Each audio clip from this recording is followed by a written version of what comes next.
Section 0 of How They Succeeded by Orison Swett Marden. Introductory note. The great interest manifested in the life stories of successful men and women, which have been published from time to time in the magazine Success, has actuated their production in book form. Many of these sketches have been revised and rewritten, and new ones have been added. They all contain the elements that make men and women successful, and they are intended to show that character, energy, and an indomitable ambition will succeed in the world, and that in this land, where all men are born equal and have an equal chance in life, there is no reason for despair. I believe that the ideal book for youth should deal with concrete examples, for that which is taken from real life is far more effective than that which is culled from fancy. Character building, its uplifting, energizing force, has been made the basic principle of this work. To all who have aided me, I express a grateful acknowledgement, and to none more than those whose life stories are here related as a lesson to young people. Among those who have given me special assistance in securing those life stories are Mr. Harry Steele Morrison, Mr. J. Herbert Welch, Mr. Charles H. Garrett, Mr. Henry Irving Dodge, and Mr. Jesse W. Wyke. I am confident that the remarkable exhibit of the successful careers made in this book, careers based on sound business principles and honesty, will meet with appreciation on the part of the reading public. Orison Swett Marden. End of Section 0. Chapter 1 of How They Succeeded by Orison Swett Marden. Marshall Field. This world-renowned merchant is not easily accessible to interviews, and he seeks no fame for his business achievements. Yet there is no story more significant, none more full of encouragement and inspiration for youth. In relating it as he told it, I have removed my own interrogations so far as possible from the interview. I was born in Conway, Massachusetts, he said, in 1835. My father's farm was among the rocks and hills of that section and not very fertile. All the people were poor in those days. My father was a man who had a good judgment, and he made a success out of the farming business. My mother was of a more intellectual bent.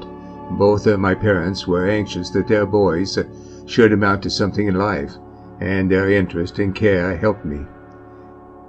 I had but few books, scarcely any to speak of. There was not much time for literature. Such books as we had I made use of.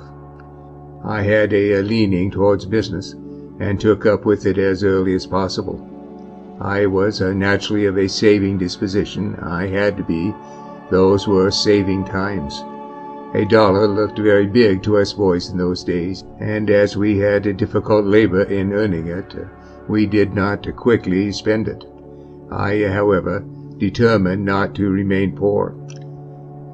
Did you attend both school and college? I attended the common and high schools at home, but not long. I had no college training. Indeed, I cannot say that I had much of any public school education.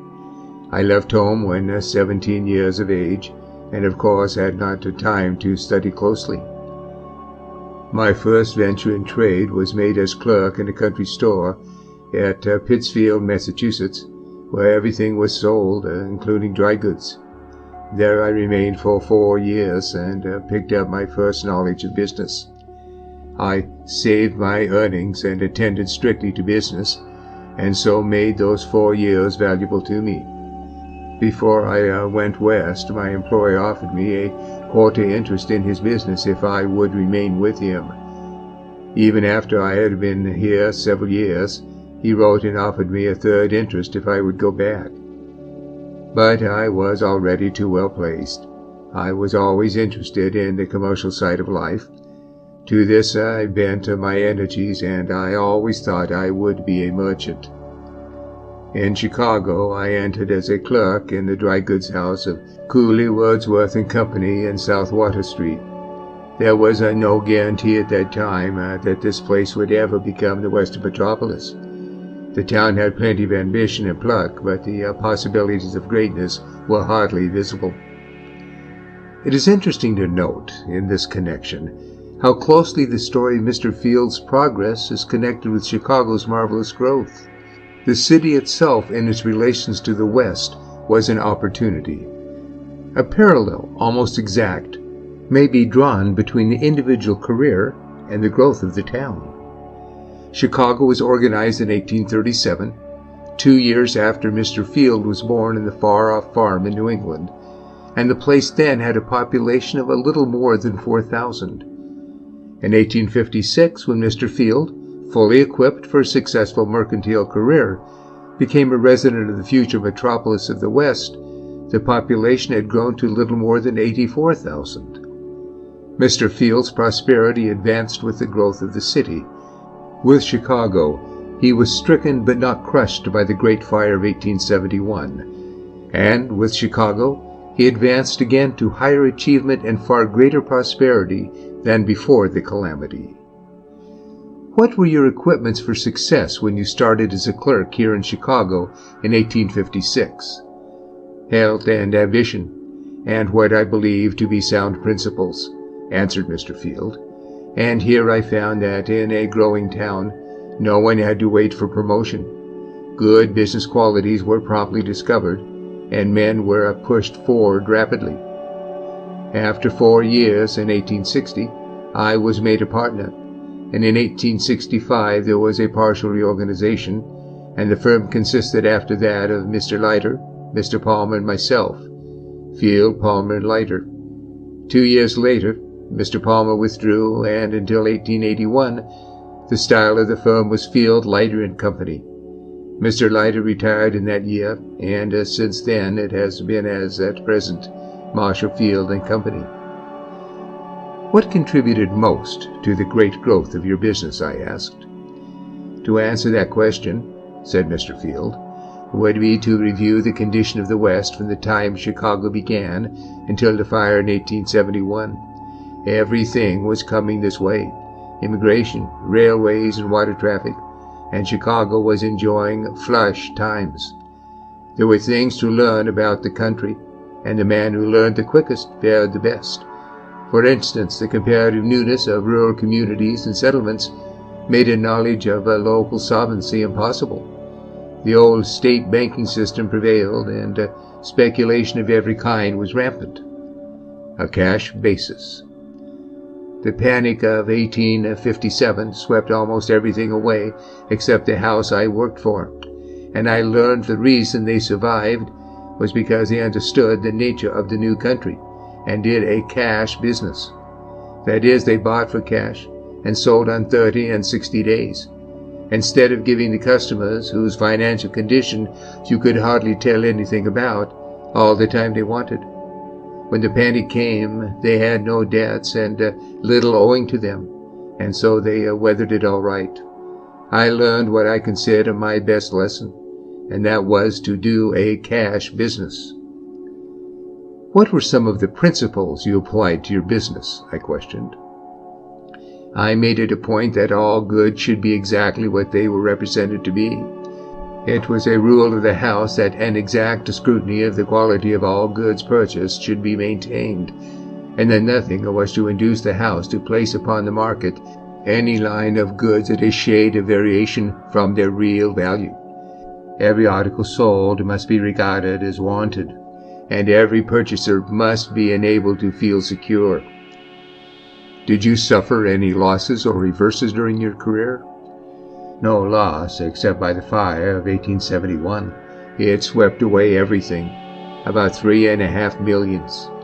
We were, of course, protected by insurance, which would have been sufficient against any ordinary calamity of the kind. But the disaster was so sweeping that some of the companies which had insured our property were blotted out, and a long time passed before our claims against others were settled.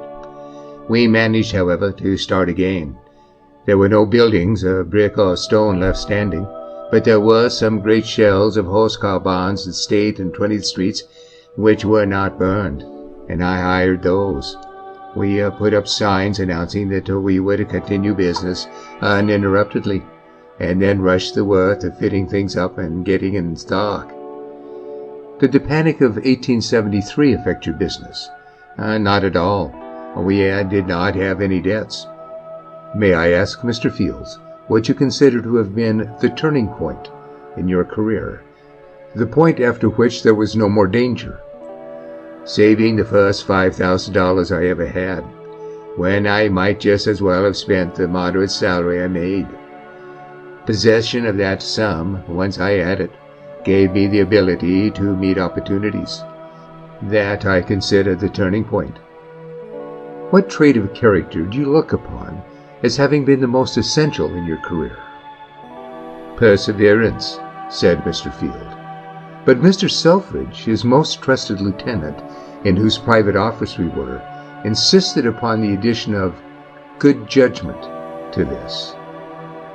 If I am compelled to lay claim to such traits, added Mr. Fields, it is because I have tried to practice them, and the trying has availed me much. I have tried to make all my acts and commercial moves the result of definite consideration and sound judgment. There never were any great ventures or risks. I practiced honest, slow-going business methods, and tried to back them with energy and a good system.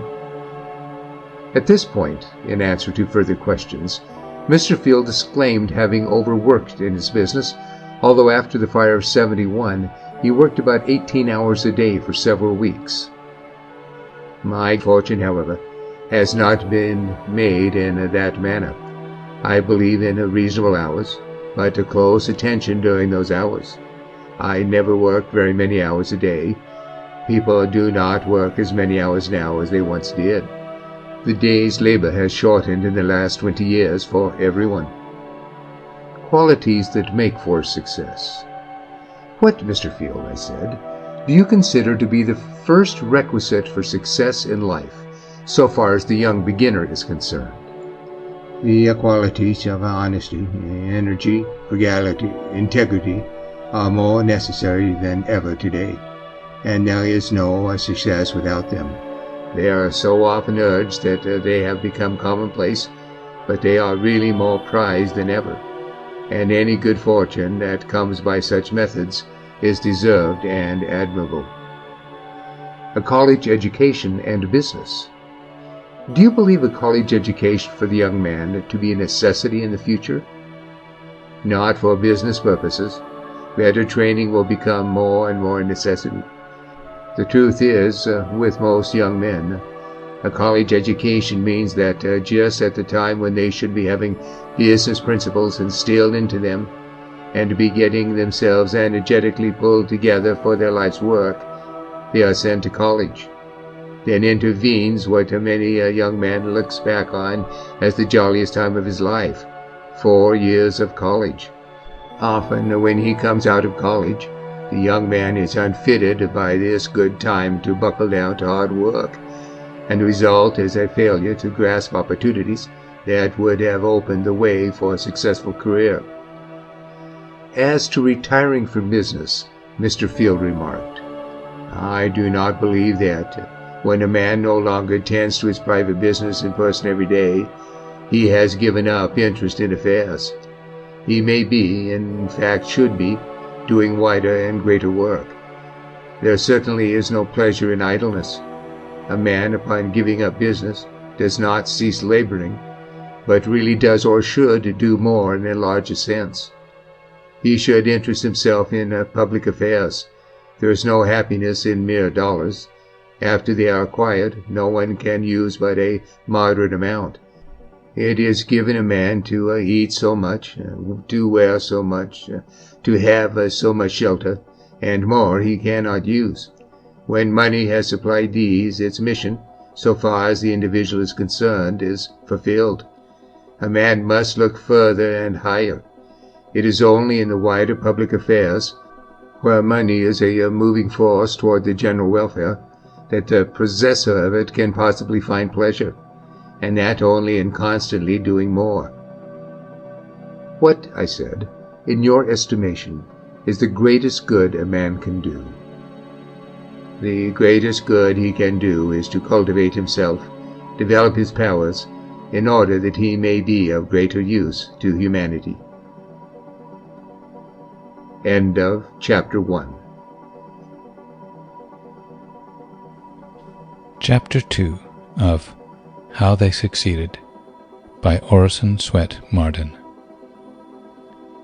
Bell Telephone Talk, Hints on Success by Alexander G. Bell.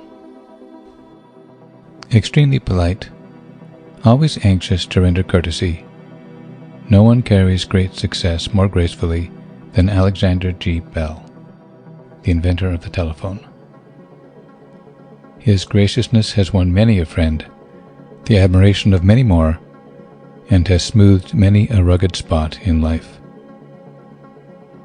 A night worker. When I first went to see him, it was about 11 o'clock in the morning, and he was in bed. The second time, I thought I would go somewhat later, at 1 o'clock in the afternoon. He was eating his breakfast, I was told, and I had to wait some time. He came in apologizing profusely for keeping me waiting. When I told him I had come to interview him, in behalf of young people, about success, its underlying principles, he threw back his large head and laughingly said, "Nothing succeeds like success."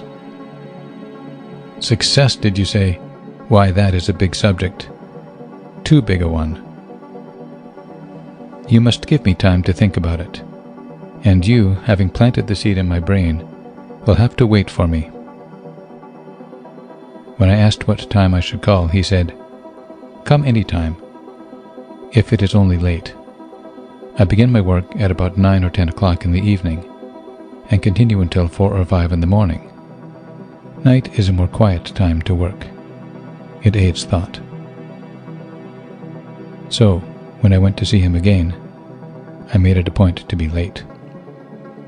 He cordially invited me into his studio, where, as we both sat on a large and comfortable sofa, he talked long on the subject of success.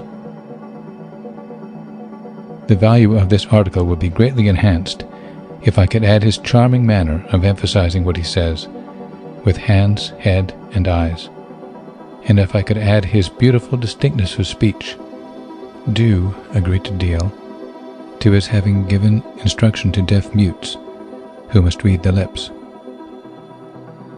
"What do you think are the factors of success?" I asked.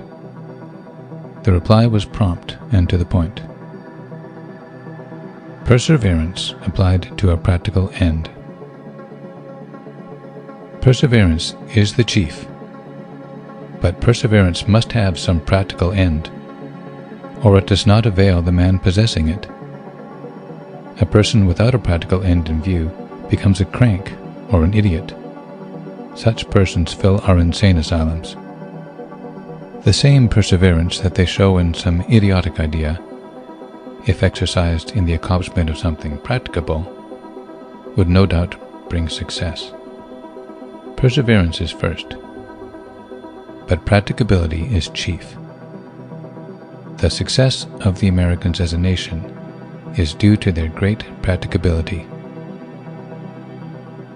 But often what the world calls nonsensical becomes practical, does it not? You were called crazy too once, were you not? There are some things, though, that are always impracticable. Now, take, for instance, this idea of perpetual motion. Scientists have proved that it is impossible, yet our patent office is continually beset by people applying for inventions on some perpetual motion machine. So the department has adopted a rule whereby a working model is always required of such applicants. They cannot furnish one.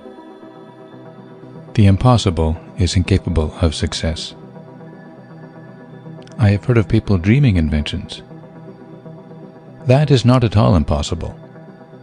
I am a believer in unconscious cerebration. The brain is working all the time, though we do not know it. At night, it follows up what we think in the daytime. When I have worked a long time on one thing, I make it a point to bring all the facts regarding it together before I retire, and I have often been surprised at the results. Have you not noticed that, often, what was dark and perplexing to you the night before is found to be perfectly solved the next morning? We are thinking all the time. It is impossible not to think. Can everyone become an inventor? Oh no, not all minds are constituted alike. Some minds are only adapted to certain things. But as one's mind grows, and one's knowledge of the world's industries widens, it adapts itself to such things as naturally fall to it. Upon my asking the relation of health to success, the professor replied, I believe it to be a primary principle of success. Mens sana in corpore sano, a sound mind in a sound body.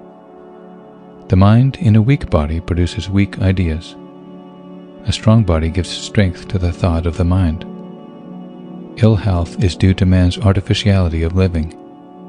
He lives indoors. He becomes, as it were, a hothouse plant. Such a plant is never as successful as a hardy garden plant is. An outdoor life is necessary to health and success, especially in a youth. But is not hard study often necessary to success? No, decidedly not. You cannot force ideas. Successful ideas are the result of slow growth. Ideas do not reach perfection in a day, no matter how much study is put upon them. It is perseverance in the pursuit of studies that is really wanted. Concentration of purpose. Next must come concentration of purpose and study. That is another thing I mean to emphasize. Concentrate all your thought upon the work in hand. The sun's rays do not burn until brought to a focus. I am now thinking about flying machines. Everything in regard to them I pick out and read.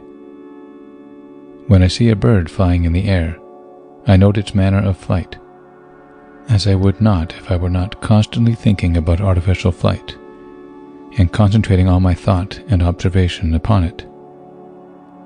It is like a man who has made the acquaintance of some new word that has been brought forcibly to his notice, although he may have come across it many times before and not noticed it particularly.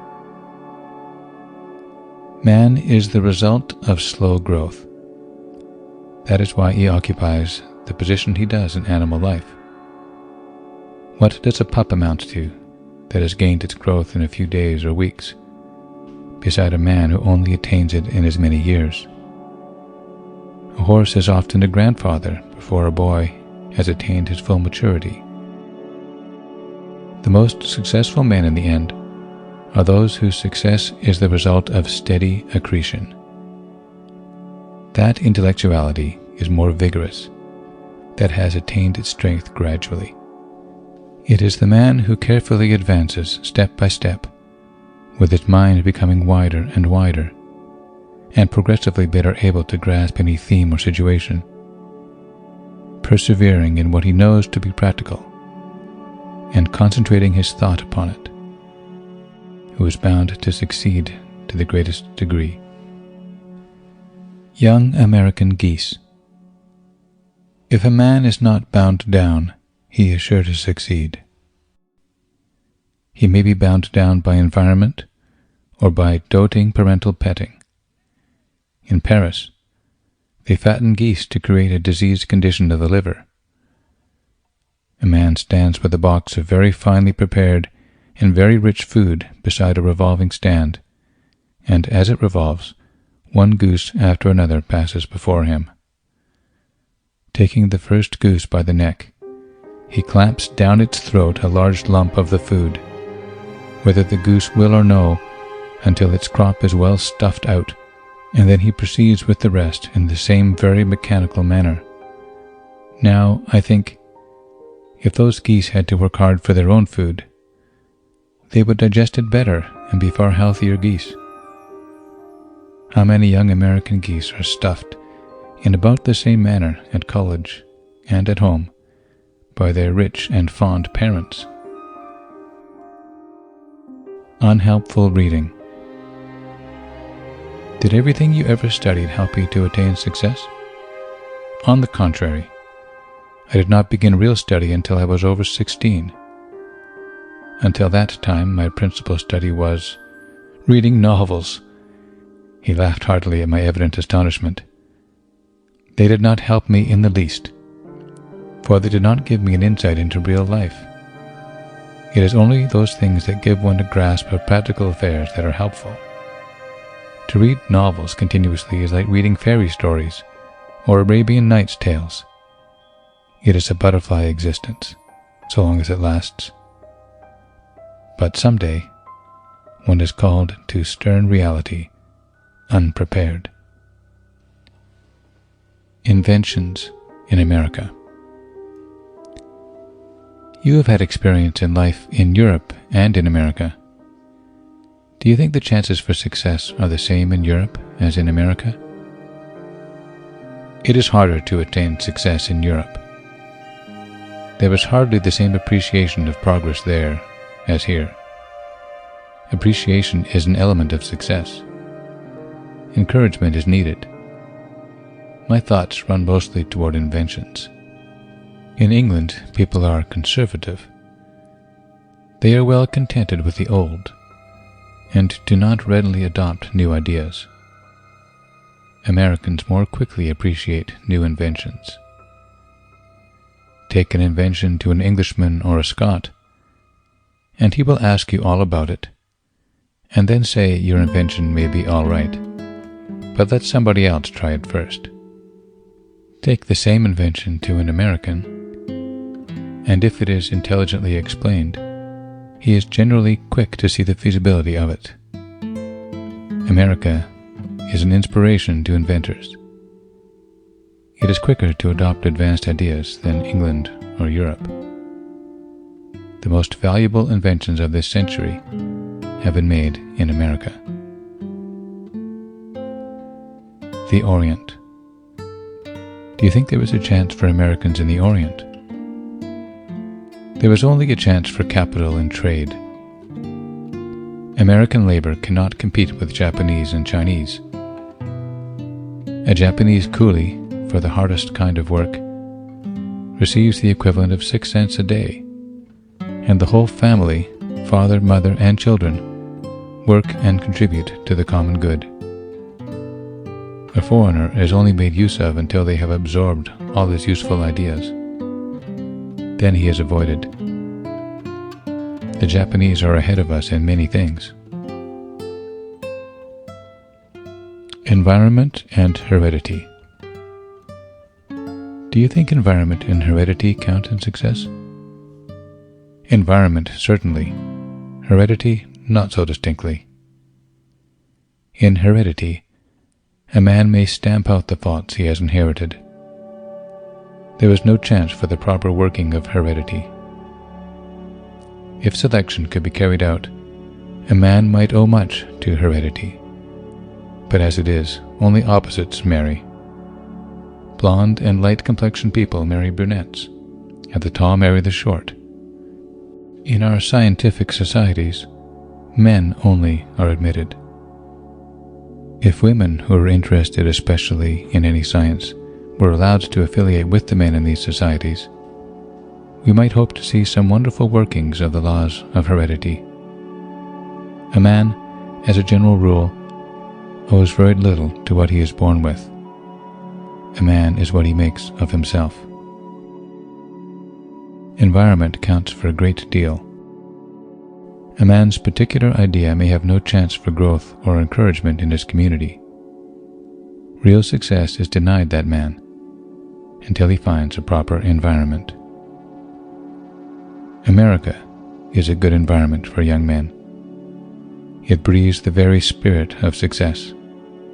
I noticed at once, when I first came to this country, how the people were all striving for success and helping others to attain success.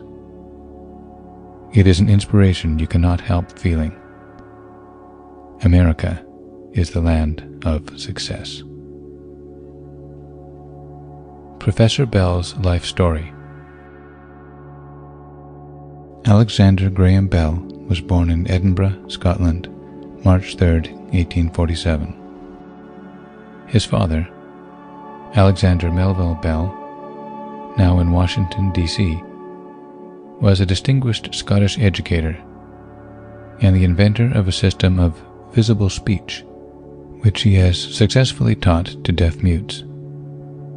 His grandfather, Alexander Bell, became well known by the invention of a method of removing impediments of speech. The younger Bell received his education at the Edinburgh High School and University, and in 1867 he entered the University of London. Then, in his 23rd year, his health failing from overstudy, he came with his father to Canada, as he expressed it, to die.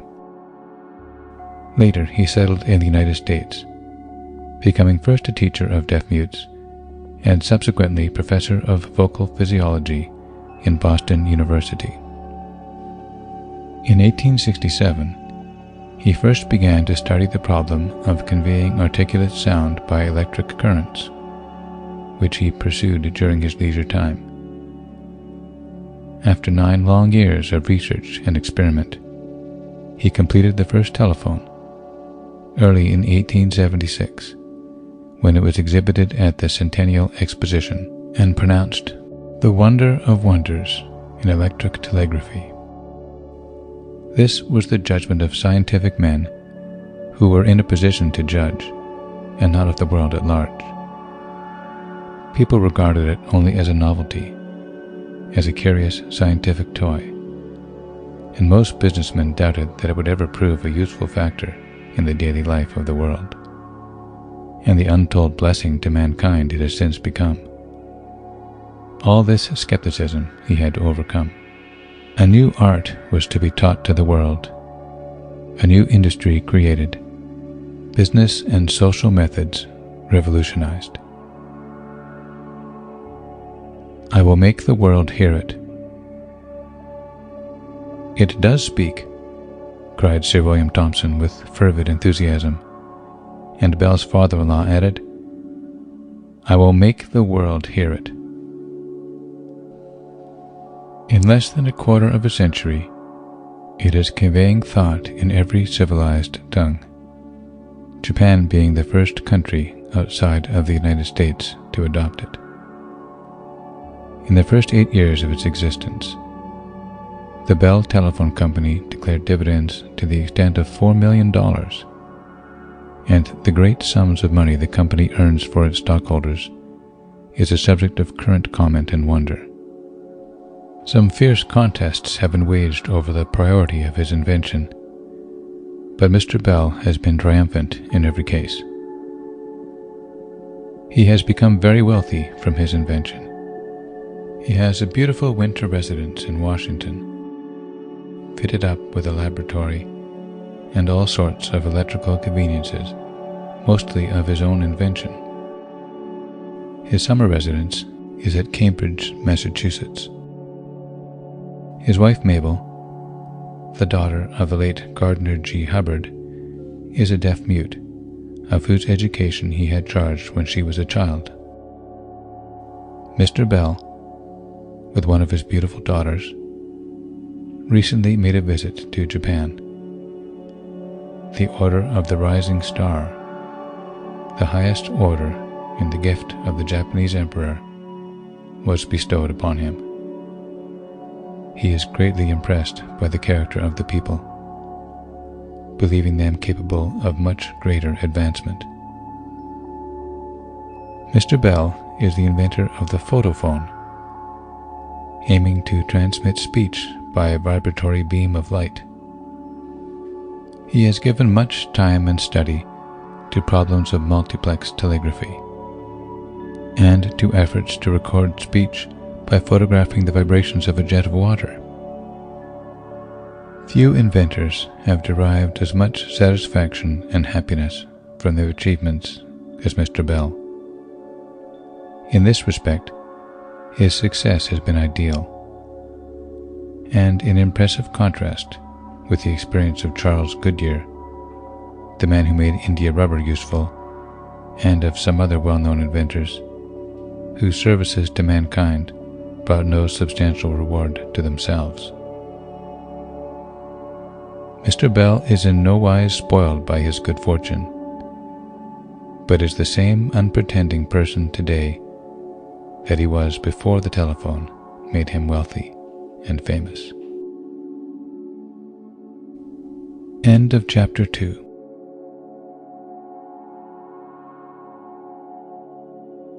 Chapter 3 by Orison Swett Marden. Why the American People Like Helen Gould. Miss Helen Gould has won a place for herself in the hearts of Americans such as few people of great wealth ever gain. Her strong character, common sense, and high ideals have made her respected by all, while her munificence and kindness have won for her the love of many. Upon my arrival at her Tarrytown home, I was made to feel that I was welcome, and everyone who enters her presence feels the same. The grand mansion, standing high on the hills overlooking the Hudson, has a home-like appearance. Chickens play round the little stone cottage at the grand entrance, and the grounds are not unlike those of any other country house, with trees in abundance and beautiful lawns. There are large beds of flowers, and in the gardens all the summer vegetables were growing. Miss Gould takes a very great interest in her famous greenhouses, the gardens, the flowers, and the chickens, for she is a home-loving woman. It is a common thing to see her in the grounds, digging and raking and planting, like some farmer's girl. That is one reason why her neighbours all like her. She seems so unconscious of her wealth and station. A face full of character. When I entered Lyndhurst, she came forward to meet me in the pleasantest way imaginable. Her face is not exactly beautiful, but has a great deal of character written upon it, and it is very attractive. She held out her hand for me to shake in the good old-fashioned way, and then we sat down in the wide hall to talk. Miss Gould was dressed very simply. Her gown was of dark cloth, close-fitting, and her skirt hung several inches above the ground, for she is a believer in short skirts for walking. Her entire costume was very becoming. She never overdresses, and her garments are neat and naturally of excellent quality. Her ambitions and aims. In the conversation that followed, I was permitted to learn much of her ambitions and aims. She is ambitious to leave an impression on the world by good deeds well done, and this ambition is gratified to the utmost. She is modest about her work. "I cannot find that I am doing much at all," she said, "when there is so very much to be done. I suppose I shouldn't expect to be able to do everything, but I sometimes feel that I want to, nevertheless." A most charming charity. One of her most charming charities is Woody Crest, 2 miles from Lyndhurst, a haven of delight where some 20 waifs are received at a time for a 2 weeks' visit. Years before Miss Gould's name became associated throughout the country with charity, she was doing her part in trying to make a world happier. Every summer she was hostess to scores of poor children who were guests at one of the 2 Gould summer homes. Little people with pinched, wan faces and crippled children from the tenements were taken to that home and entertained.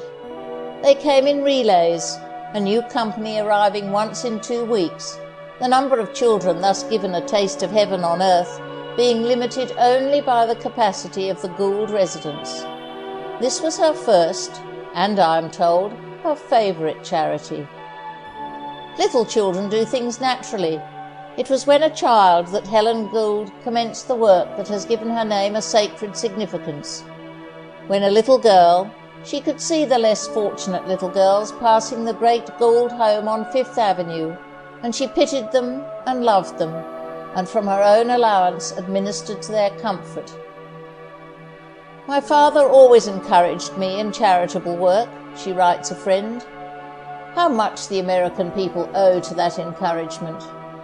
A frown from that father, idolized as he was by his daughter, would have frosted and killed that budding philanthropy which has made a great fortune a fountain of joy and carried sunshine into many lives. Woody Crest is a sylvan paradise, a nobly wooded hill towering above the sumptuous green of Westchester, a place with wild flowers and winding drives, and at its crest a solid mansion built of the native rock. One can look out from its luxuriant lawns to the majestic Hudson, or turn aside into the shadiest of nooks among the trees. What a place for the restful breezes to fan the tired brows from the tenements! Do the little folks enjoy it? Ask them, and their eyes will sparkle with gladness for answer. Ask those, too, who are awaiting their turn in hot New York, and watch the eagerness of their anticipation. For 2 long and happy weeks they become as joyous as mortals are ever permitted to be. Miss Gould has a personal oversight of the place, and by her frequent visits makes friends with the wee visitors, who look upon her as a combination of angel and fairy godmother. Every day a wagonette drawn by 2 horses takes the children, in relays, for long drives into the country. Amusements are provided, and some of those who remain for an entire season at Woody Crest are instructed in different branches. Twice a month, some of the older boys set the type for a little magazine, which is devoted to Woody Crest matters. There are several portable cottages erected there, one for the sick, one for servants' sleeping rooms, and a third for a laundry. And the munificent hostess of these children of the needy gets her rewards in eyes made bright, in cheeks made ruddy, in the "God bless you" that falls from the lips of grateful parents. All winter long, instead of closing Woody Crest and waiting for the summer sunshine to bring about a return of her charitable opportunities, Miss Gould has kept the place running at full expense. During the winter she herself occupies her town residence. Ordinarily she would not keep Woody Crest open longer than Thanksgiving Day, but in the past winter 15 small boys were entertained for 6 months. 6 of these were cripples, and 9 were sound of limb. Though it required many servants, I am told that the little guests were given as much consideration as the same number of grown people would have received. They had nurses and physicians for those who needed them, governesses and instructors for those who were well. A practical sympathy for the less favoured. When, one day, I was privileged to meet Miss Gould at Woody Crest, I saw 100 children scattered around the lawn in front of the stately mansion. It had been an afternoon of labour and anxiety on her part, for she felt the responsibility of entertaining and caring for so many little ones. As she finally cooled herself on the piazza and looked at her little charges romping around on the lawn, I asked her if she thought any of the little ones before her would ever make their mark in the world. "That's hard to say," she replied after a moment's hesitation, "but no one can tell what may be in children until they have grown up and developed. But the hardest thing to me is to see genius struggling under obstacles and in surroundings that would discourage almost anybody. I do not see, for my part, how any child from the poorest tenements could ever grow up and develop into strong, successful men or women. Many of them, of course, have no gifts or endowments to do this, but even if they had, the surroundings are enough to stifle every spark of ambition in them. It is a mystery to me how they can preserve such bright and eager faces. What would we do if we were brought up in such environments? I know I should never be able to survive it, and would never succeed in rising above my surroundings. and it is harder on the girls than the boys. The boys can go forth into the world and probably secure a position which in time will bring them different companionship and surroundings. But the poor girls have so few opportunities. They must drudge and drag along for the bare necessities of life. My heart aches sometimes for them, and I wish I had the power to lighten the burdens of everyone. The hardest thing, I suppose, is to see real ability fighting against odds, with no one to help and encourage. Yes, that seems the worst, and I think we all ought to make it possible for such ones to get a little encouragement and help. When a boy is deserving of credit, it should be given unstintedly. It goes a long way toward making him more hopeful for the future. We don't, as a rule, receive enough encouragement in this world, certainly not the poor. Everybody seems so busy and intent upon making his own way in the world that he forgets to drop a word of cheer for those who have not been so fortunate by birth or surroundings. Note: for 4 paragraphs preceding, I am indebted to George Ethelbert Walsh, whose interview was published in the Boston Transcript, October the 12th, 1900. For a number of years, Miss Gould has supported certain beds in the babies' shelter in connection with the Church of the Holy Communion, New York, and the Wayside Day Nursery near Bellevue Hospital has always found in her a good friend.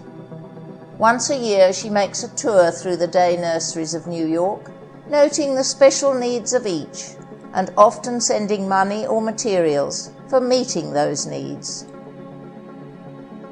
Personal attention to an unselfish service. Her charities, says Mr. Walsh in the article above cited, are probably the most practical on record.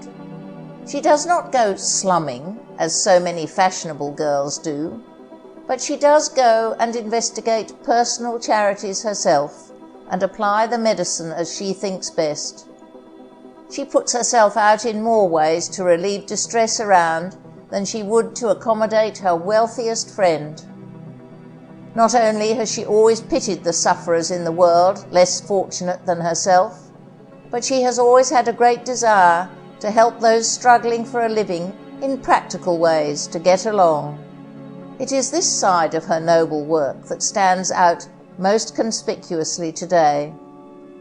The public realizes for the first time that this young woman, who first came into actual fame at the time of our war with Spain, has been supporting and encouraging young people in different parts of the country for years past.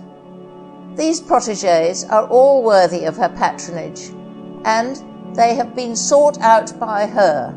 Not one has ever approached Miss Gould for help, and in fact such an introduction would undoubtedly operate against her inclination to help them.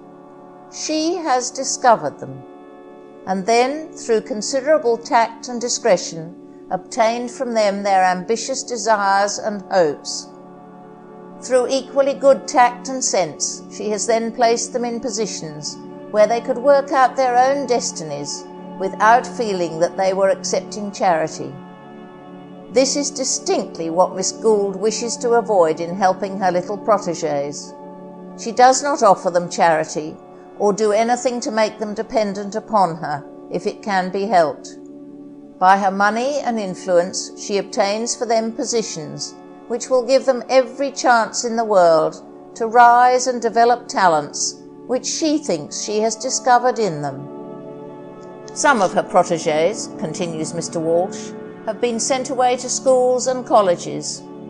One of the easiest ways to accomplish this is to offer a scholarship in some institution and then place her young protégé in such a position that he or she can win it, and in this way have 4 years of tuition free. Fully a dozen different scholars are now enjoying the benefits of Miss Gould's kindness in this and other respects. 4 others have been enabled to attend art schools, and 2 are studying music under the best teachers through the instrumentality of this young woman. 2 of these scholars were literally rescued from the tenement dregs of New York, and they showed such aptitude for study and work that Miss Gould undertook to give them a fair start in the world.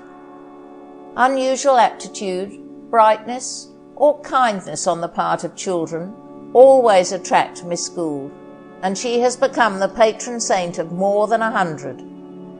When her name is mentioned, they show their interest and concern, not by looks of awe and fear, but of eagerness and happiness.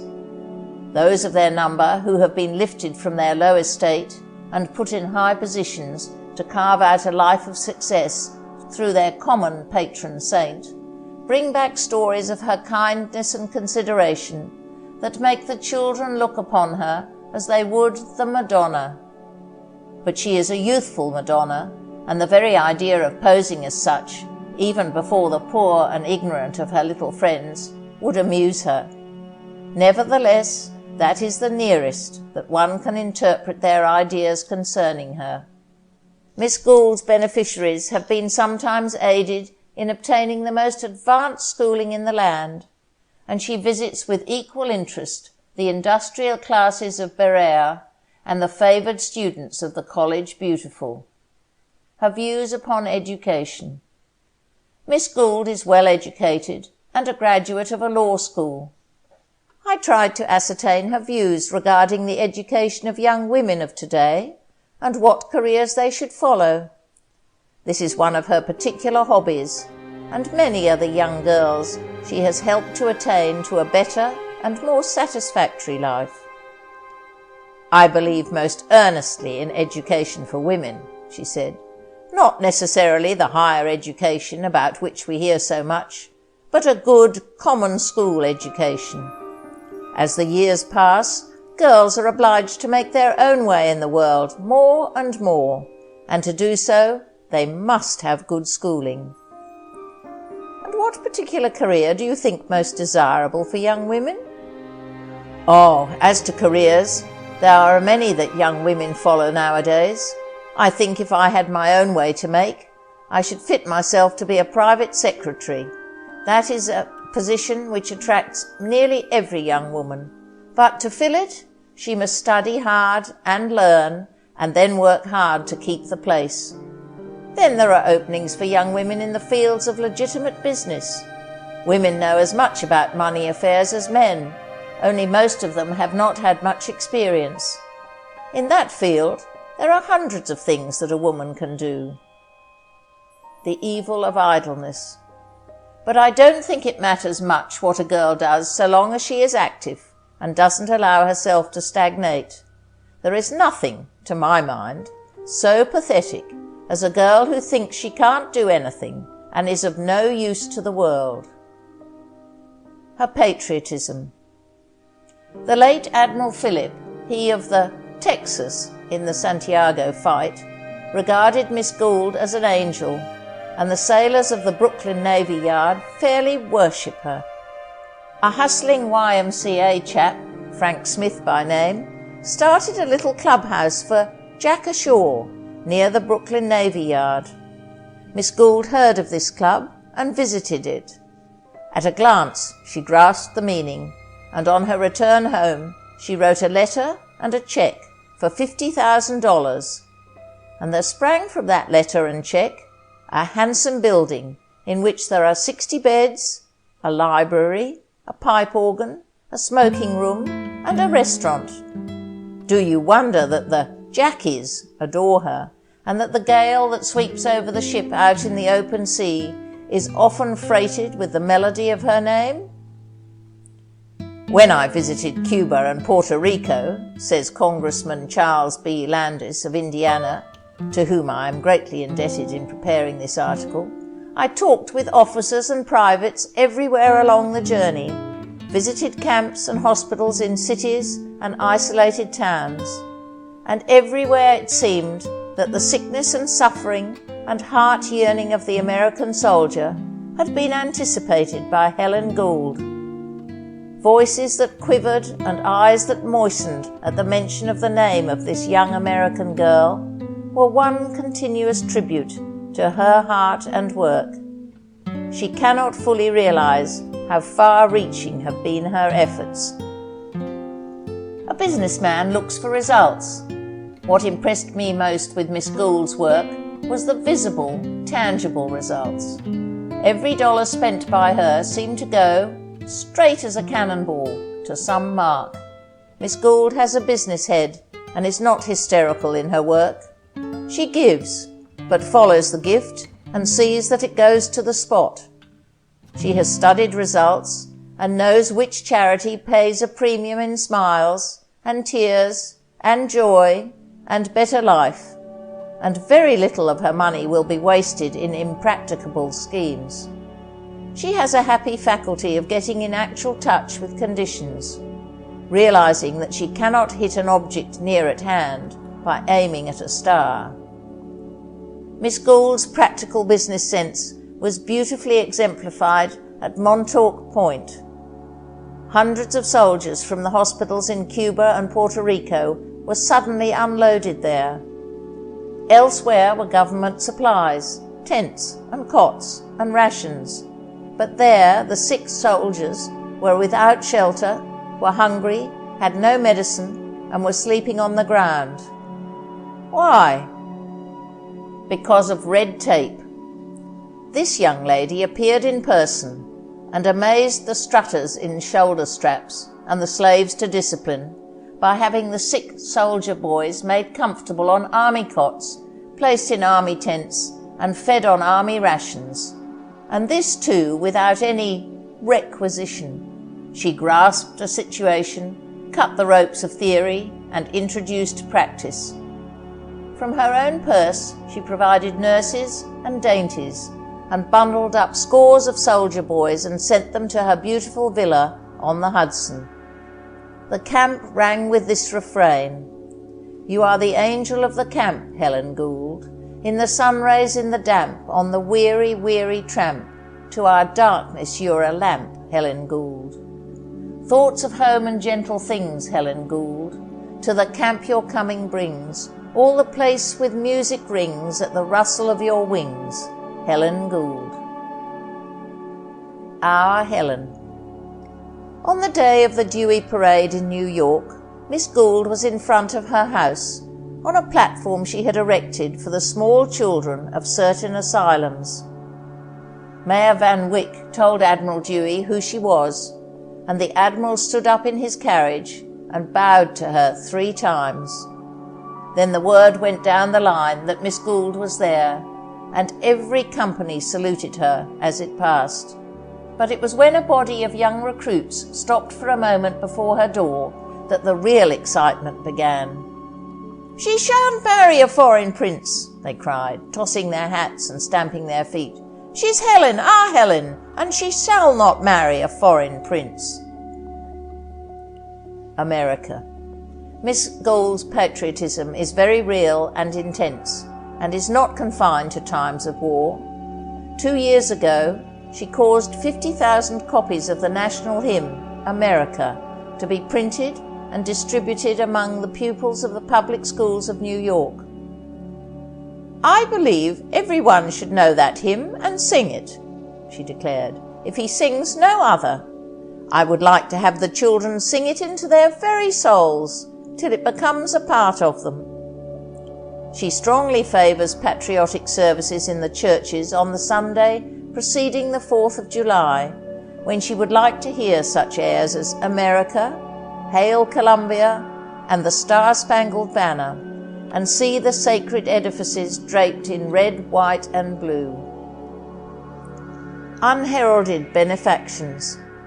Miss Gould has a strong prejudice against letting her many gifts and charities be known, and even her dearest friends never know what Helen's doing now. Of course, her great public charities, as when she gives $100,000 at a time, are heralded.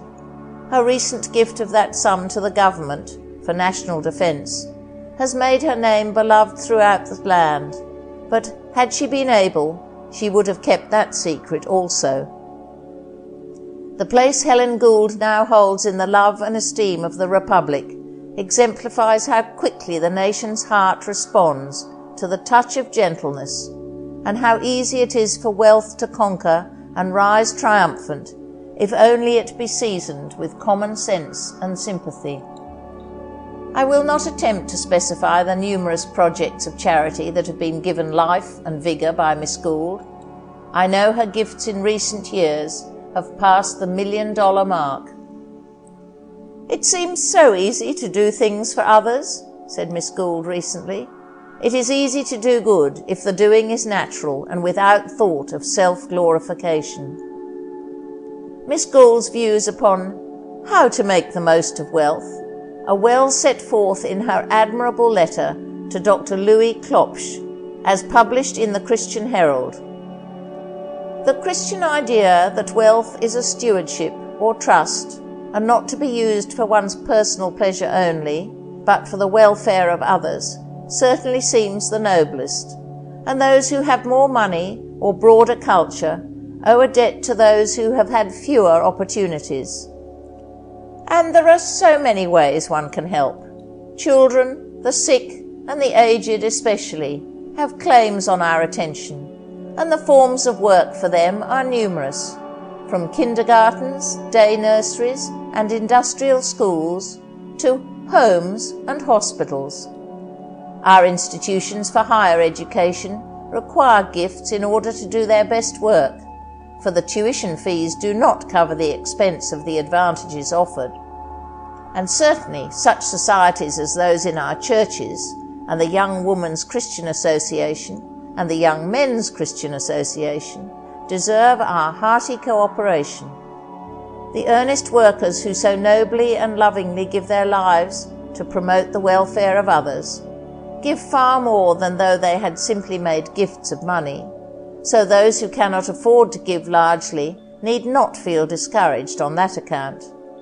After all, sympathy and goodwill may be a greater force than wealth, and we can all extend to others a kindly feeling and courteous consideration that will make life sweeter and better. Sometimes it seems to me we do not sufficiently realize the good that is done by money that is used in the different industries in giving employment to great numbers of people under the direction of clever men and women. And surely it takes more ability, perseverance and time to successfully manage such an enterprise than to merely make gifts. Her personality. Miss Gould's life at Tarrytown is an ideal one. She runs down to the city at frequent intervals to attend to business affairs, but she lives at Lyndhurst. She entertains but few visitors, and in turn visits but seldom. The management of her property, to which she gives close attention, makes no inconsiderable call upon her time. "I have no time for society," she said, "and indeed I do not care for it at all. It is very well for those who like it." Would you have an idea of her personality? "If so," replies Landis, "you will think of a good young woman in your own town, who loves her parents and her home, who is devoted to the church, who thinks of the poor on Thanksgiving Day and Christmas, whose face is bright and manner unaffected, whose dress is elegant in its simplicity, who takes an interest in all things, from politics to religion, whom children love and day labourers greet by reverently lifting the hat, and who, if she were graduated from a home seminary or college, would receive a bouquet from every boy in town. If you can think of such a young woman, and nearly every community has one, and 99 times out of 100 she is poor, you have a fair idea of the impression made on a plain man from a country town by Miss Gould. Helen Miller Gould is just at the threshold of her beautiful career. What a promise is there in her life and work for the coming century? She has pledged a Hall of Fame for the campus of the New York University, overlooking the Harlem River. It will have tablets for the names of 50 distinguished Americans, and proud will be the descendants of those whose names are inscribed thereon. The human heart is the tablet upon which Miss Gould has inscribed her name, and her Hall of Fame is as broad and high as the Republic itself. End of section 3. Chapter 4 of How They Succeeded by Orison Swett Marden, Philip D. Armour's Business Career. I met Mr. Armour in the quiet of the Armour Institute, his great philanthropic school for young men and women. He was very courteous, and there was no delay. He took my hand with a firm grasp, reading with his steady gaze such of my characteristics as interested him, and saying at the same time, "Well, sir," in stating my desire to learn such lessons from his business career as might be helpful to young men, I inquired whether the average American boy of today has equally as good a chance to succeed in the world as he had when he began life. "Every bit and better. The affairs of life are larger. There are greater things to do. There was never before such a demand for able men." Were the conditions surrounding your youth especially difficult? No. They were those common to every small New York town in 1832. I was born in Stockbridge in Madison County. Our family had its roots in Scotland. My father's ancestors were the Robertsons, Watsons, and McGregors of Scotland. My mother came of the Puritans who settled in Connecticut. Dr. Gonzalez says, I ventured, that all these streams of heredity set towards business affairs. Oh, perhaps so. I like trading well. My father was reasonably prosperous and independent for those times. My mother had been a schoolteacher. There were 6 boys, and of course such a household had to be managed with the strictest economy in those days. My mother thought it her duty to bring to our home some of the rigid discipline of the schoolroom. We were all trained to work together, and everything was done as systematically as possible. Had you access to any books? Yes, the Bible, Pilgrim's Progress, and a history of the United States. It is said of the latter by those closest to Mr. Armour that it was as full of shouting Americanism as anything ever written, and that Mr. Armour's whole nature is yet colored by its stout American prejudices. Also, that it was read and reread by the Armour children, though of this the great merchant did not speak. "Were you always of a robust constitution?" I asked. "Yes, sir. All our boys were. We were stout enough to be bathed in an ice-cold spring, out of doors when at home. There were no bathtubs and warm water arrangements in those days. We had to be strong. My father was a stern Scotchman, and when he laid his plans, they were carried out. When he set us boys to work, we worked. It was our mother who insisted on keeping us all at school, and who looked after our educational needs, while our father saw to it that we had plenty of good hard work on the farm." "How did you enjoy that sort of life?" I asked. "Well enough, but not much more than any boy does. Boys are always more or less afraid of hard work." The truth is, I have heard, but not from Mr. Armour, that when he attended the district school he was as full of pranks and capers as the best, and that he traded jackknives in summer and bobsleds in winter. Young Armour was often to be found in the winter coasting down the long hill near the schoolhouse. Later, he had a brief term of schooling at the Cazenovia Seminary. Footing it to California. "When did you leave the farm for a mercantile life?" I asked. "I was a clerk in a store in Stockbridge for 2 years, after I was 17, but was engaged with the farm more or less and wanted to get out of that life. I was a little over 17 years old when the California gold excitement of 1849 reached our town. Wonderful tales were told of gold already found, and the prospects for more on the Pacific coast.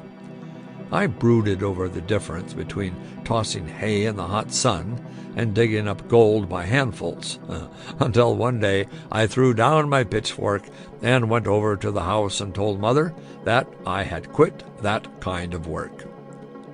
People with plenty of money could sail around Cape Horn in those days, but I had no money to spare. and so decided to walk across the country. That is, we were carried part of the way by rail and walked the rest. I persuaded one of the neighbor boys, Calvin Gilbert, to go along with me, and we started. I provided myself with an old carpet sack into which to put my clothes. I bought a new pair of boots, and when we had gone as far as we could on canals and wagons, I bought 2 oxen.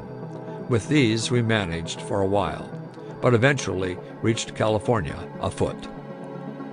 Young Armour suffered a severe illness on the journey, and was nursed by his companion Gilbert, who gathered herbs and steeped them for his friend's use, and once rode 30 miles in the rain to get a doctor. When they reached California, he fell in with Edward Crocon, a miner, who nursed him back to health.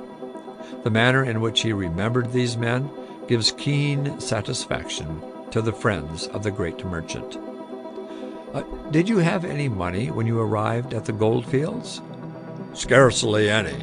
I struck right out, though, and found a place where I could dig, and I struck pay dirt in a little time. Did you work entirely alone? No, it was not long before I met Mr. Crocon at a little mining camp called Virginia. He had the next claim to mine, and we became partners. After a little while, he went away, but came back in a year. We then bought in together. The way we ran things was turnabout. Crocon would cook one week and I the next, and then we would have a cleanup every Sunday morning. We baked our own bread and kept a few hens, which kept us supplied with eggs. There was a man named Chapin, who had a little store in the village, and he would take our gold dust there and trade it for groceries. The ditch. Did you discover much gold? I asked. Oh, I worked with pretty good success. Oh, nothing startling. I didn't waste much and tried to live carefully.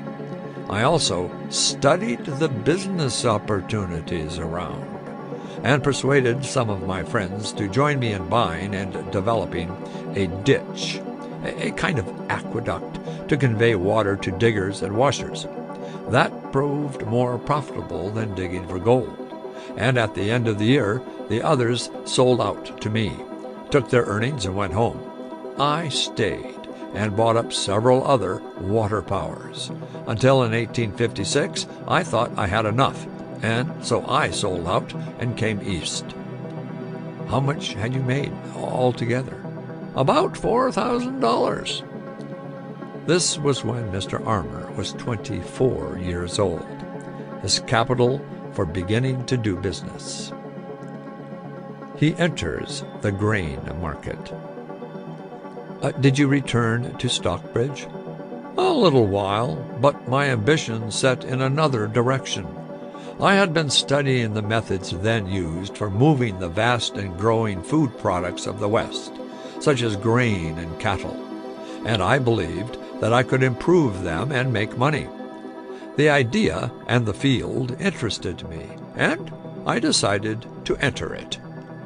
My standing was good, and I raised the money and bought what was then the largest elevator in Milwaukee.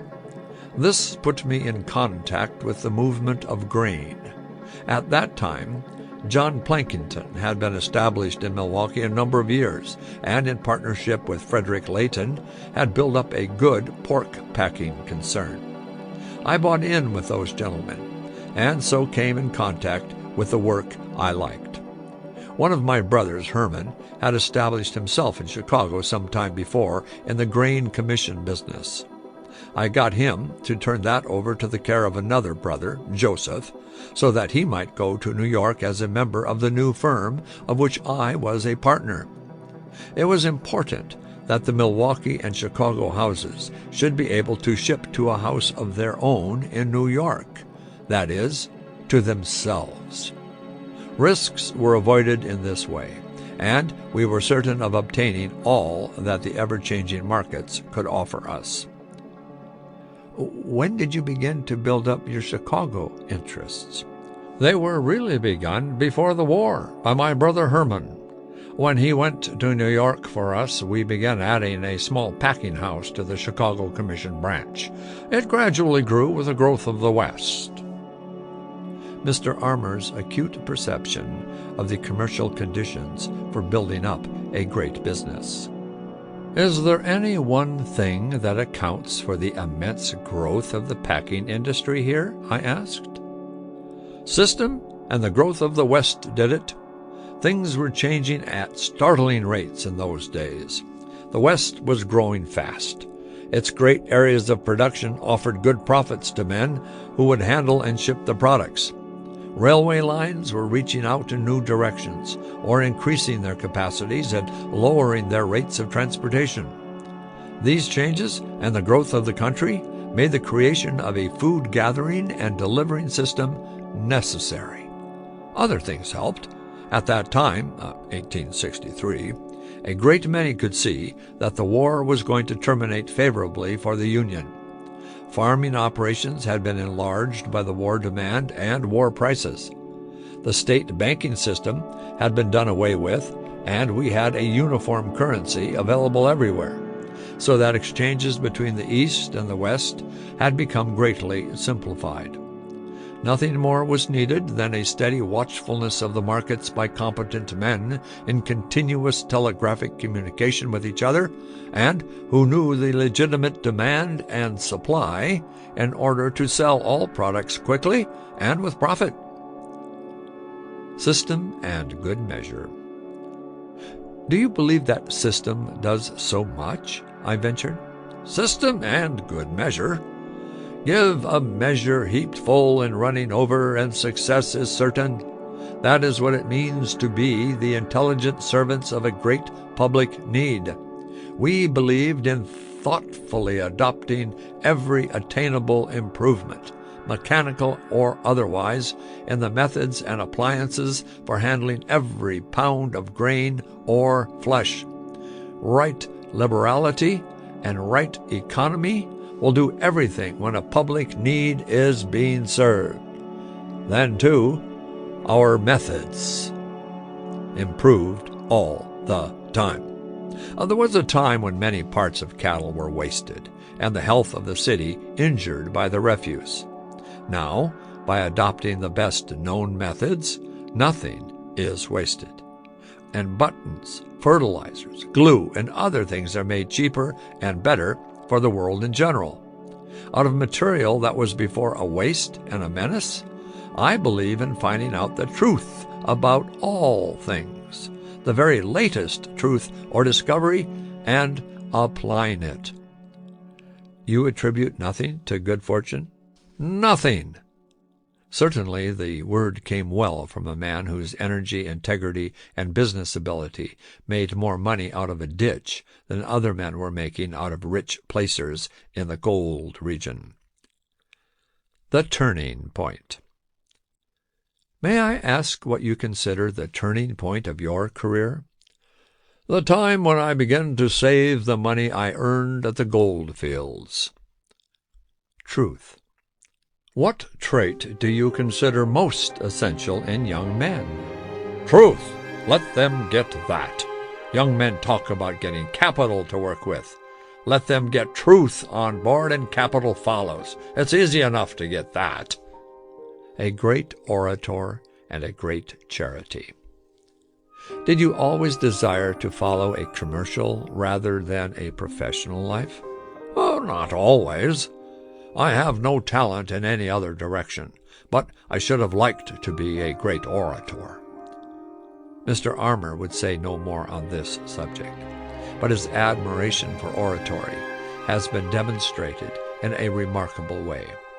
It was after a Sunday morning discourse by the splendid orator, Dr. Gunsaulus, at Plymouth Church, Chicago, in which the latter had set forth his views on the subject of educating children, that Mr. Armour came forward and said, "You believe in those ideas of yours, do you?" "Oh, I certainly do," said Dr. Gunsaulus. "And would you carry them out if you had the opportunity?" "I would." "Well, sir," said Mr. Armour, "if you will give me 5 years of your time, I will give you the money." "But to carry out my ideas would take $1 million, exclaimed Gunsaulus. "I have made a little money in my time," returned Mr. Armour. And so the famous Armour Institute of Technology, to which its founder has already given sums aggregating $2,800,000, was associated with Mr. Armour's love of oratory. One of his lieutenants says that Gerrit Smith, the old abolitionist, was Armour's boyhood's hero, and that today Mr. Armour will go far to hear a good speaker, often remarking that he would have preferred to be a great orator rather than a great capitalist. Ease in his work. "There is no need to ask you," I continued, "whether you believe in constant hard labor." "I should not call it hard. I believe in close application, of course, while laboring. Overwork is not necessary to success. Every man should have plenty of rest. I have." "You must rise early to be at your office at 7:30. "Yes, but I go to bed early. I am not burning the candle at both ends." The enormous energy of this man, who is too modest to discuss it, is displayed in the most normal manner. Though he sits all day at a desk which has direct cable connection with London, Liverpool, Calcutta, and other great centers of trade, with which he is in constant connection, though he has at his hand long-distance telephone connection with New York, New Orleans, and San Francisco, and direct wires from his room to almost all parts of the world, conveying messages in short sentences upon subjects which involve the moving of vast amounts of stock and cereals, and the exchange of millions in money, he is not seemingly an overworked man. The great subjects to which he gives calm, undivided attention from early morning until evening are laid aside with the ease with which one doffs his raiment, and outside of his office the cares weigh upon him no more. His mind takes up new and simpler things. "What do you do," I inquired, "after your hard day's work? Think about it?" "Oh, not at all. I drive, take up home subjects, and never think of the office until I return to it." "Your sleep is never disturbed?" "Not at all." A business king. And yet the business which this man forgets when he gathers children about him and moves in his simple home circle amounts in 1 year to over $100 million worth of food products manufactured and distributed. The hogs killed, 1,750,000. The cattle, 1,080,000. The sheep, 625,000. 11,000 men are constantly employed, and the wages paid them are over $5,500,000. The railway cars owned and moving about all parts of the country, 4,000. The wagons of many kinds and of large number, drawn by 750 horses. The glue factory, employing 750 hands, makes over 12 million pounds of glue. In his private office, it is he who takes care of all the general affairs of this immense world of industry. And yet, at 4:30, he is done, and the whole subject is comfortably off his mind. Training youth for business. Do you believe in inherited abilities, or that any boy can be taught and trained and made a great and able man? I recognize inherited ability. Well, some people have it, and only in a certain direction. But I think men can be taught and trained so that they become much better and more useful than they would be otherwise. Some boys require more training and teaching than others.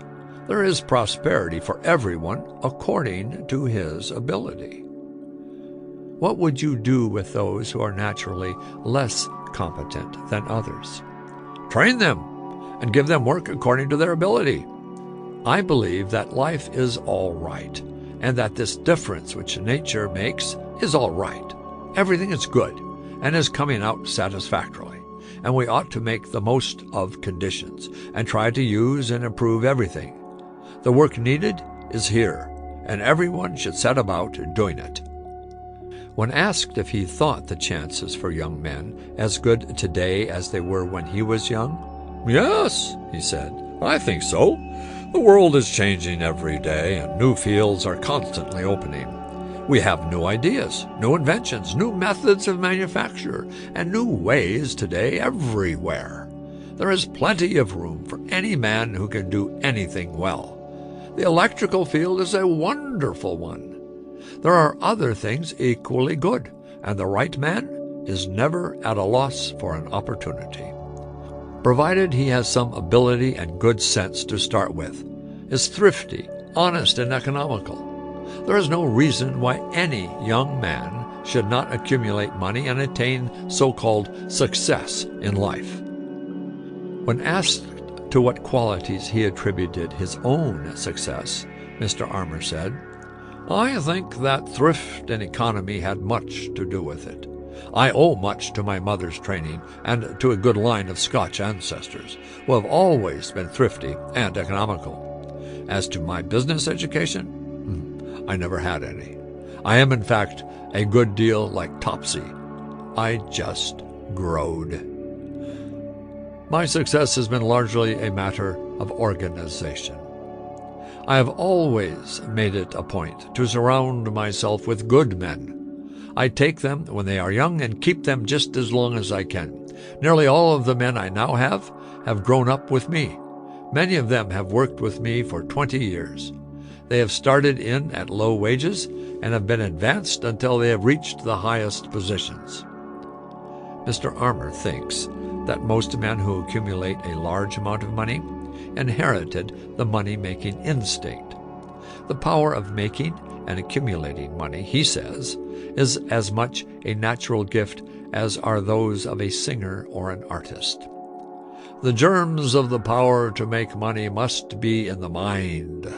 Take, for instance, the people we have working with us. I get millions of good bookkeepers or accountants, but not more than 1 out of 500 in all of those I have employed has made a great success as an organizer or trader. Mr. Armour is a great believer in young men and young brains. He never discharges a man if he can possibly avoid it. If the man is not doing good work where he is, he puts him in some other department, but never discharges him if he can find him other work. He will not, however, tolerate intemperance, laziness, or getting into debt. Some time ago, a policeman entered his office. In answer to Mr. Armour's question, "What do you want here?" he replied, "I want to garnish one of your men's wages for debt." "Oh, indeed," said Mr. Armour. "And who is the man?"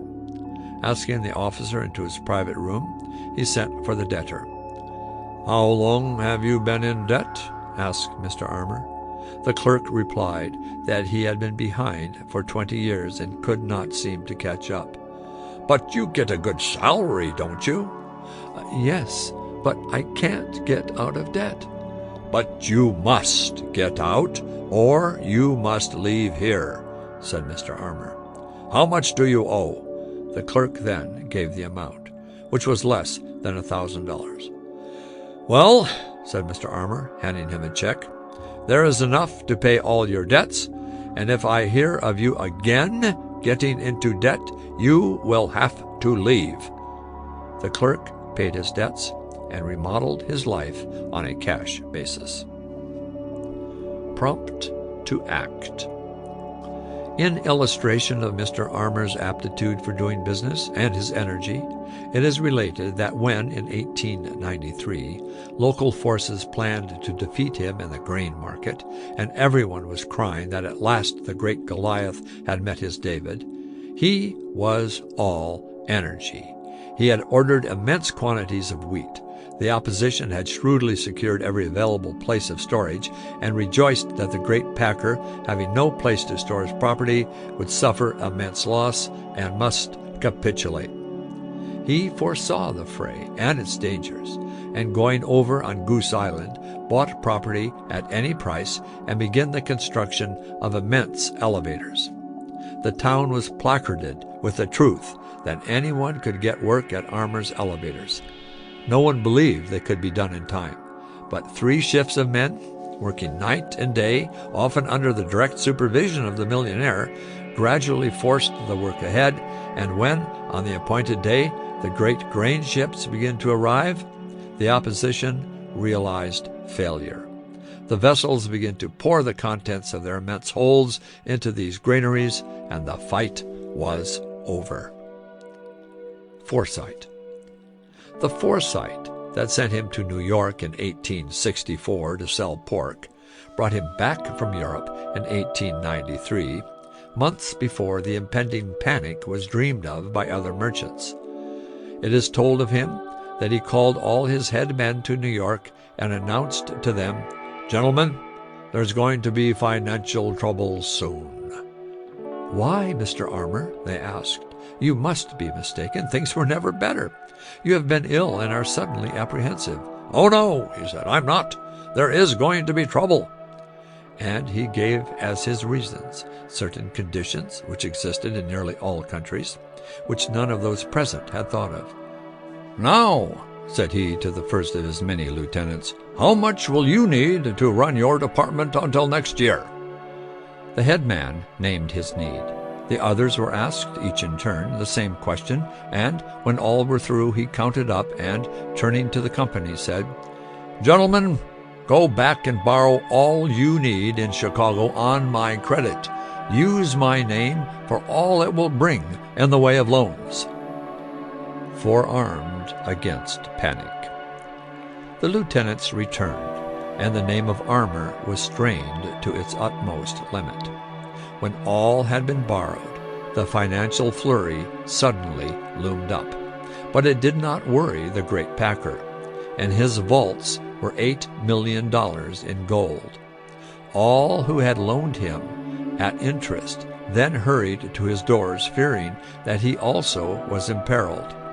They found him supplied with ready money and able to compel them to wait until the stipulated time of payment, or to force them to abandon their claims of interest for their money, and so tide him over the unhappy period.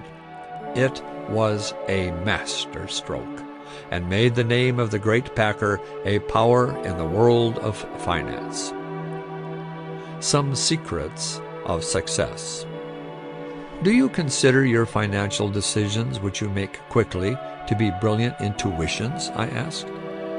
I never did anything worth doing by accident, nor did anything I have come that way.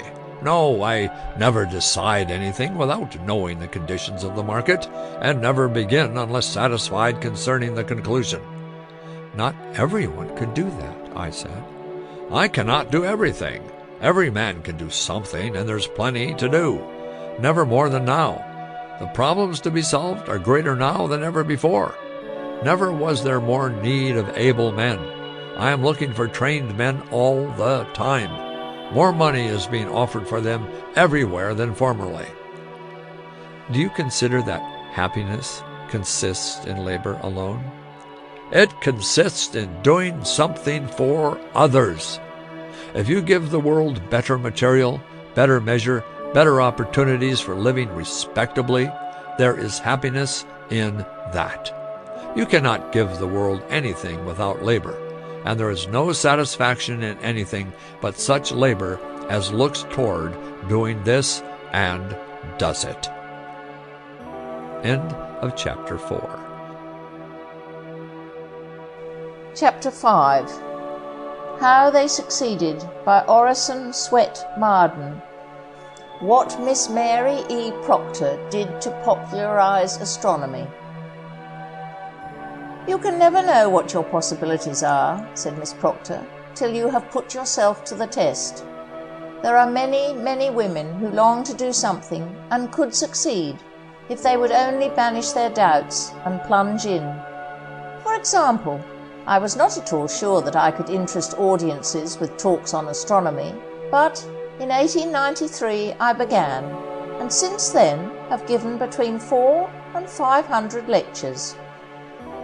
Miss Proctor is so busy spreading knowledge of the beauties and marvels of the heavens that she was at home in New York for only a 2 days interval between tours when she consented to talk to me about her work. This talk showed such enthusiasm and whole-souled devotion to the theme that it is easy to understand Miss Proctor's success as a lecturer, though she is physically diminutive and is very domestic in her tastes. Audiences are appreciative.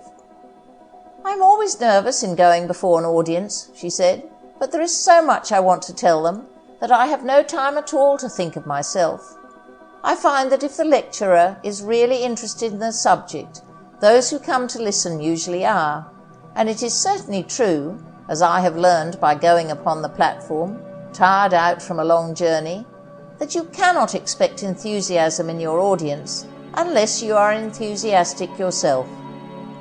But I think that audiences are very responsive and appreciative of intelligent efforts to interest them, and therefore I am sure that if a woman possesses or can acquire a thorough knowledge of some practical, popular subject, and has enthusiasm and a fair knowledge of human nature, she can attain success on the lecture platform.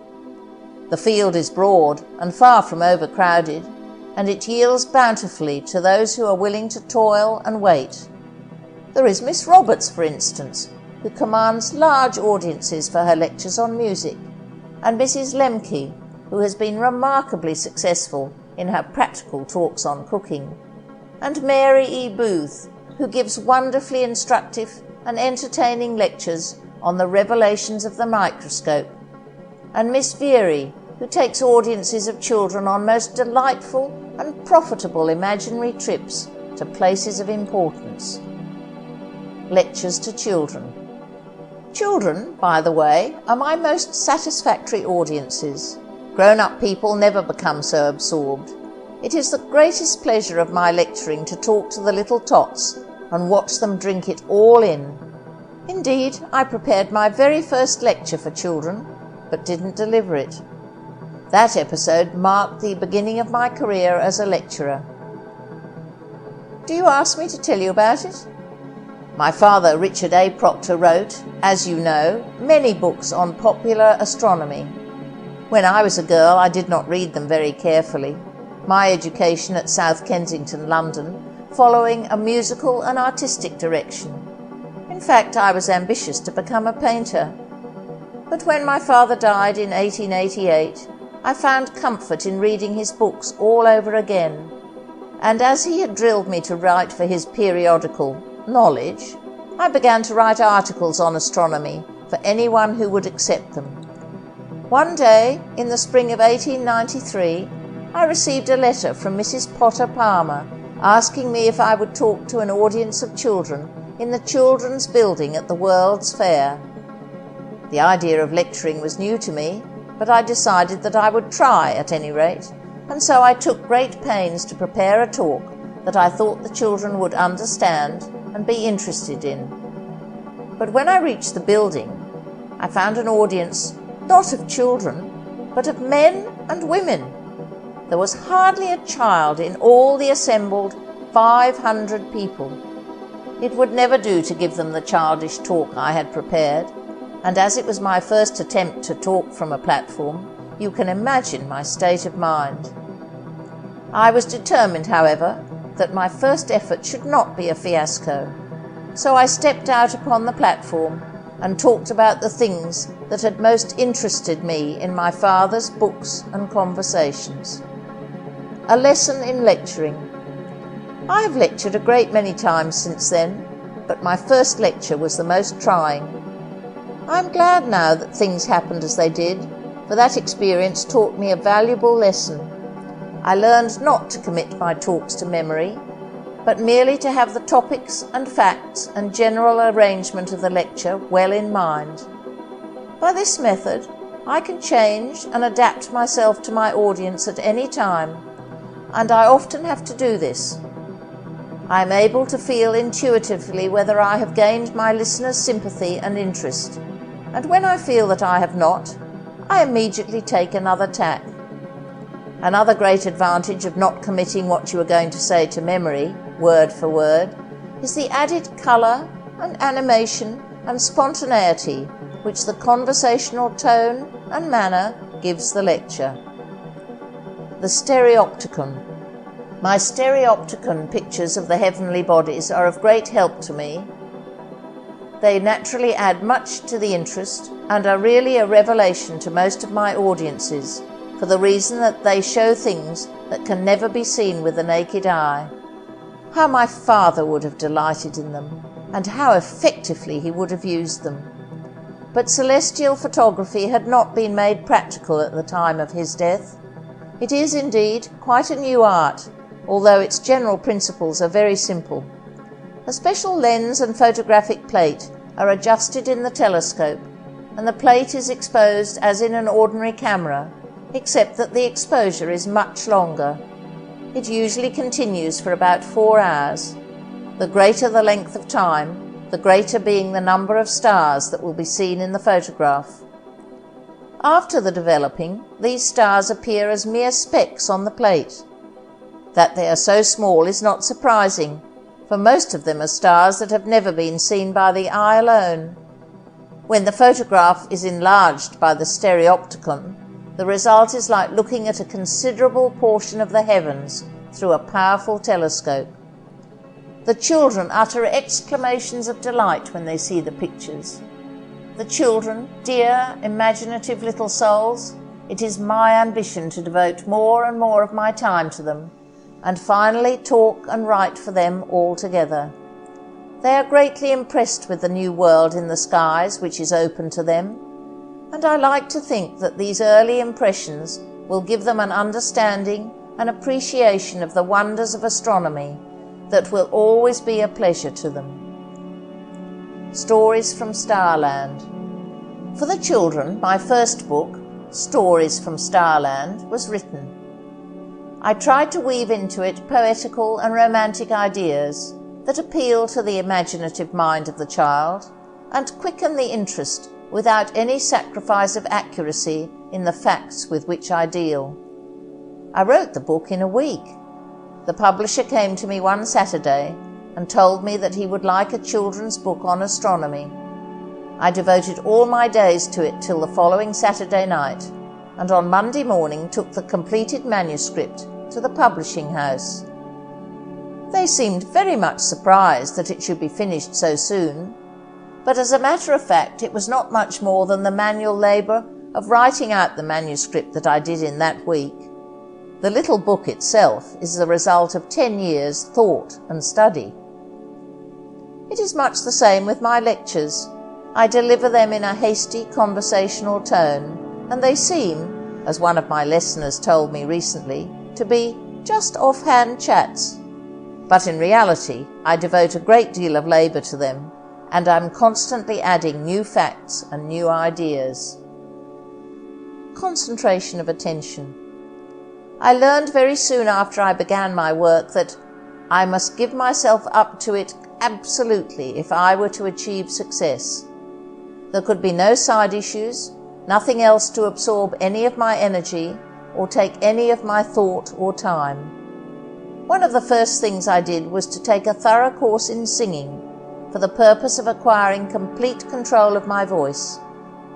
I put aside all social functions, of which I am rather fond, and have since devoted my days and nights to astronomy. Not that I work at night, except when I lecture.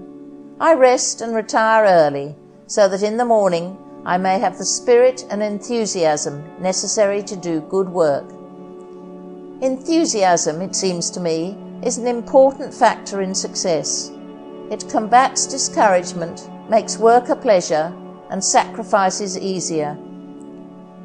A great many women fail in special fields of endeavour who might succeed if they were willing to sacrifice something and would not let the distractions creep in. There is more in a woman's life to divert her attention from a single purpose than in a man's, but if the woman has chosen some line of effort that is worthy to be called life work, and if, refusing to be drawn aside, she keeps her eyes steadfastly upon the goal, I believe that she is almost certain to achieve success. End of chapter 5. Chapter 6 of How They Succeeded by Orison Swett Marden. The boyhood experience of President Sherman of Cornell University. At 10 years of age, he was a country lad on a backwoods farm on Prince Edward Island. At 13, he had to become a clerk in a country store at a salary of $30 a year. At 18, he was a college student, supporting himself by working in the evenings as a bookkeeper. At 20, he had won a scholarship at the University of London in competition with all other Canadian students. At 25, he was a professor of philosophy at Acadia College, Nova Scotia. At 38, he was appointed president of Cornell University. At 44, he was chairman of President McKinley's Special Commission to the Philippines. In this summary is epitomized the career of Jacob Gould Sherman. It is a romance of real life such as is not unfamiliar in America. Mr. Sherman's career differs from that of some other self-made men, however. Instead of heaping up millions upon millions, he has applied his talents to winning the intellectual prizes of life, and has made his way unaided to the front rank of the leaders in thought and learning in this country. His career is a source of inspiration to all poor boys who have their own way to make in the world, for he has won his present honors by his own unaided efforts. President Sherman says of his early life, "It is impossible for the boy of today, no matter in what part of the country he is brought up, to appreciate the life of Prince Edward Island as it was 40 years ago. At that time, it had neither railroads nor daily newspapers, nor any of the dozen other things that are the merest commonplaces nowadays, even to the boys of the country districts. I did not see a railroad until late in my teens. I was never inside a theater until after I was 20. The only newspaper that came to my father's house was a little provincial weekly. The only books the house contained were a few standard works such as the Bible, Bunyan's Pilgrim's Progress, Fox's Book of Martyrs, and a few others of that class. Remember, too, that this was not back in the beginning of the century, but little more than a generation ago, for I was born in the year 1854. My father had cleared away the land on which our house stood. He was a poor man, but no poorer than his neighbors. No amount of land, no amount of work could yield much more than the necessaries of life in that time and place. There were 8 children in our family, and there was work for all of us. A long tramp to school. Our parents were anxious to have their children acquire at least an elementary education, and so summer and winter we tramped the 1.5 miles that lay between our house and the district school. And the snow often fell to the depth of 5 or 6 feet on the island, and sometimes when it was at its worst, our father would drive us all to school in a big sleigh. But no weather was bad enough to keep us away. That would be looked upon as a poor kind of school nowadays, I suppose. The scholars were of all ages, and everything from ABC to the Rule of 3 were taught by the one teacher. But whatever may have been its deficiencies, the work of the school was thorough. The teacher was an old-fashioned drill master, and whatever he drove into our heads he put there to stay. I went to the school until I was 13, and by that time I had learned to read and write and spell and figure with considerable accuracy. At the age of 13 I left home. I had formed no definite plans for the future. I merely wanted to get into a village and to earn some money. My father got me a place in the nearest town, Summerside, a village of about 1,000 inhabitants. For my first year's work I was to receive $30 and my board. Think of that, young men of today. $30 a year for working from 7 in the morning until 10 at night. But I was glad to get the place. It was a start in the world, and the little village was like a city to my country eyes. He always supported himself. From the time I began working in the store until today, I have always supported myself. During all the years of my boyhood, I never received a penny that I did not earn myself. At the end of my first year, I went to a larger store in the same town, where I was to receive $60 a year into my board. I kept this place for 2 years, and then I gave it up, against the wishes of my employer, because I had made up my mind that I wanted to get a better education. I determined to go to college. I did not know how I was going to do this, except that it must be by my own efforts. I had saved about $80 from my storekeeping, and that was all the money I had in the world. Out of $150, the only cash he received in his first earnings during 3 years, young Sherman had saved $80. This he invested in the beginning of an education. When I told my employer of my plan, he tried to dissuade me from it. He pointed out the difficulties in the way of my going to college and offered to double my pay if I would stay in the store. The turning point of his life. That was the turning point of my life. On one side was the certainty of $120 a year and the prospect of promotion as fast as I deserved it. Remember what $120 meant in Prince Edward Island, and to a poor boy who had never possessed such a sum in his life. On the other side was my hope of obtaining an education. I knew that it involved hard work and self-denial, and there was the possibility of failure in the end. But my mind was made up. I would not turn back. I need not say that I do not regret that early decision, although I think that I should have made a successful storekeeper. With my $80 capital, I began to attend the village high school to get my preparation for college. I had only 1 year to do it in. My money would not last longer than that. I recited in Latin, Greek, and algebra, all on the same day, and for the next 40 weeks I studied harder than I ever had before or have since. At the end of the year, I entered the competitive examination for a scholarship in Prince of Wales College at Charlottetown on the island. I had small hope of winning it. My preparation had been so hasty and incomplete. But when the result was announced, I found I had not only won the scholarship from my county, but stood first in all the competitors on the island. The scholarship I had won amounted to only $60 a year.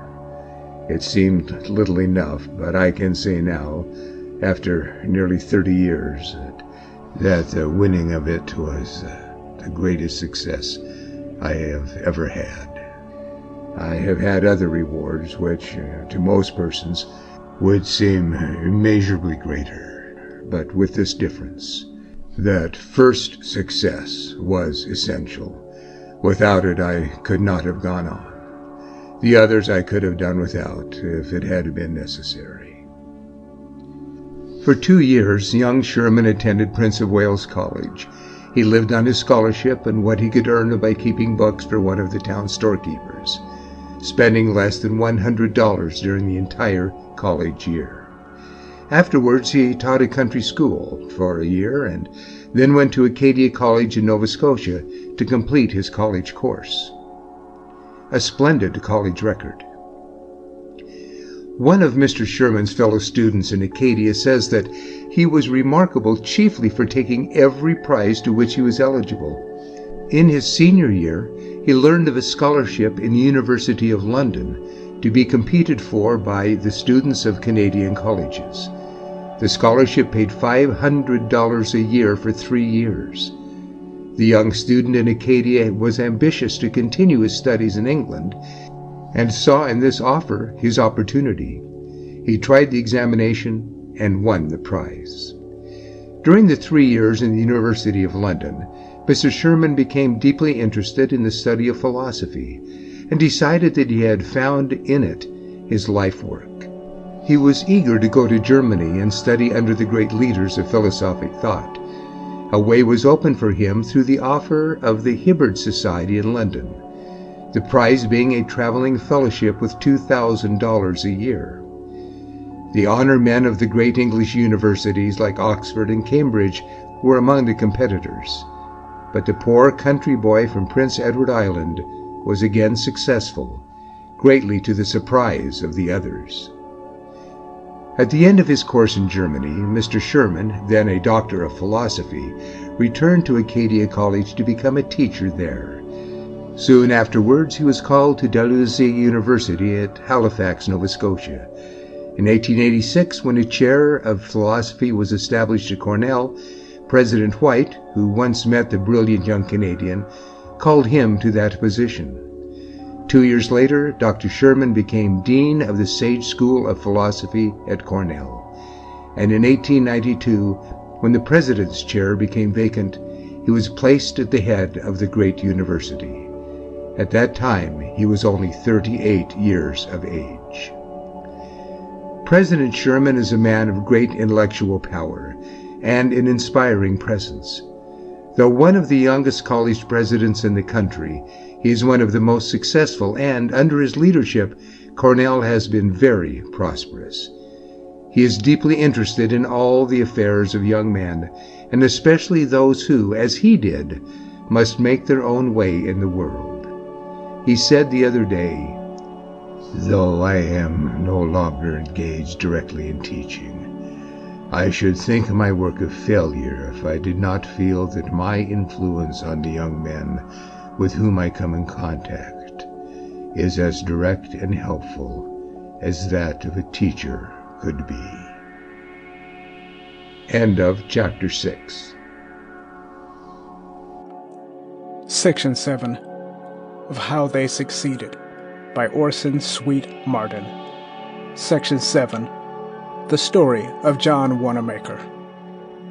In a plain 2-story dwelling on the outskirts of Philadelphia, the future merchant prince was born, July 11, 1837.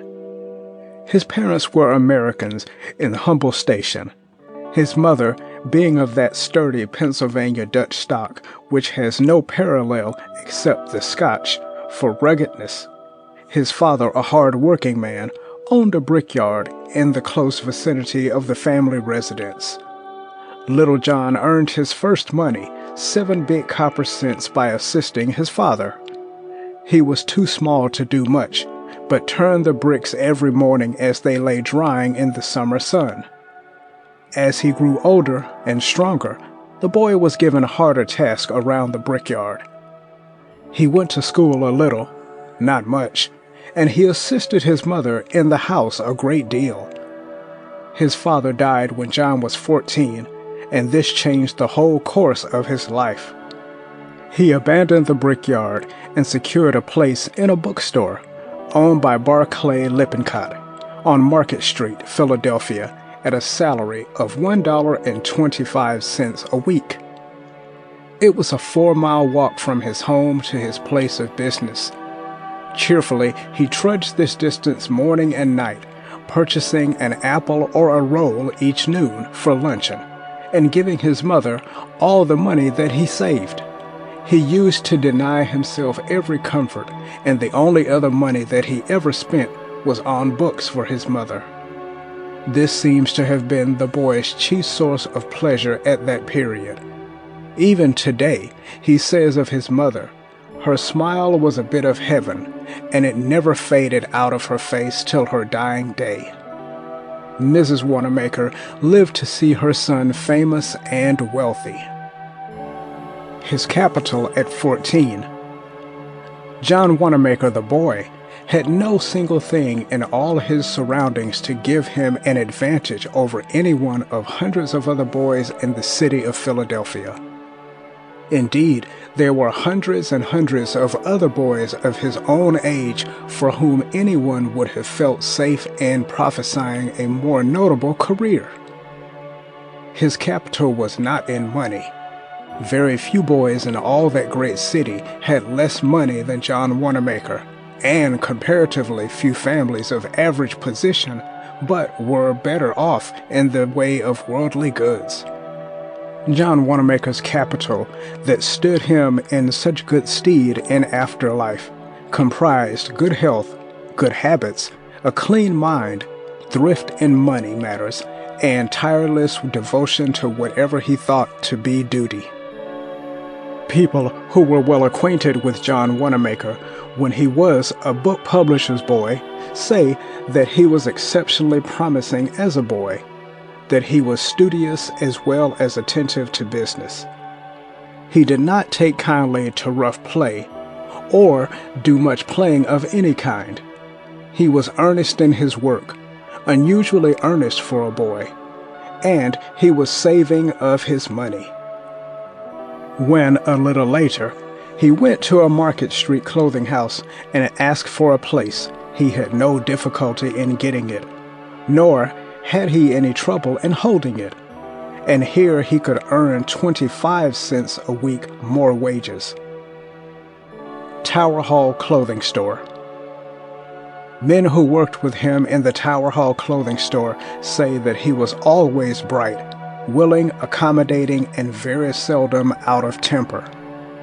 His effort was to be first at the store in the morning, and he was very likely to be one of the last, if not the last, at the store in the evening. If there was an errand, he was always prompt and glad to do it, and so the store people liked him, and the proprietor liked him, and when he began to sell clothing, the customers liked him. He was considerate of their interest. He did not try to force undesirable goods upon them. He treated them so that when they came again, they would be apt to ask, "Where is John?" His ambition and power as an organizer at 16. Colonel Bennett, the proprietor of Tower Hall, said of him at this time, "John was certainly the most ambitious boy I ever saw. I used to take him to lunch with me, and he used to tell me how he was going to be a great merchant. He was very much interested in the temperance cause, and had not been with me long before he persuaded most of the employees in the store to join the temperance society, to which he belonged. He was always organizing something. He seemed to be a natural-born organizer. This faculty is largely accountable for his great success in life." The YMCA. Young Wanamaker's religious principles were always at the forefront in whatever he did. His interest in Sunday school work and his skill as an organizer became well known. And so earnestly did he engage in the work of the Young Men's Christian Association that he was appointed the first salaried secretary of the Philadelphia branch at $1,000 a year. Never since has a secretary enrolled so many members in the same span of time. He passed 7 years in this arduous work. Oak Hall. He saved his money and, at 24, formed a partnership with his brother-in-law, Nathan Brown, and opened Oak Hall Clothing Store in April 1861. Their united capital was only $3,500, yet Wanamaker's capital of popular goodwill was very great. He was already a great power in the city. I can never forget the impression made upon my mind after he had been in business but a few months, when I visited his Bethany's Sunday School, established in one of the most unpromising sections of the city, which had become already a factor for good, with one of the largest enrollments in the world, and he was foremost in every form of philanthropic work. It was because of this great capacity to do business that Wanamaker had been able to boom the Young Men's Christian Association work. He knew how to do it, and he could boom a Sunday school or anything else that he took hold of. He had a head built for business. whatever the business might be, and as for Oak Hall, he knew just what to do with it. The first thing he did was to multiply his working capital by getting the best help attainable for running the store. At the very outset, John Wanamaker did what almost any other businessman would have stood aghast at. He chose the best man he knew as a salesman in the clothing business in Philadelphia. The man of the most winning personality who could attract trade, and agreed to pay him $1,350 for a year, 1/3 of the entire capital of the new concern. It has been a prime principle with this merchant prince not only to deal fairly with his employees, but to make it an object for them to earn money for him and to stand by him. Capacity has been the first demand. He engaged the very best men to be had. There are today dozens of men in his employ who receive larger salaries than are paid to cabinet ministers. All the employees of the 13th Street store, which he occupied in 1877, participate in a yearly division of profits. Their share at the end of the first year amounted to $109,439.68. His relation to customers. A considerable portion of the trade of the new store came from people in the country districts. Mr. Wanamaker had a way of getting close to them and gaining their goodwill.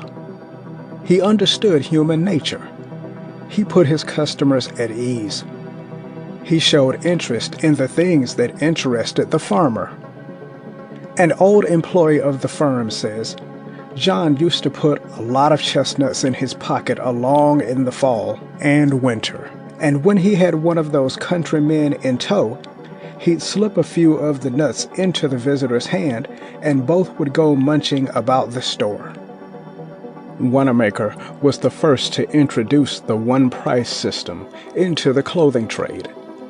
It was the universal rule in those days, in the clothing trade, not to mark the prices plainly on the goods that were for sale. Within rather liberal bounds, the salesman got what he could from the customer. Mr. Wanamaker, after a time, instituted at Oak Hall the plan of but one price, and that plainly marked. In doing this, he followed the cue of Stewart, who was the first merchant in the country to introduce it into the dry goods business. The great Wanamaker store of 1877 went much further. He announced that those who bought goods of him were to be satisfied with what they bought or have their money back. To the old mercantile houses of the city, this seemed like committing business suicide.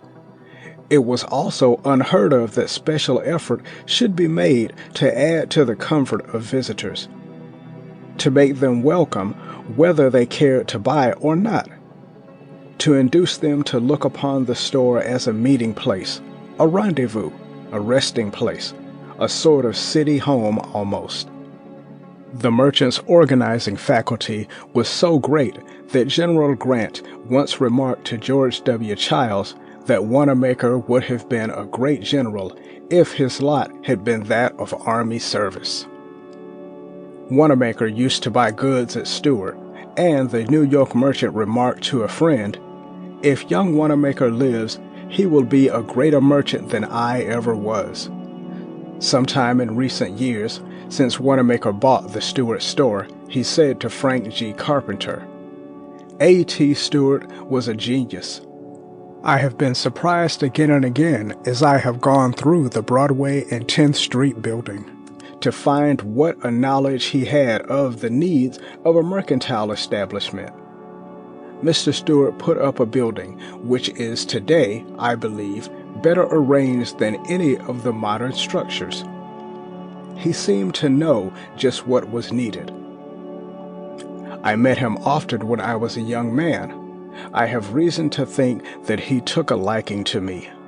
One day, I remember, I was in his woolen department buying some stuffs from my store here, when he came up to me and asked if I would be in the store for 15 minutes longer. I replied that I would. At the end of 15 minutes, he returned and handed me a slip of paper saying, "Young man, I understand that you have a mission school in Philadelphia. Use that for it." Before I could reply, he had left. I looked down at the slip of paper. It was a check for $1,000. Wanamaker early showed himself the peer of the greatest merchants. He created the combination of department store. He lifted the retail clothing business to a higher plane than it had ever before reached. In 10 years from the time he began to do business for himself, he had absorbed the space of 45 other tenants and became the leading merchant of his native city. 4 years later, he had purchased for $450,000 the freight depot of the Pennsylvania Railroad, covering the entire square where his present great store is located. The firm name became simply John Wanamaker. His lieutenants and business partners therein are his son Thomas B. Wanamaker and Robert C. Ogden. Their 2 Philadelphia establishments alone do a business of between $30 million and $40 million annually. Mr. Wanamaker's private fortune is one of the most substantial in America. Attention to detail. Yet in all these years, he has been early and late at the store, as he was when a boy. He has always seen to it that customers have prompt and careful attention. He early made the rule that if a sale was missed, a written reason must be rendered by the salesman. There was no haphazard business in that store, nothing of that happy-go-lucky style. Each man must be alert, wide awake, attentive, or there was no place for him at Oak Hall. The most rigid economy has been always a part of the system. It is told of him that, in the earlier days of Oak Hall, he used to gather up the short pieces of string that came in on parcels, make them into a bunch, and see that they were used when bundles were to be tied. He also had a habit of smoothing out old newspapers and seeing that they were used as wrappers for such things as did not require a better grade of paper. The story has often been related of the first day's business at the original store in '61, when Wanamaker delivered the sales by wheeling a pushcart. Advertising. The first day's business made a cash profit of $38, and the whole sum was invested in one advertisement in the next day's Inquirer. His advertising methods were unique. He paid for the best talent he could get in this line. Philadelphia awoke one morning to find W&B in the form of 6-inch square posters stuck up all over the town.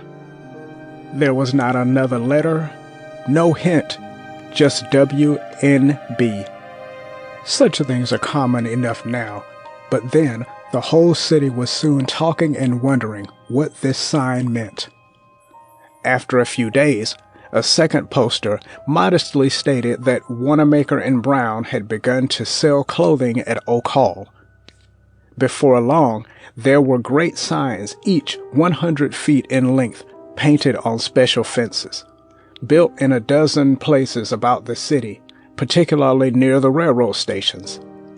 These told of the new firm and were the first of a class that is now seen all over the country. Afterwards, balloons more than 20 feet high were sent up, and a suit of clothes was given to each person who brought one of them back. Whole counties were stirred up by the balloons. It was grand advertising, imitated since by all sorts of people. When the balloon idea struck the Oak Hall management, it was quickly found that the only way to get these airships was to make them. And so, on the roof of the store, the cotton cloth was cut and oiled and put together. being well built and tied very tightly at the neck. They made long flights, and some of them were used over and over again. In one instance, a balloon remained for more than 6 months in a cranberry swamp, and when the great bag was discovered, slowly swaying in the breeze among the bushes, the frightened Jerseymen thought they had come upon an elephant, or maybe a survivor of the mastodons. This made more advertising of the very best kind for the clothing store, the kind that excites interested complimentary talk. Seizing opportunities. Genius consists in taking advantage of opportunities quite as much as in making them. Here was a young man doing things in an advertising way, regardless of the custom of the business world, and with a wonderful knowledge of human nature. He took common sense advantage of opportunities that were open to everybody. Soon after the balloon experience, tally-ho! Coaching began to be a Philadelphia fad of the very exclusives. Immediately afterward, a crack coach was secured, and 6 large and spirited horses were used instead of 4. And O'Call employees, dressed in the style of the most ultra-coaching set, traversed the country in every direction, scattering advertising matter to the music of the horn. Sometimes they would be a week on a trip. No wonder O'Call flourished. It was kept in the very front of the procession all the time. A little later, in the yachting season, the whole town was attracted and amused by processions of scatterings of men, each wearing a wire body frame that supported a thin staff from which waved a wooden burgee or pointed flag, reminding them of O'Call. Nearly 200 of these prototypes of the Sandwich Men were often out at one time. But it was not only in the quick catching of a novel advertising thought that the new house was making history. In newspaper advertising, it was even further in advance. The statements of store news were crisp and unhackneyed, and the first artistic illustrations ever put into advertisements were used there. So high was the grade of this picture work that art schools regularly clipped the illustrations as models, and the world-famous Shakespearean scholar Dr. Horace Howard Furness treasured the original sketches of the 7 Ages as among the most interesting in his unique collection. Push and persistence. The chief reason, said Mr. Wanamaker upon one occasion, that everybody is not successful is the fact that they have not enough persistency. I always advise young men who write me on the subject to do one thing well, throwing all their energies into it.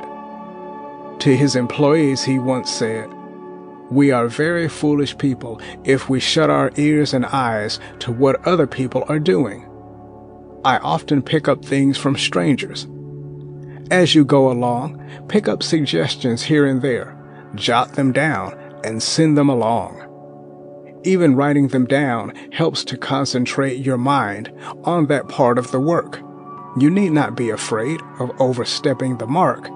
The more we push each other, the better." To what, Mr. Wanamaker, do you attribute your great success?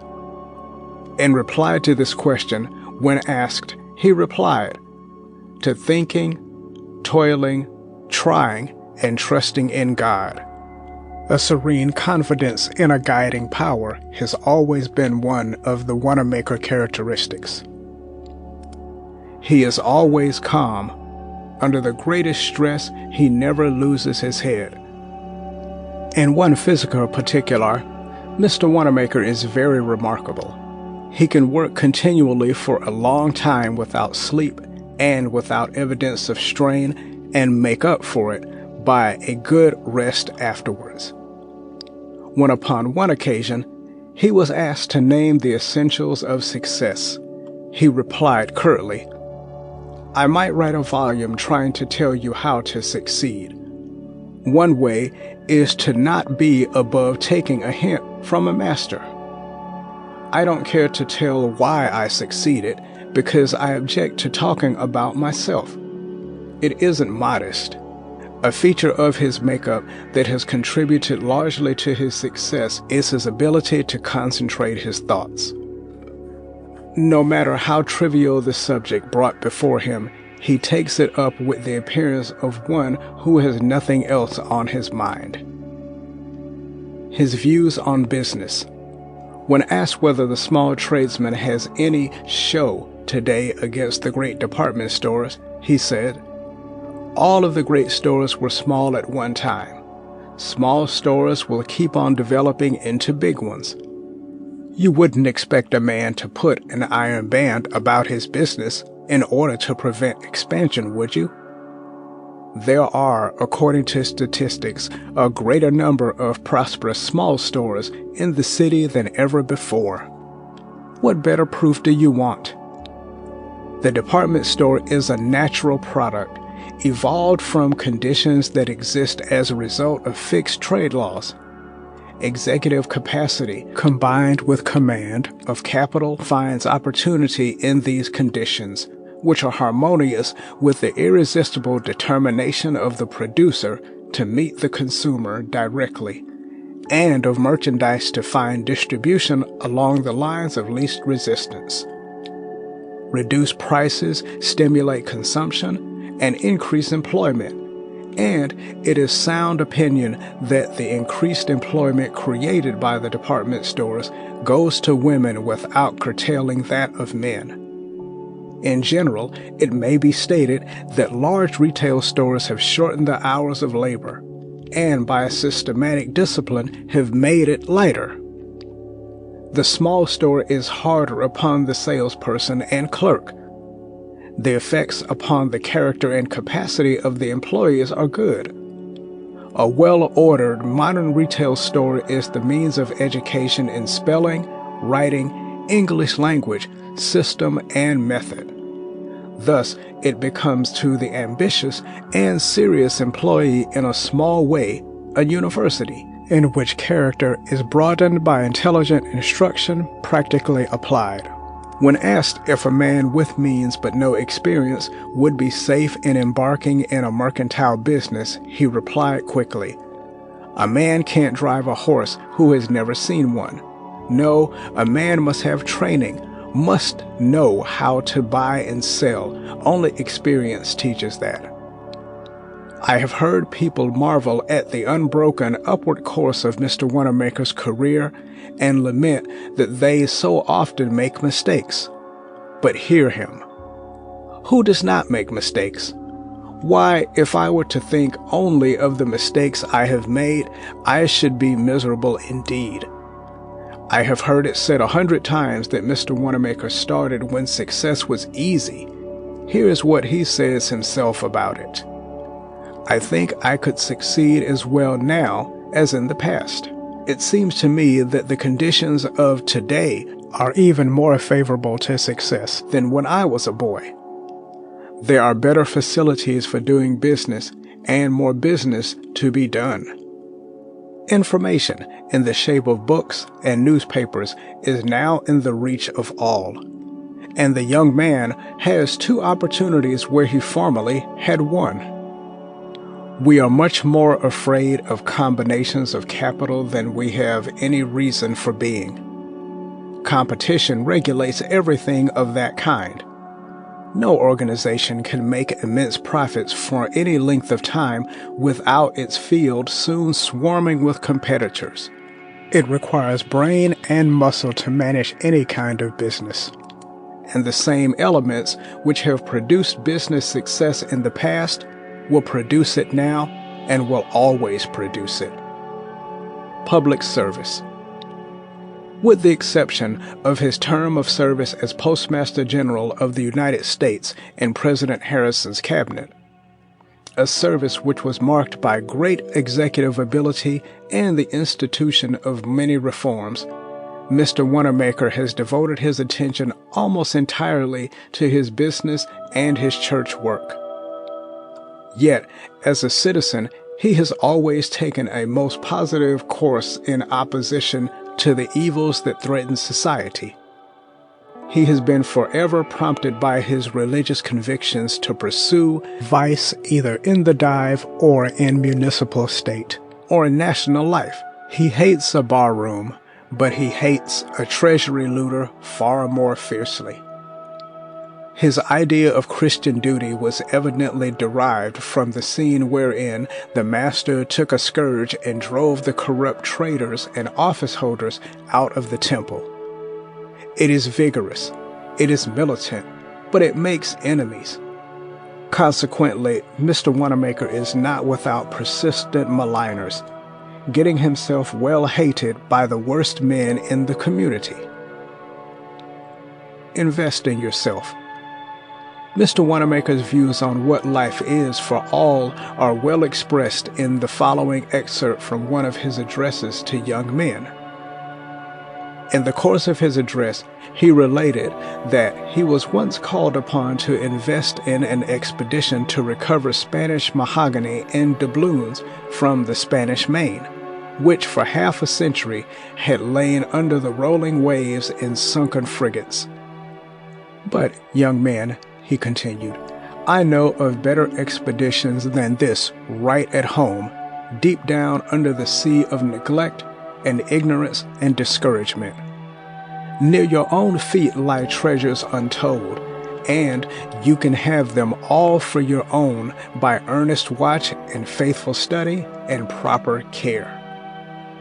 Let us not be content to mine the most coal, make the largest locomotives, and weave the largest quantities of carpets, but amend the sounds of the pick, the blows of the hammer, the rattle of the looms, and the roar of the machinery. Take care that the immortal mechanism of God's own hand, the mind, is still full trained for the highest and noblest service. This is the most enduring kind of property to acquire, a property of soul which no disaster can wreck or ruin. Whatever may be the changes that shall sweep over our fair land, no power can ever take away from you your investment in knowledge. At home. Like all other magnetic and forceful men, Mr. Wanamaker is striking in his appearance, strong rather than handsome. He has a full round head, a broad forehead, a strong nose, heavy-lidded eyes that flash with energy, heavy jaws that denote strength of will, and tight-closed lips that just droop at the corners, giving an ever-present touch of sedateness. His face is as smooth as a boy's and as mobile as an actor's, and when lightened up in discussion, it beams with expression. He wears a hat that is only 6 7/8 in size, but is almost completely circular in form. He is almost 6 feet tall and finely built, and all his motions have in them the springiness of health. Nobody ever saw him dressed in any other color than black, with a black necktie under a turned-down collar. But he always looks as trim as if he were just out of the hands of both tailor and barber. It is his delight to pass much time at his country seat in Jenkintown. He is fond of the field and the river, the trees and flowers and all the growths with which God has beautified the earth. His house is a home-like structure, with wide piazzas standing upon the crest of a hill in the midst of a noble lawn. A big rosary and orchid house stand nearby. The before-breakfast ramble of the proprietor is finished in the flower garden, and every guest is laden with floral trophies. Mr. Wanamaker was married while he was the secretary of the YMCA to one whom he met at a church service, and who has been in full sympathy with his religious activities. He has been for 40 years superintendent of the Bethany Sunday School in Philadelphia. He began with 2 teachers and 27 pupils, and at the recent anniversary reported a school of 4,500, a church with 3,700 members, 500 having been added during the past year, several branches, and scores of department organizations. John Wanamaker says today that his business success is due to his religious training. He is, first of all, a Christian. The lessons of such a life should be precious to every young man. It teaches the value of untiring effort, of economy, of common sense applied to common business. I know of no career in this country that offers more encouragement to young people. It shows what persistency can do. It shows what intelligent, well-directed, tireless effort can do, and it proves that a man may devote himself to helping others, to the Sunday school, to the church, to broad philanthropy, and still be wonderfully successful in a business way. End of section 7.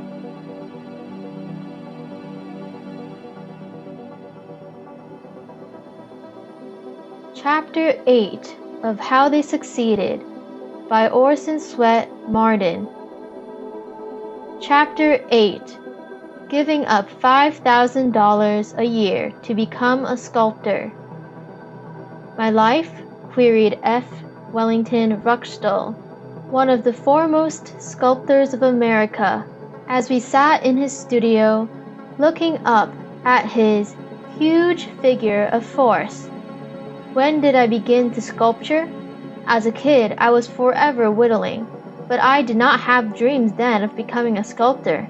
It was not till I was 32 years of age, and love, disappointment in my first love, played a prominent part. But as a boy, Mr. Ruckstuhl, I was a poet.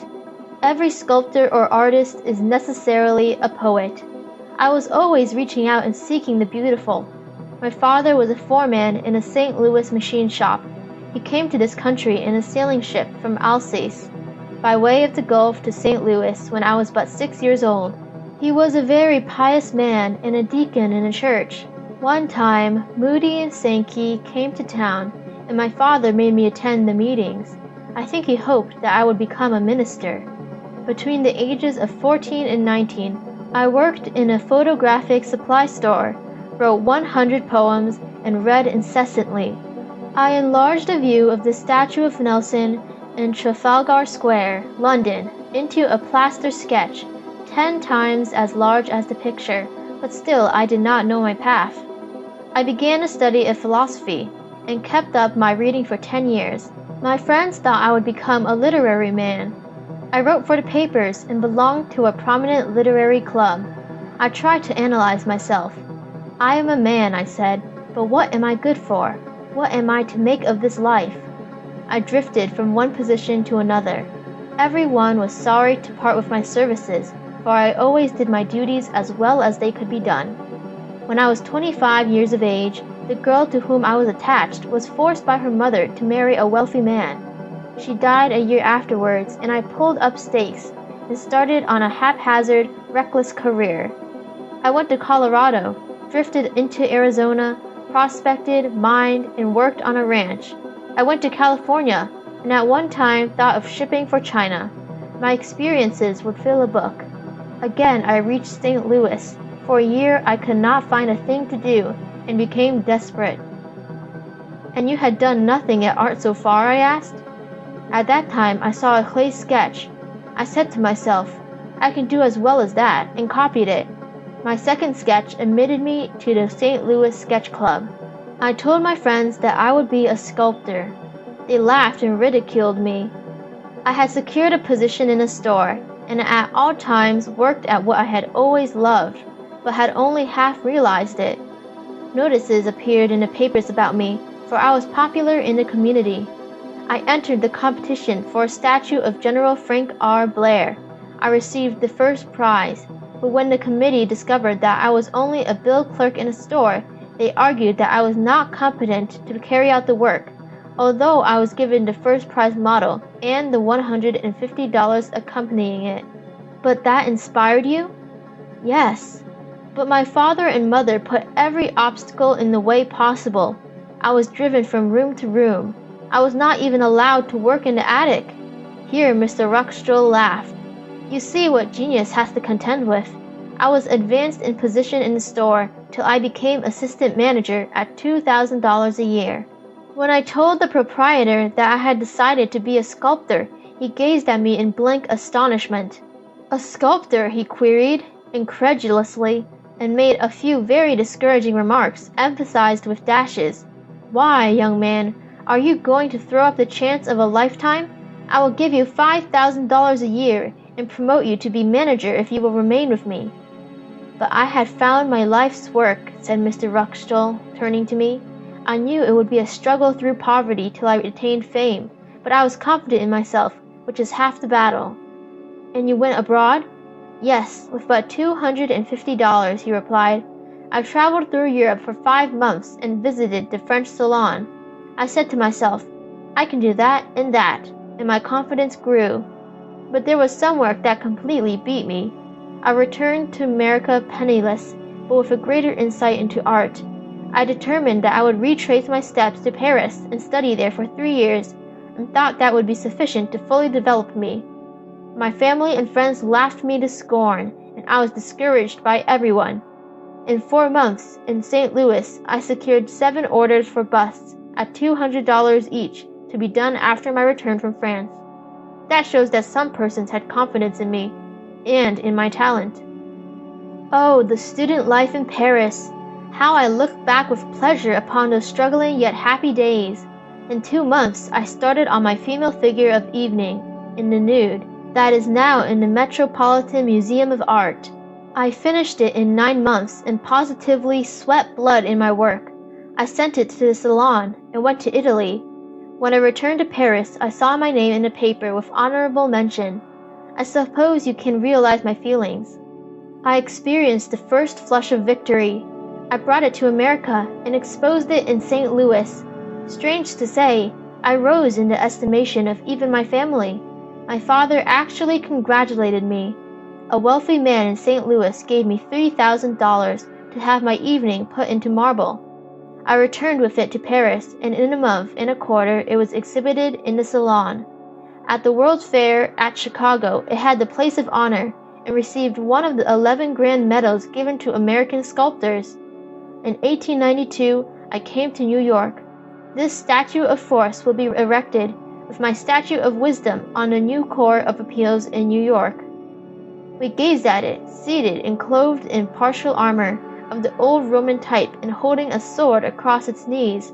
The great muscles spoke of strength and force, and yet, with it all, there was an almost benign look upon the military visage. There is force and real action therewithal, although there is repose, I said in admiration. Oh, said Mr. Ruckstuhl, that's it, and that is what is so hard to get.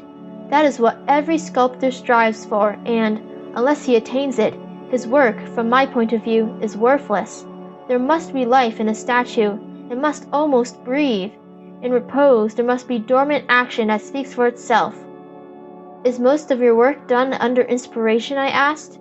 There is nothing, and a great deal, in so-called inspiration. I firmly believe that we mortals are simply tools, mediums at work here on earth.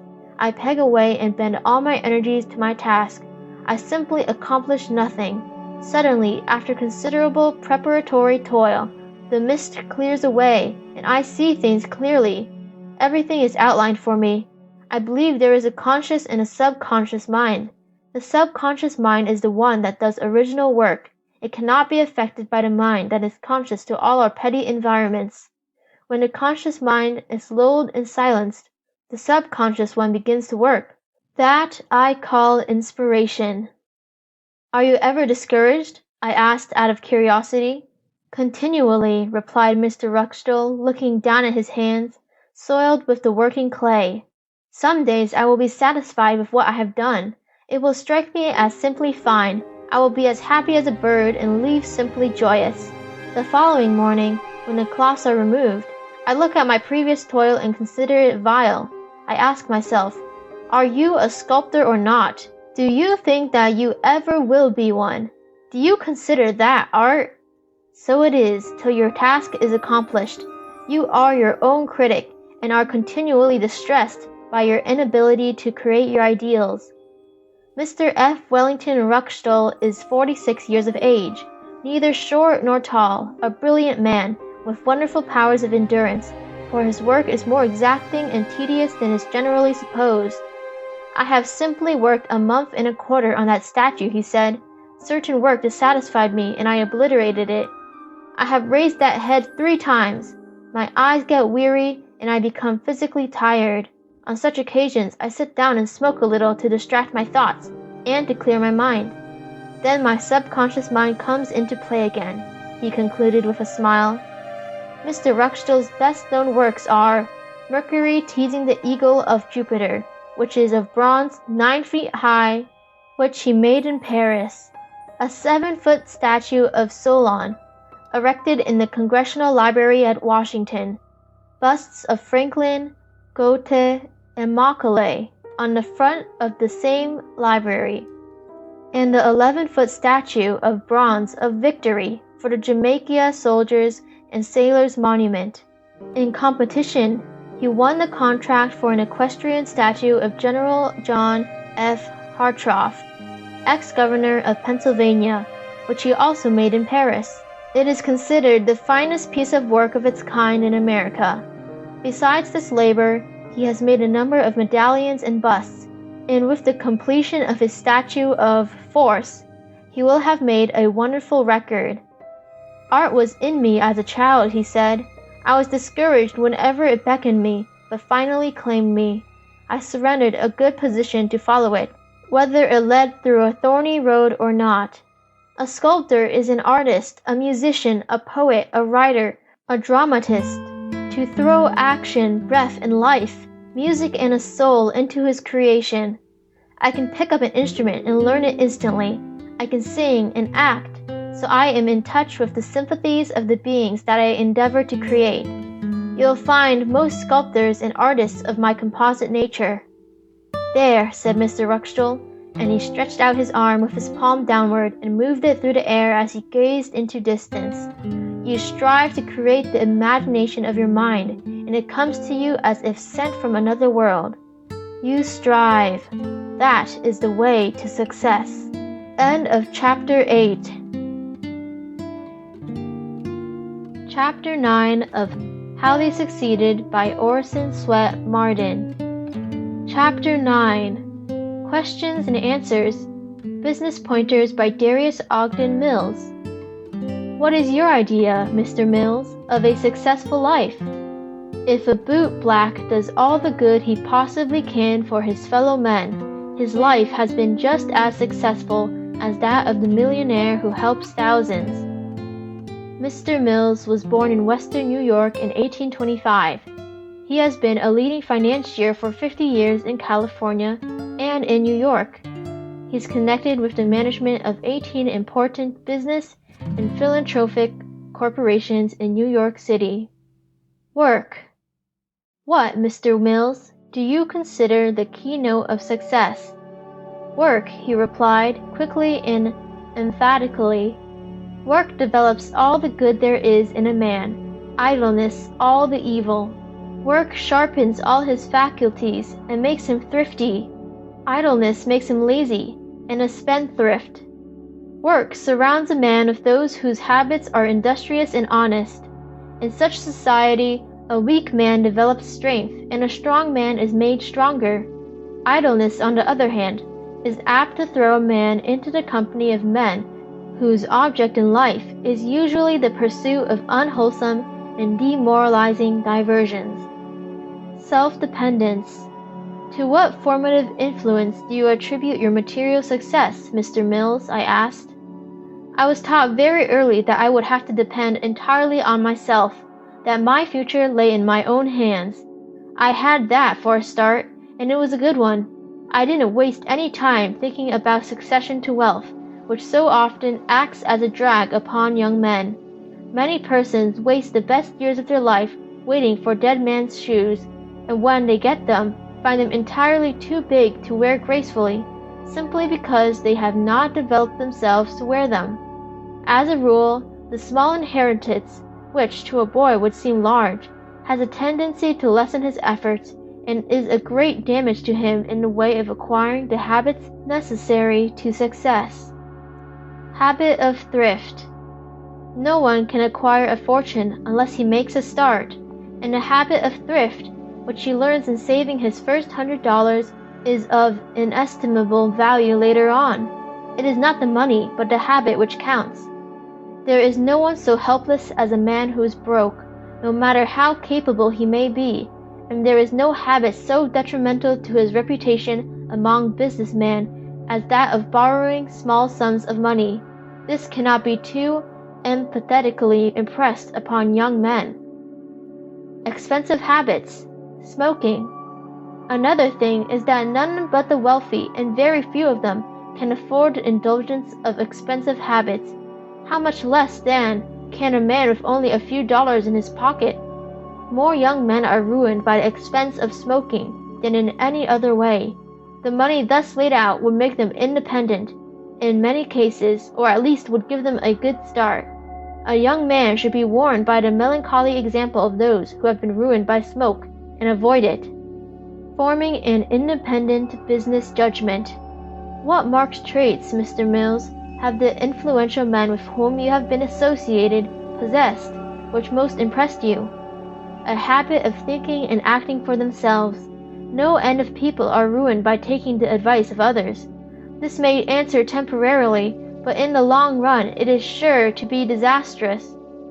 Any man who has an ability to judge for himself would better get a comfortable clerkship somewhere, letting someone of more ambition and ability do the thinking necessary to run the business. The multiplication of opportunities today in America. Are the opportunities for making money as numerous today as they were when you started in business? Yes.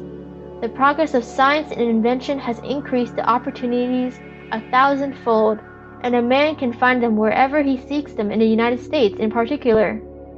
It has caused the field of employment of labor of all kinds to expand enormously, thus creating opportunities which never existed before.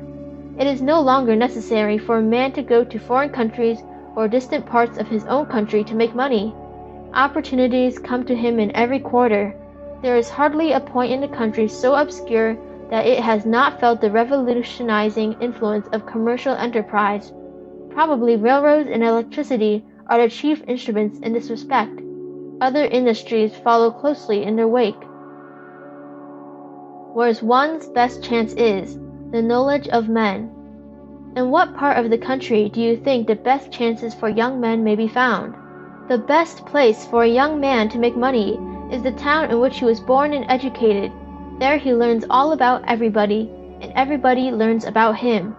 This is to his advantage if he bears a good character, and to the advantage of his townspeople if he bears a bad one. While a young man is growing up, he unconsciously absorbs a vast deal of knowledge of people and affairs, which would be equal to money if he only has the judgment to avail himself of it. A knowledge of men is the prime secret of business success. Upon reflection, how absurd it is for a man to leave a town where he knows everything and everybody and go to some distant point where he doesn't know anything about anybody or anything, and expect to begin on an equal footing with the people there who are thoroughly acquainted. The bottom of the ladder. What lesson, Mr. Mills, do you consider it most needful for young men to learn? The lesson of humility, not in the sense of being servile or undignified, but in that of paying due respect to men who are their superiors in the way of experience, knowledge, and position. Such a lesson is akin to that of discipline.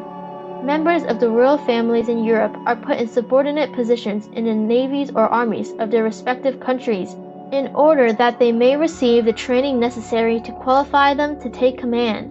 They must first know how to obey if they would control others. In this country, it is customary for the sons of the presidents of great railroads or other companies to begin at the bottom of the ladder and work their way up step by step, just the same as any other boy in the employ of the corporation. This course has become imperatively necessary in the United States, where each great business has become a profession in itself. Most of the big machine shops number among their employees Scions of old families who carry dinner pails and work with files or laths, the same as anyone else. Such shoulder-to-shoulder experience is invaluable to a man who is destined to command, because he not only masters the trade technically, but learns all about the men he works with and qualifies himself to grapple with labor questions which may arise. There is no end of conspicuous examples of the wisdom of this system in America. There are also many instances of disaster to great industrial concerns due to the inexperience or the lack of tact of men placed suddenly in control. The beneficent use of capital. Upon this point, Mr. Mills said, "A man can, in the accumulation of a fortune, be just as great a benefactor of mankind as in the distribution of it. In organizing a great industry, one opens up fields of employment for a multitude of people who might otherwise be practically helpless, giving them not only a chance to earn a living for themselves and their families, but also to lay by a competency for old age. All honest, sober men, if they have half a chance, can do that, but only a small percentage can ever become rich. Now the rich man, having acquired his wealth, knows better how to manage it than those under him would, and having actual possession, he has the power to hold the community of his employees and their interests together, and prevent disintegration, which means disaster so much oftener to the employee than to the employer. The wholesome discipline of earning and spending. What is the responsibility of wealth, Mr. Mills? A man must learn not to think too much of money. It should be considered as a means and not an end, and the love for it should never be permitted to so warp a man's mind as to destroy his interest in progressive ideas. Making money is an education, and the wide experience thus acquired teaches a man discrimination in both men and projects where money is under consideration. Very few men who make their own money use it carelessly. Most good projects that fail owe their failure to bad business management, rather than to lack of intrinsic merit. An inventor may have a very good thing, and plenty of capital may be enlisted, but if a man not acquainted with the peculiar line, or one who is not a good salesman or financier, be employed as manager, the result is disastrous. A man should spend his money in a way that tends to advance the best interests of society in the country he lives in, or in his own neighborhood at least. There is only one thing that is a greater harm to the community than a rich spendthrift, and that is a miser. Personal. A word about cheap hotels. How did you happen to establish the system of hotels which bears your name, Mr. Mills? I had been looking around for several years to find something to do that would be for the good of the community. My mind was largely on other matters, but it occurred to me that the hotel project was the best, and I immediately went to work at it.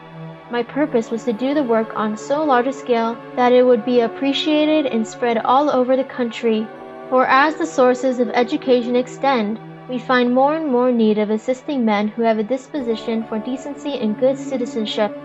The mechanic is well paid, and the man who has learned to labor is much more independent than he who is prepared for a profession or scientific career or other objects in life that call for higher education.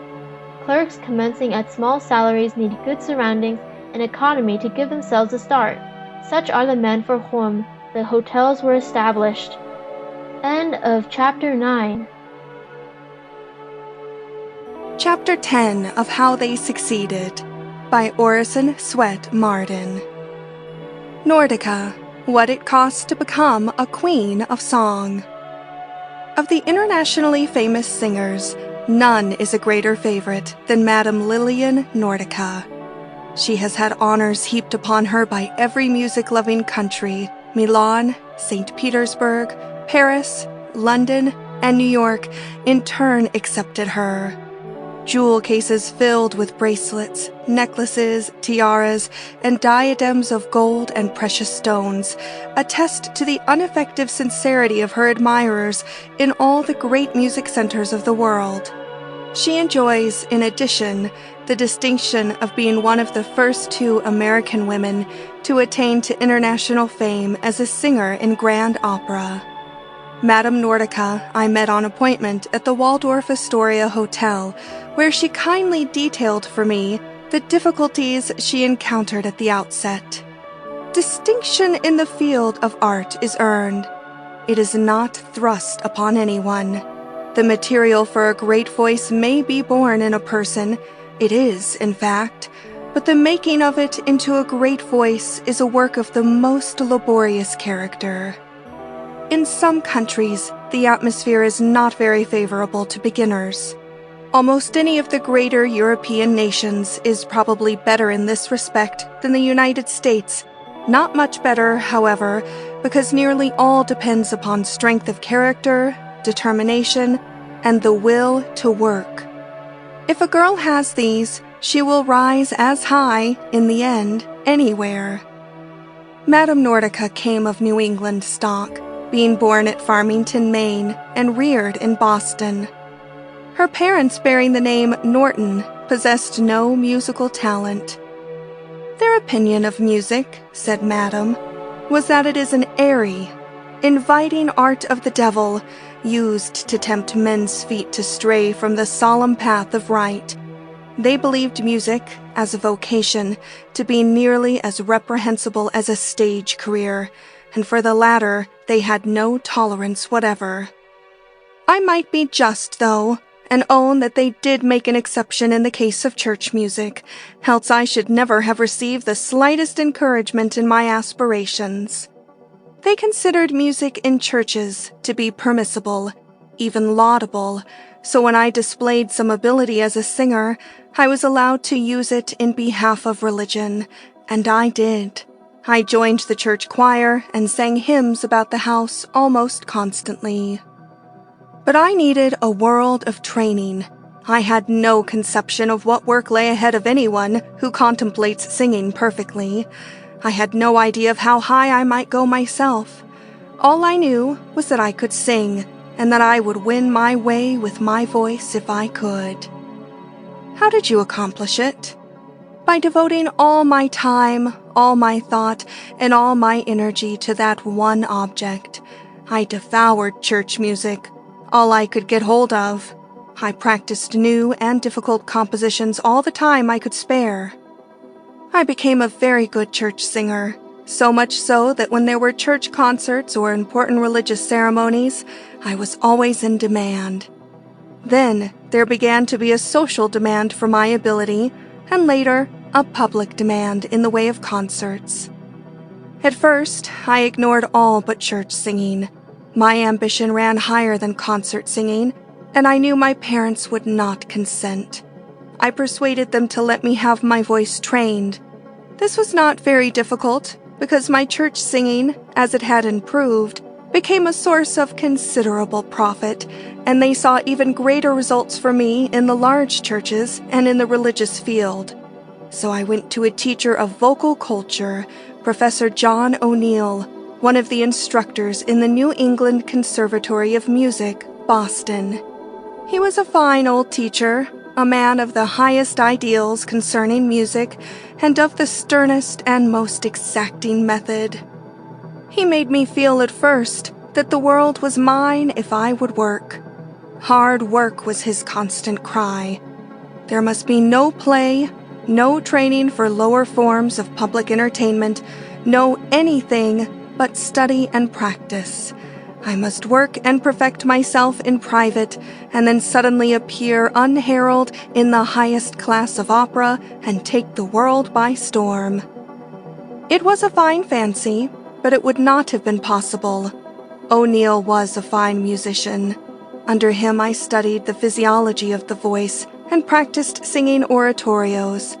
I also took up Italian, familiarizing myself with the language, with all the songs and endless arias.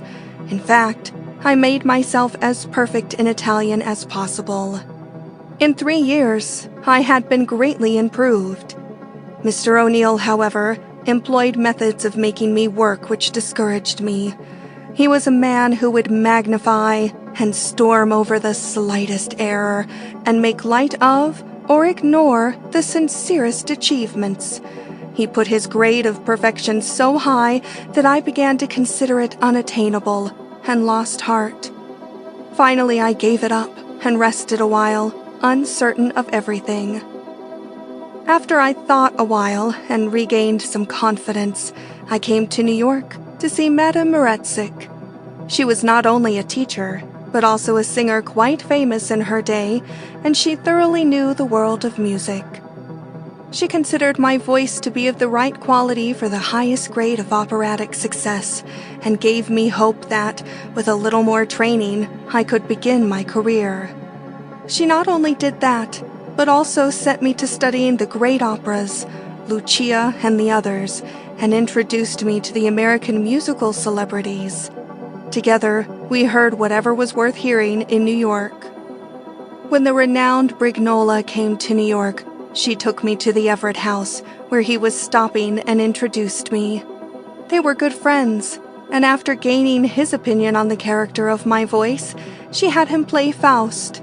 That was a wonderful thing for me, to hear the great Brignola. It fired my ambition. As I listened, I felt that I could also be great, and that people, someday, might listen to me as enraptured as I then was by him. It put new fire into me, and caused me to fairly toil over my studies. I would have given up all my hours if only I had been allowed or requested.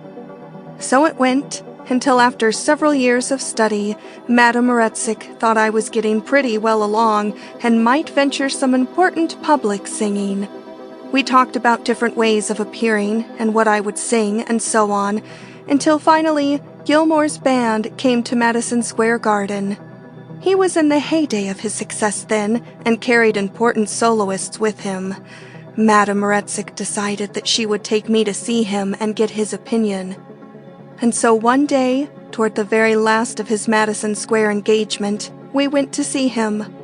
Madame Moretzik was on good terms with him also. I remember that she took me in one morning when he was rehearsing. I saw a stout, kindly, genial-looking man who was engaged in tapping for attention, calling certain individuals to notice certain points, and generally fluttering around over a dozen odds and ends. Madame Moretzik talked with him a little while, and then called his attention to me. He looked towards me. "Thinks she can sing, eh? Yes, well, all right. Let her come right along." Then he called to me. "Come right along now. Step right up here on the stage. Yes. Now what do you sing?" I told him I could sing almost anything in oratorio or opera if he wished. He said, Well, have a little from both. Now what shall it be?" I shall never forget his kindly way.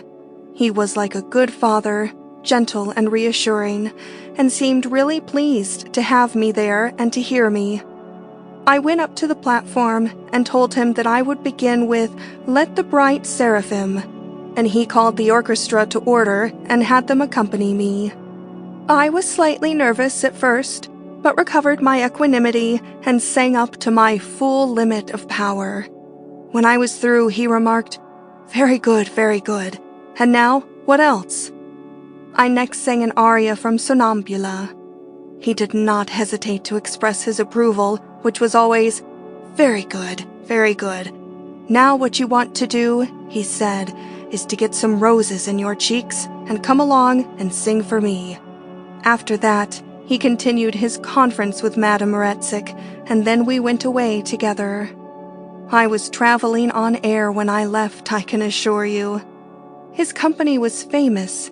Its engagement had been most successful. Madame Poppenheim was singing with it, and there were other famous names.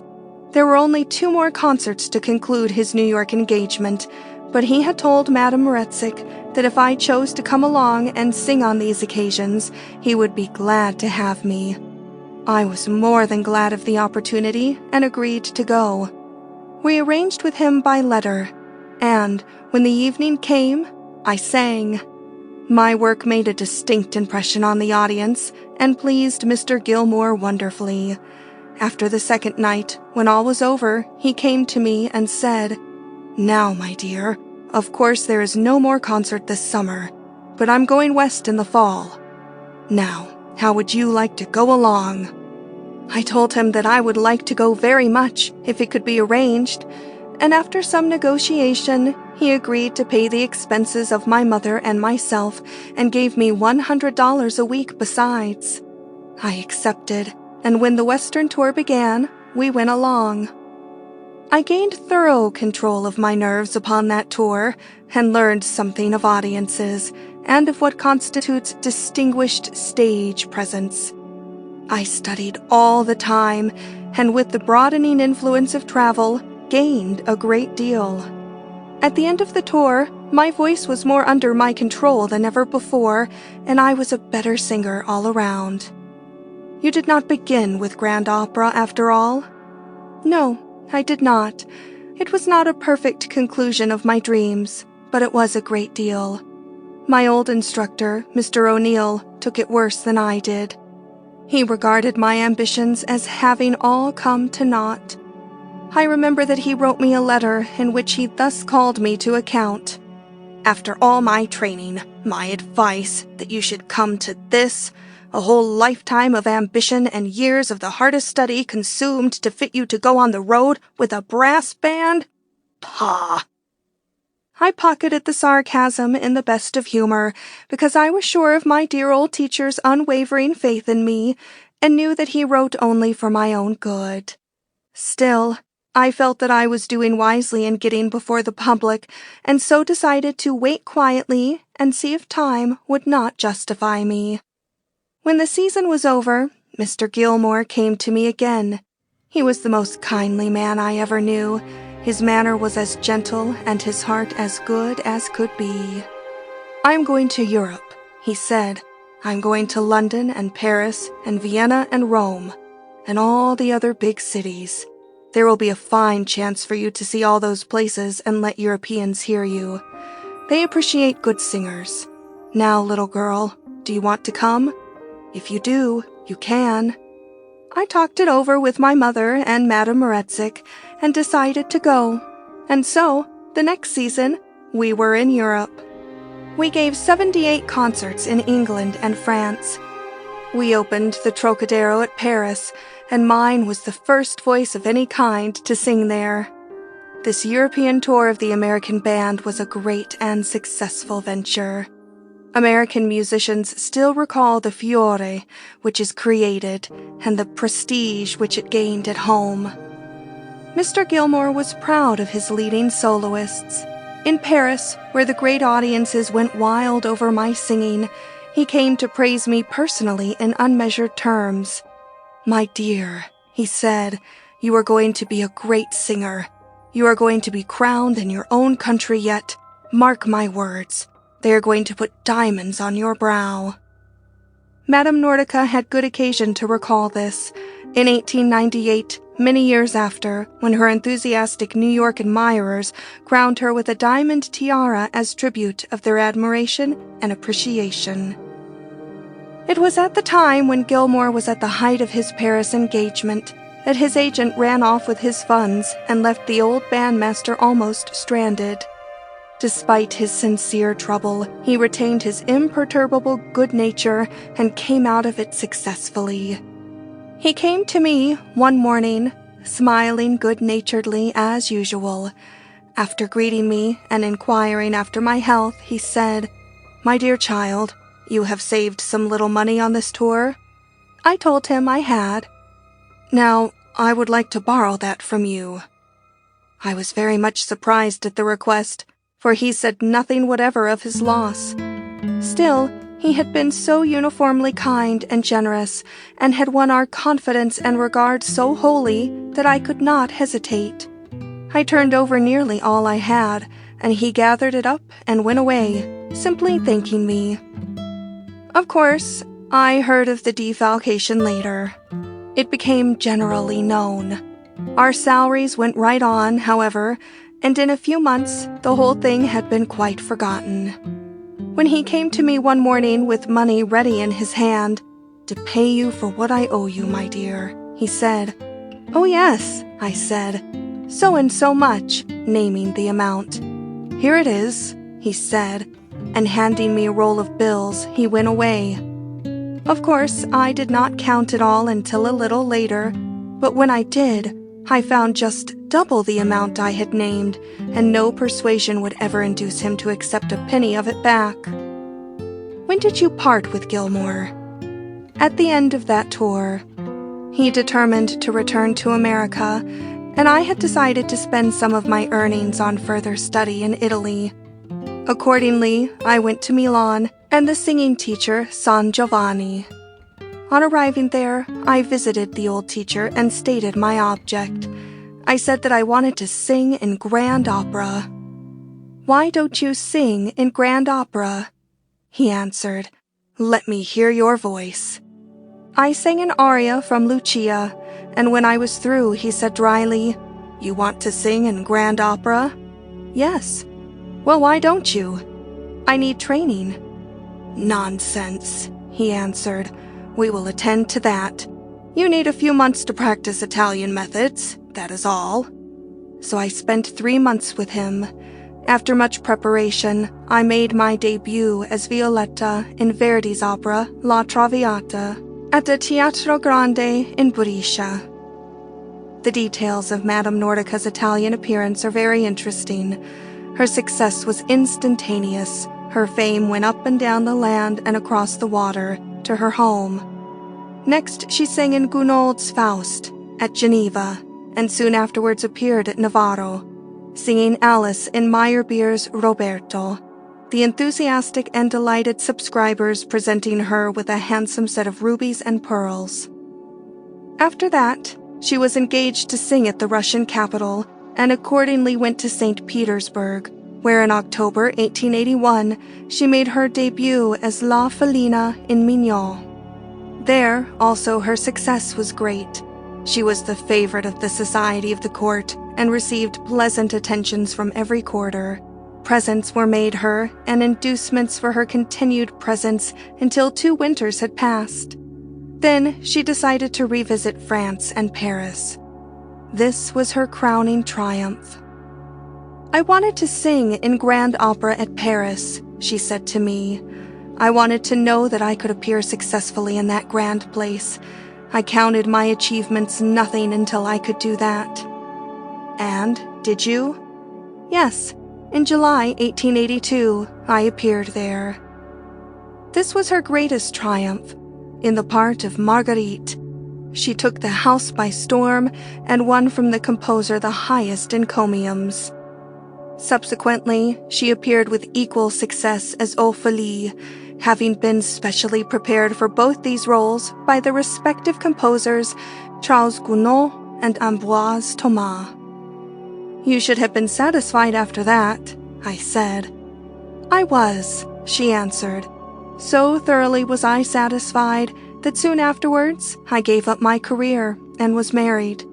For 2 years I remained away from the public, but after that time, my husband having died, I decided to return. I made my first appearance at the Burton Theatre in London and was doing well enough when Colonel Mapleson came to me. He was going to produce grand opera. In fact, he was going to open Covent Garden, which had been closed for a long time, with a big company. He was another interesting character. I found him to be generous and kind-hearted and happy-spirited as anyone could be. When he came to me, it was in the most friendly manner. "I'm going to open Covent Garden," he said. "Now here is your chance to sing there. All the great singers have appeared there. Patti, Gerster, Nielsen, Tietjens. Now it's your turn. Come and sing." "How about terms?" I asked. "Terms!" he exclaimed. "Terms! Don't let such a little detail stand in your way. What is money compared to this? Ignore money. Think of the honor, of the memories of the place, of what people think about it." And then he waved his arms dramatically. Yet we came to terms, not wholly sacrificial on my part, and the season began. Covent Gardens had not been open for a long time. It was in the spring of the year, cold and damp. There was a crowded house, though, because fashion accompanied the Prince of Wales there. He came night after night and heard the opera through with an overcoat on.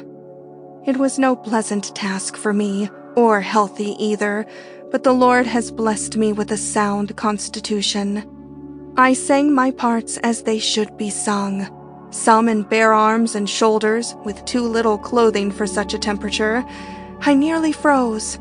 But it was Covent Garden and a great London audience, and so I bore up under it. Things went on this way very successfully until Sir Augustus Harry took Drury Lane and decided to produce grand opera. He started in opposition to Colonel Mapleson, and so Covent Garden had to be given up. Mr. Harris had more money, more prestige with society, and Colonel Mapleson could not live under the division of patronage. When I saw the situation, I called on the new manager and talked with him concerning the next season. He was very proud and very condescending, and made sure to show his indifference to me.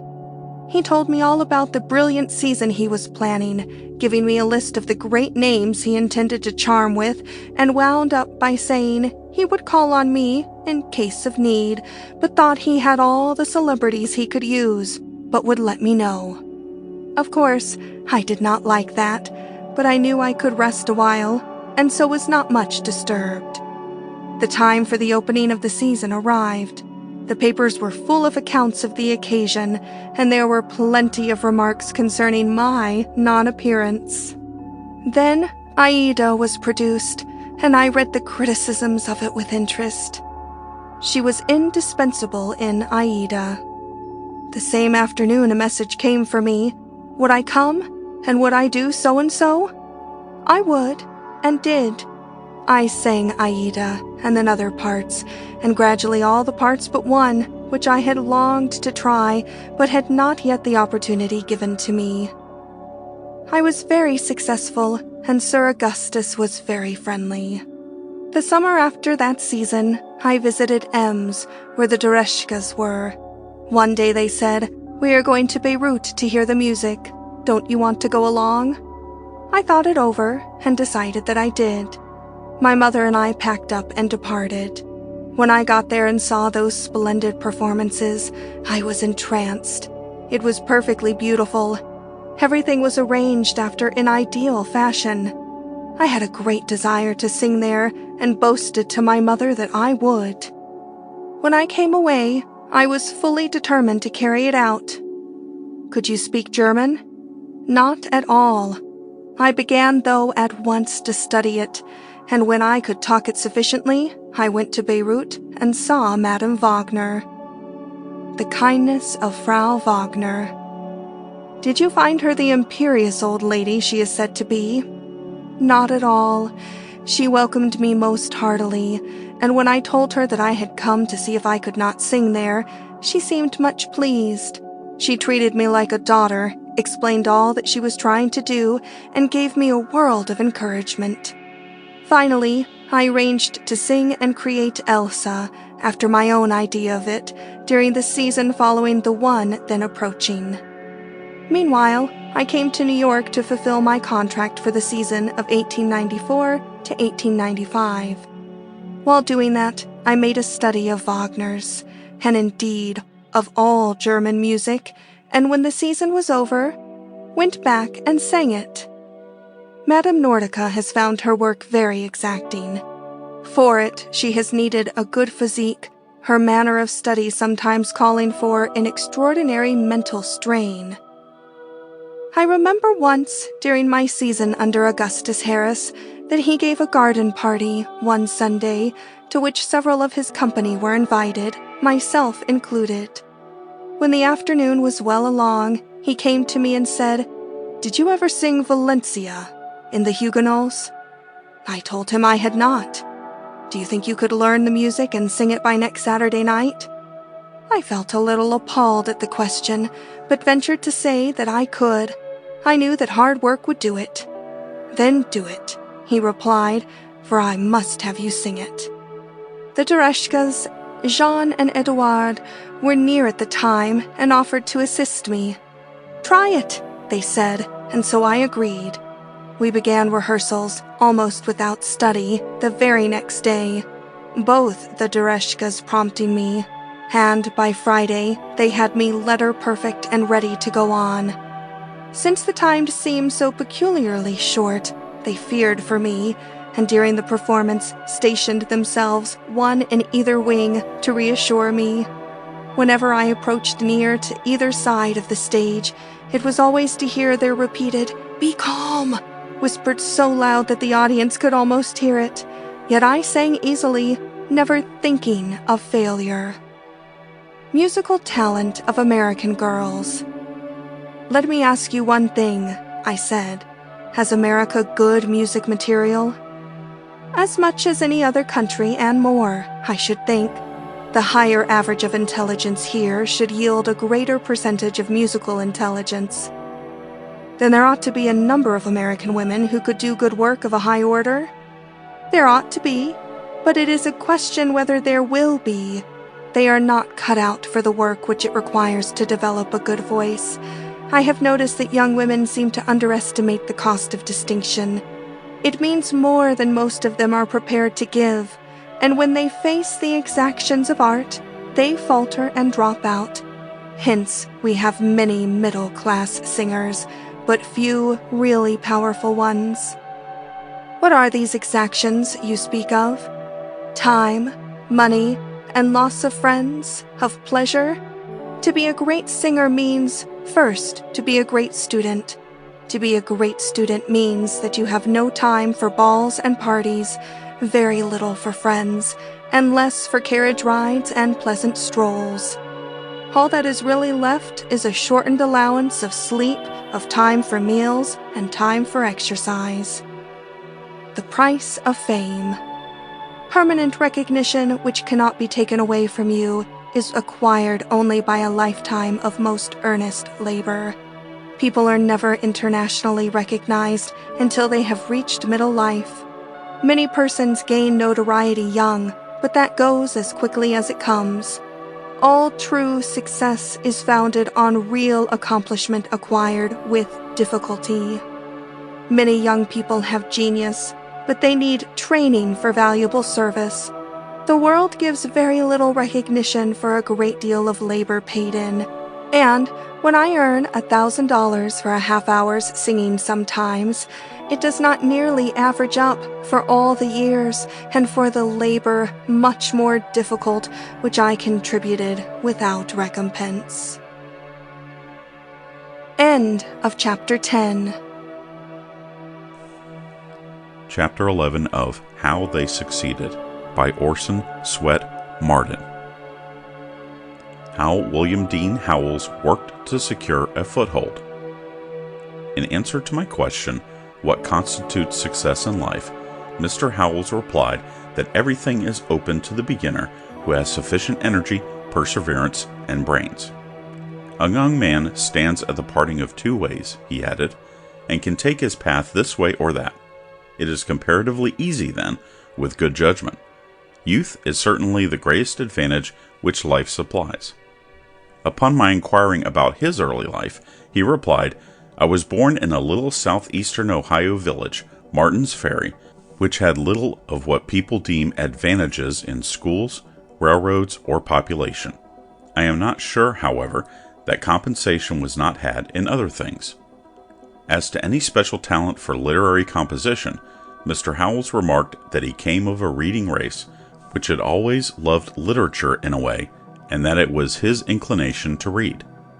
Upon this, I ventured to ask, would you say that, with a leaning towards a special study and good health, a fair start and perseverance, anyone can attain to distinction? That is probability only. You may be sure that distinction will not come without those qualities. The only way to succeed is to have them, although having them will not necessarily guarantee distinction. I can only say that I began with a lofty ideal. My own youth was not specially marked by advantages. There were none, unless you can call a small bookcase full of books, which my home contained, an advantage. The printing office was my school from a very early date. My father thoroughly believed in it, and he had his belief as to work, which he illustrated as soon as we were old enough to learn the trade he followed. We could go to school and study, or we could go into the printing office and work, with perhaps an equal chance of learning, but we could not be idle. And you chose the printing office? Not wholly. As I recall it, I went to and fro between the schoolhouse and the printing office. When I tired of one, I was promptly given the other. As the world goes now, we were poor. My father's income was never above $1,200 a year, and his family was large, but nobody was rich then. We lived in the simple fashion of that time and place. My reading, somehow, went on pretty constantly. No doubt my love for it won me a chance to devote time to it. The length varied with varying times. Sometimes I read but little. There were so many years of work, of overwork indeed, which falls to the lot of many, that I should be ashamed to speak of it except in accounting for the fact of my little reading. My father had sold his paper in Hamilton and bought an interest in another at Dayton, and at that time we were all straining our utmost to help pay for it. In that period, very few hours were given to literature. My daily tasks began so early and ended so late that I had little time, even if I had the spirit for reading. Sometimes I had to sit up until midnight waiting for telegraphic news and be up again at dawn to deliver the papers, working afterwards at the case, but that was only for a few years. Acquiring a literary style. When did you find time to seriously apply yourself to literature? I think I did so before I really had the time. Literary aspirations were stirred in me by the great authors whom I successfully discovered, and I was perpetually imitating the writings of these, modeling some composition of my own after theirs, but never willing to own it. Do you attribute your style to the composite influence of these various models? No doubt they had their effect as a whole, but individually I was freed from the last by each succeeding author, until at length I came to understand that I must be like myself and no other. Had you any conveniences for literary research beyond the bookcase in your home? If you mean a place to work, I had a narrow little space under the stairs. There was a desk pushed back against the wall, which the irregular ceiling sloped down to meet. Behind it, and at my left, was a window, which gave a good light on the writing leaf of my desk. This was my workshop. For 6 or 7 years, and it was not all a bad one. It seemed, for a whole, so very simple and easy to come home in the middle of the afternoon when my task at the printing office was done, and sit down to my books in my little study, which I did not finally leave until the family were all in bed. My father had a decided bent for literature, and when I began to show a liking for it, he was eager to direct my choice. This finally changed to merely recommending books, and eventually I was left to my own judgment, a perplexed and sorrowfully mistaken judgment at times. In what manner did you manage to read the works of all your favorite authors? My hours at the printing office began at 7 and ended at 6, with an hour at noon for dinner, which I used for putting down such verses as had come to me in the morning. As soon as supper was over, I got out my manuscripts and sawed and filed and hammered away at my blessed poems, which were little less than imitations, until 9, when I went regularly to bed, to rise again at 5. Sometimes the foreman gave me an afternoon off on Saturday, which I devoted to literature. As I questioned further, it was said, as I recall it, my father had secured one of those legislative clerkships in 1858, which used to fall sometimes to deserving country editors, and together we managed and carried out a scheme for corresponding with some city papers. Going to Columbus, the state capital, we furnished a daily letter giving an account of the legislative proceedings, which I mainly wrote from the material he helped me to gather. The letters found favor, and my father withdrew from the work wholly. These letters I furnished during 2 years. At the end of the first winter, a Cincinnati paper offered me the city editorship, but one night's round with the reporters at the police station satisfied me that I was not meant for that kind of work. I then returned home for the summer and spent my time in reading and in sending off poems, which regularly came back. I worked at my father's printing office, but as soon as my task was done, went home to my books and worked away at them until supper. Then a German bookbinder, with whom I was endeavoring to read Heine in the original, met me in my father's editorial room, and with a couple of candles on the table between us and our Heine and the dictionary before us, we read until we were both tired out. As to the influence of this constant writing and constant study, Mr. Howells remarked, it was not without its immediate use. I learned how to choose between words. After a study of their fitness, and, though I often employed them decoratively, and with no vital sense of their qualities, still, in mere decoration, they had to be chosen intelligently, and after some thought about their structure and meaning. I could not imitate great writers without imitating their method, which was to the last degree intelligent. They knew what they were doing, and although I didn't always know what I was doing, they made me wish to know, and ashamed of not knowing. The result was beneficial. Mr. Howells then spoke of his astonishment when one day he was at work as usual in the printing office at home, upon being invited to take a place upon a Republican newspaper at Columbus, the capital, where he was given charge of the news department. This included the literary notices and book reviews, to which at once he gave his prime attention. When did you begin to contribute to the literature of the day? If you mean, when did I begin to attempt to contribute, I should need to fix an early date, for I early had experience with rejected manuscripts. One of my pieces, upon the familiar theme of spring, was the first thing I ever had in print. My father offered it to the editor of the paper I worked on in Columbus, where we were then living, and I first knew what he had done when, the mingled shame and pride, I saw it in the journal. In the tumult of my emotions, I promised myself that if I ever got through that experience safely, I would never suffer anything else of mine to be published. But it was not long before I offered the editor a poem myself. When did you publish your first story? My next venture was a story in the Marvel manner, which it was my misfortune to carry into print. I did not really write it, but composed it, rather, in type at the case. It was not altogether imitated from Marvel, for I drew upon the easier art of Dickens at times, and helped myself out in places with bold parodies of Bleak House. It was all very well at the beginning, but I had not reckoned with the future sufficiently to start out with any clear ending in my mind, and, as I went on, I began to find myself more and more in doubt about it. My material gave out, my incidents failed me, the characters wavered, and threatened to perish in my hands. To crown my misery, there grew up an impatience with the story among its readers, and this found its way to me one day, when I overheard an old farmer, who came in for his paper, say that he did not think that story amounted to much. I did not think so either, but it was deadly to have it put into words, and how I escaped the moral effect of the stroke I do not know. Somehow, I managed to bring the wretched thing to a close, and to live it slowly down. The fate following collaboration. My next contribution to literature was jointly with John J. Pyatt, the poet, who had worked with me as a boy in the printing office at Columbus. We met in Columbus, where I was then an editor, and we made our first literary venture together in a volume entitled Poems of Two Friends. The volume became instantly and lastingly unknown to fame. The West waited, as it always does, to hear what the East should say. The East said nothing, and 2/3 of the small edition of 500 copies came back upon the publisher's hands.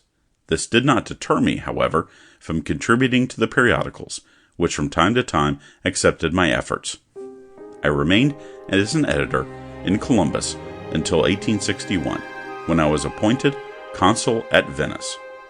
I really wanted to go to Germany, that I might carry forward my studies in German literature, and I first applied for the consulate at Munich. The powers at Washington thought it was quite the same thing to offer me to Rome, but I found that the income of the Roman consulate would not give me a living, and I was forced to decline it. Then the president's private secretaries, Mr. John Nicolay and Mr. John Hay, who did not know me, except as a young Westerner who had written poems in the Atlantic Monthly, asked me how I would like Venice, promising that the salary would be put up to $1,000 a year. It was really put up to $1,500, and I accepted. I had 4 years of nearly uninterrupted leisure at Venice. Was it easier when you returned from Venice? Not at all. On my return to America, my literary life took such form that most of my reading was done for review. I wrote at first a good many of the lighter criticisms in The Nation, and then I went to Boston to become assistant editor of the Atlantic Monthly, where I wrote the literary notices for that periodical for 4 or 5 years. Then I became editor until 1881, and I have had some sort of close relation with magazines ever since. Would you say that all literary success is very difficult to achieve? I ventured. All that is enduring. It seems to me ours is an age when fame comes quickly. Speaking of quickly made reputations, said Mr. Howells meditatively, did you ever hear of Alexander Smith? He was a poet who, in the 50s, was proclaimed immortal by the critics and ranked with Shakespeare. I myself read him with an ecstasy which, when I look over his work today, seems ridiculous. His poem, Life Drama, was heralded as an epic, and set alongside of Paradise Lost. I cannot tell how we all came out of this craze, but the reading world is very susceptible to such lunacies. He is not the only third-rate poet who has been thus apotheosized, before and since. You might have envied his great success, as I certainly did, but it was not success after all, and I am sure that real success is always difficult to achieve. My literary experience. Do you believe that success comes to those who have a special bent or taste, which they cultivate by hard work? I can only answer that out of my literary experience. For my own part, I believe I have never got any good from a book that I did not read merely because I wanted to read it. I think this may be applied to anything a person does. The book, I know, which you read from a sense of duty, or because for any reason you must, is apt to yield you little. This, I think, is also true of everything, and the endeavor that does one good, and lasting good, is the endeavor one makes with pleasure. Labor done in another spirit will serve in a way, but pleasurable labor brings, on the whole, I think, the greatest reward. Referring again to his early years, it was remarked, a definite literary ambition grew up in me, and in the long reveries of the afternoon, when I was distributing my case in the printing office, I fashioned a future of overpowering magnificence and undying celebrity. I should be ashamed to say what literary triumphs I achieved in those preposterous deliriums. But I realize now that such dreams are nerving and sustain one in an otherwise barren struggle. Were you ever tempted and willing to abandon your object of a literary life for something else? I was, once. My first and only essay aside from literature was in the realm of law. It was arranged with a United States Senator that I should study law in his office.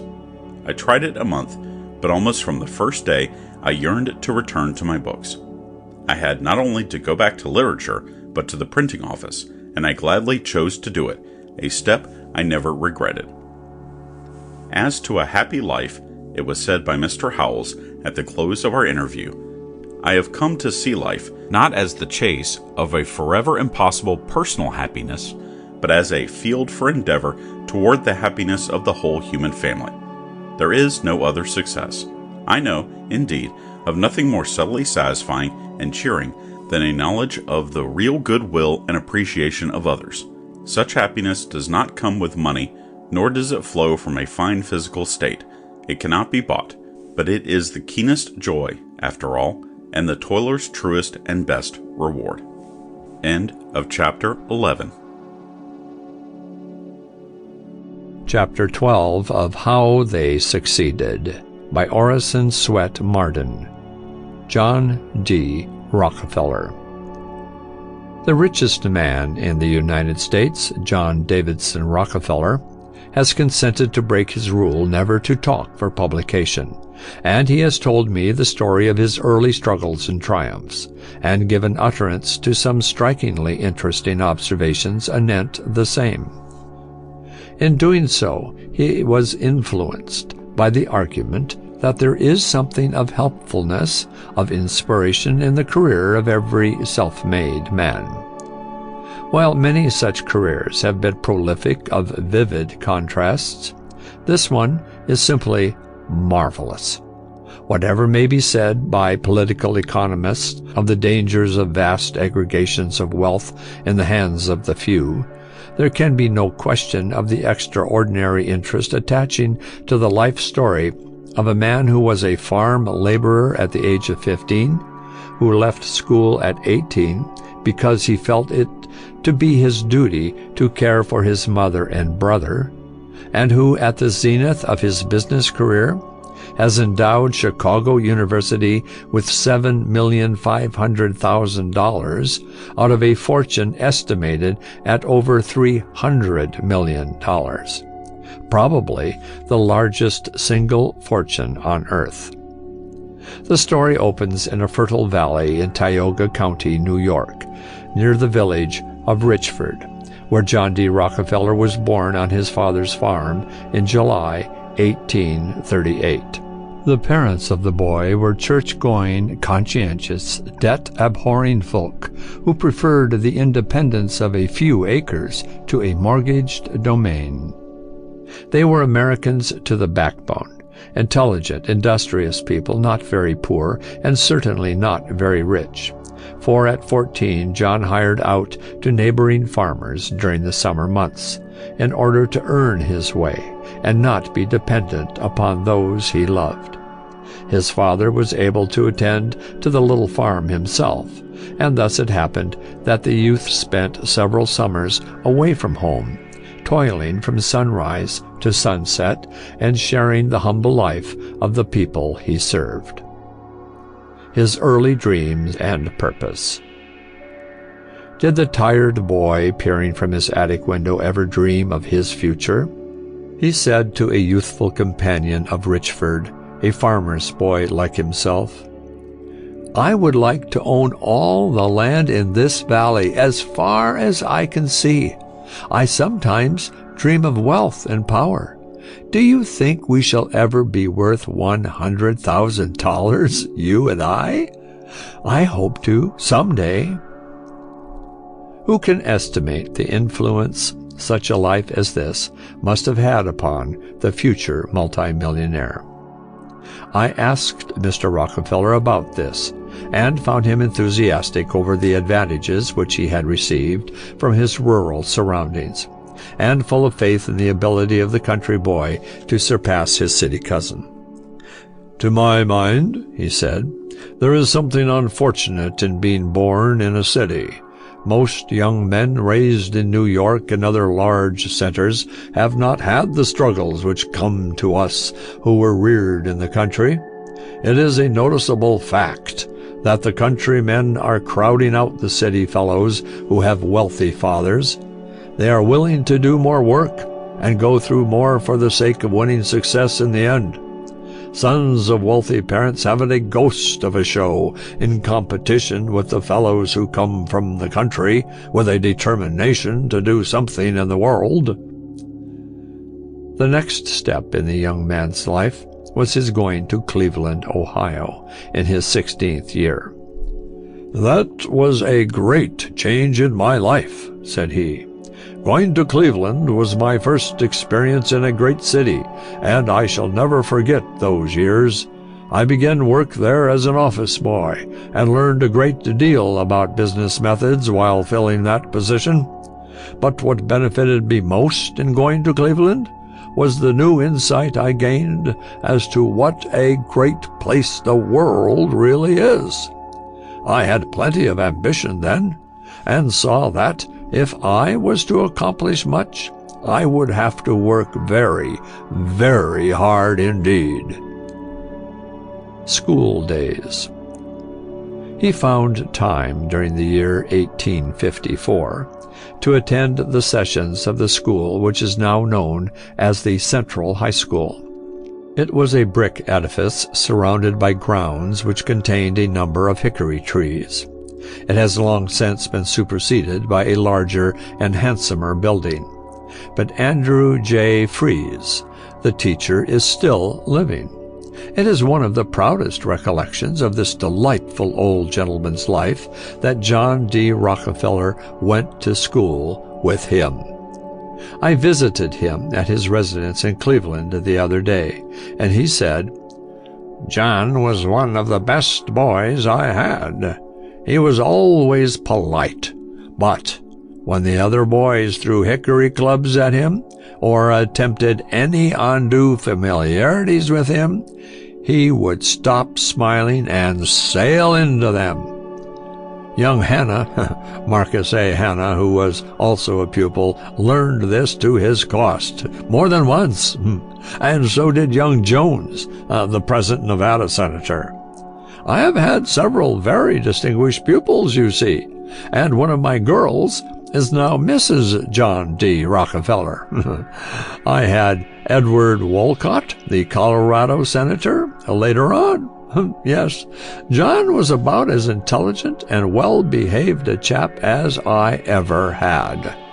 Here is one of his essays, which you may copy if you wish.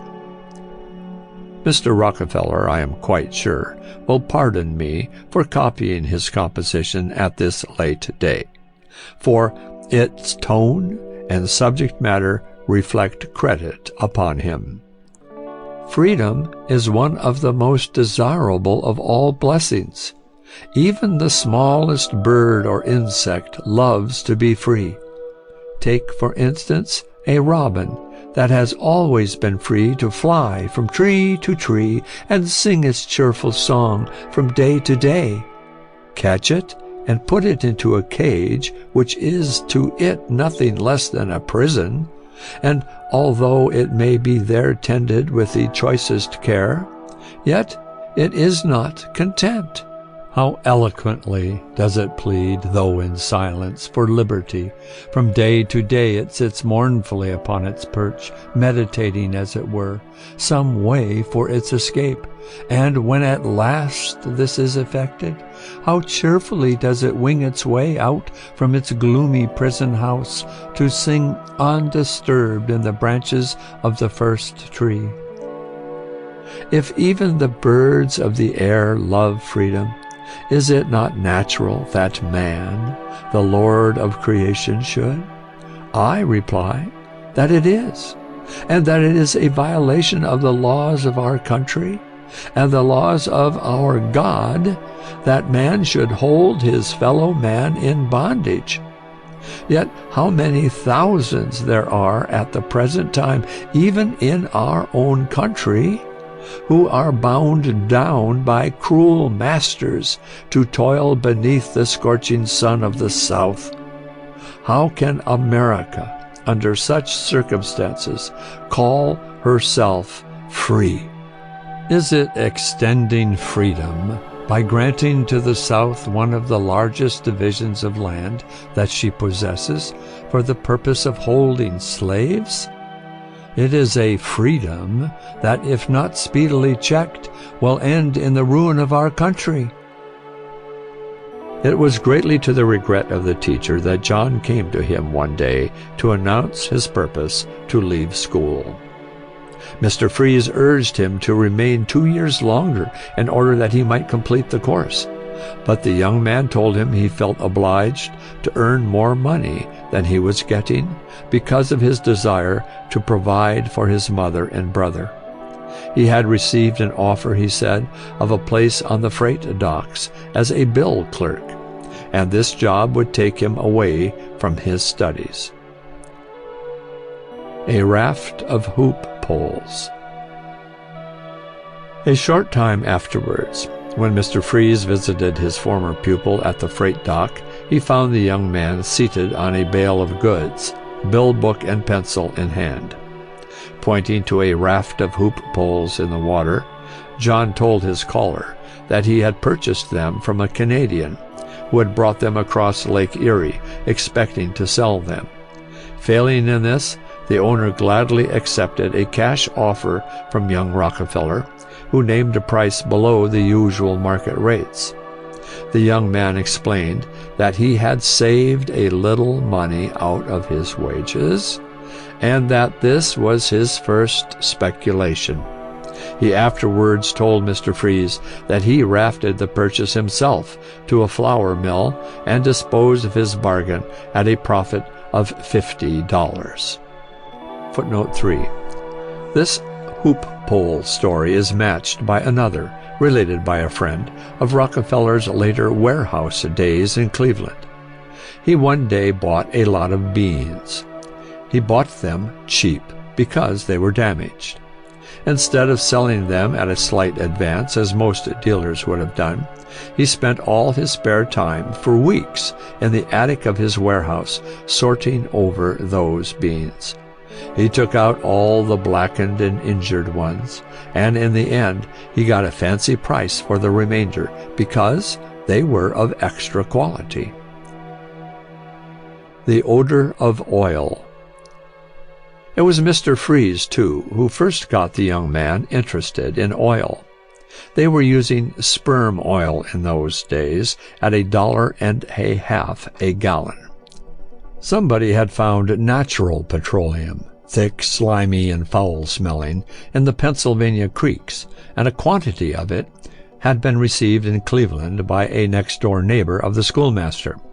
The neighbor thought it could be utilized in some way, but his experiments were as crude as the ill-favored stuff itself. These consisted of boiling, burning, and otherwise testing the oil, and the only result was the incurring of the disfavor of the nearby residents. The young man became interested at once. He, too, experimented with the black slime, draining off the clear portions and touching matches to it. The flames were sickly, yellow, and malodorous.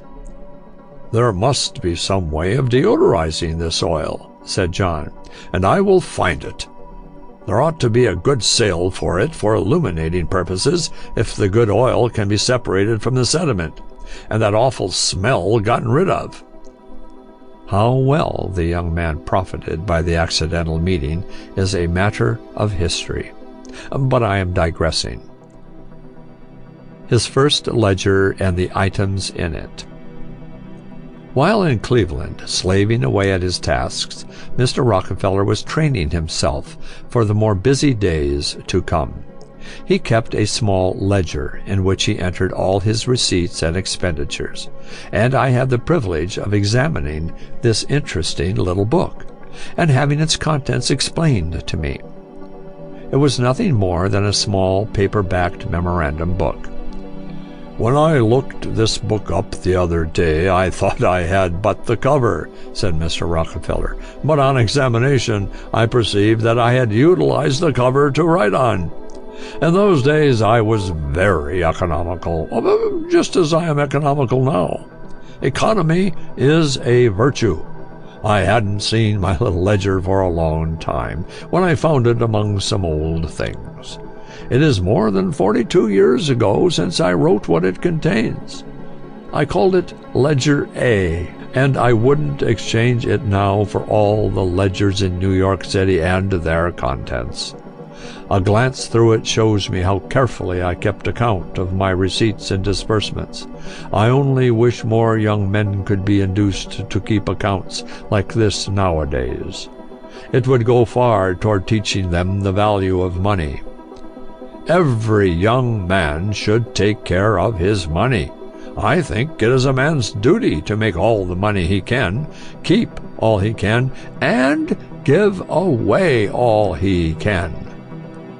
I have followed this principle religiously all my life, as is evidenced in this book. It tells me just what I did with my money during my first few years in business. Between September 1855 and January 1856, I received just $50. Out of this sum, I paid for my washing and my board, and managed to save a little besides. I find, in looking through this book, that I gave a cent to Sunday school every Sunday. It wasn't much, but it was all that I could afford to give to that particular object. What I could afford to give to the various religion and charitable works, I gave regularly. It is a good habit for a young man to get into. During my second year in Cleveland, I earned $25 a month. I was beginning to be a capitalist, said Mr. Rockefeller. And I suppose I ought to have considered myself a criminal for having so much money. I paid all my own bills at this time and had some money to give away. I also had the happiness of saving some. I'm not sure, but I was more independent then than now. I couldn't buy the most fashionable cut of clothing, but I dressed well enough. I certainly did not buy any clothes I couldn't pay for, as some young men do that I know of. I didn't make any obligations I could not meet, and my earnest advice is for every young man to live within his means. One of the swiftest toboggan slides I know of is for a young fellow just starting out into the world to go into debt. During the time between November 1855 and April 1856, I paid out just $9.09 for clothing. And there is one item that was certainly extravagant, as I usually wore mittens in the winter. This item is for fur gloves, $2.50.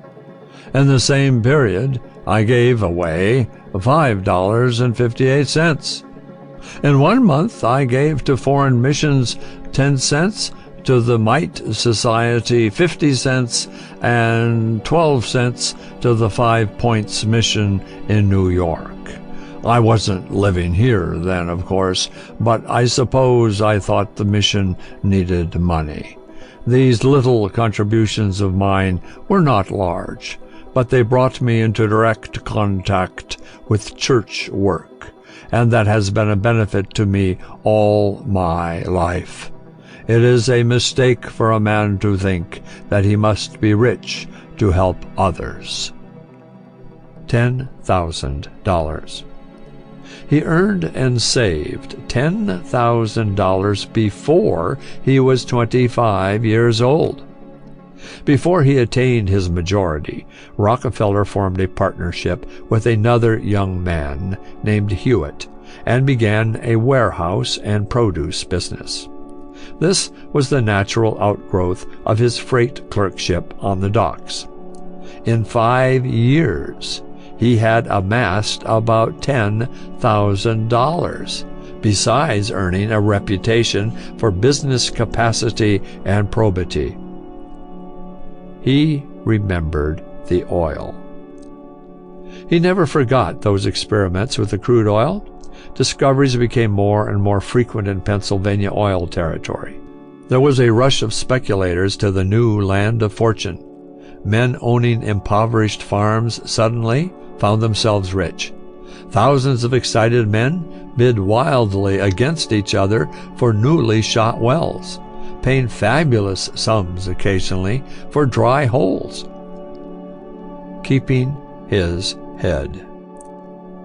John D. Rockefeller looked the entire field over, carefully and calmly. Never for a moment did he lose his head. His Cleveland bankers and business friends had asked him to purchase some wells, if he saw fit, offering to back him up with $75,000 for his own investment. He was worth about $10,000 at the time, and to put in $400,000 more on his report. The business judgment of this young man at 25 was so good that his neighbors were willing to invest $500,000 at his bidding. He returned to Cleveland without investing a dollar. Instead of joining the mad crowd of producers, he sagaciously determined to begin at the other end of the business, the refining of the product. There was more money in a refinery. The use of petroleum was dangerous at that time on account of the highly inflammable gases it contained. Many persons stuck to candles and sperm oil through fear of an explosion if they used the new illuminant. The process of removing these superfluous gases by refining, or distilling as it was then called, was in its infancy. There were few men who knew anything about it. Among Rockefeller's acquaintances in Cleveland was one of these men. His name was Samuel Andrews. He had worked in a distillery and was familiar with the process. He believed that there was a great business to be built up by removing the gases from the crude oil and making it safe for household use. Rockefeller listened to him and became convinced that he was right. Here was a field as wide as the world, limited only by the production of crude oil. It was a proposition on which he could figure and make sure of the result. It was just the thing Rockefeller had been looking for. He decided to leave the production of oil to others and to devote his attention to preparing it for market. Andrews was a brother commission merchant. The two started a refinery, each closing out his former business connection.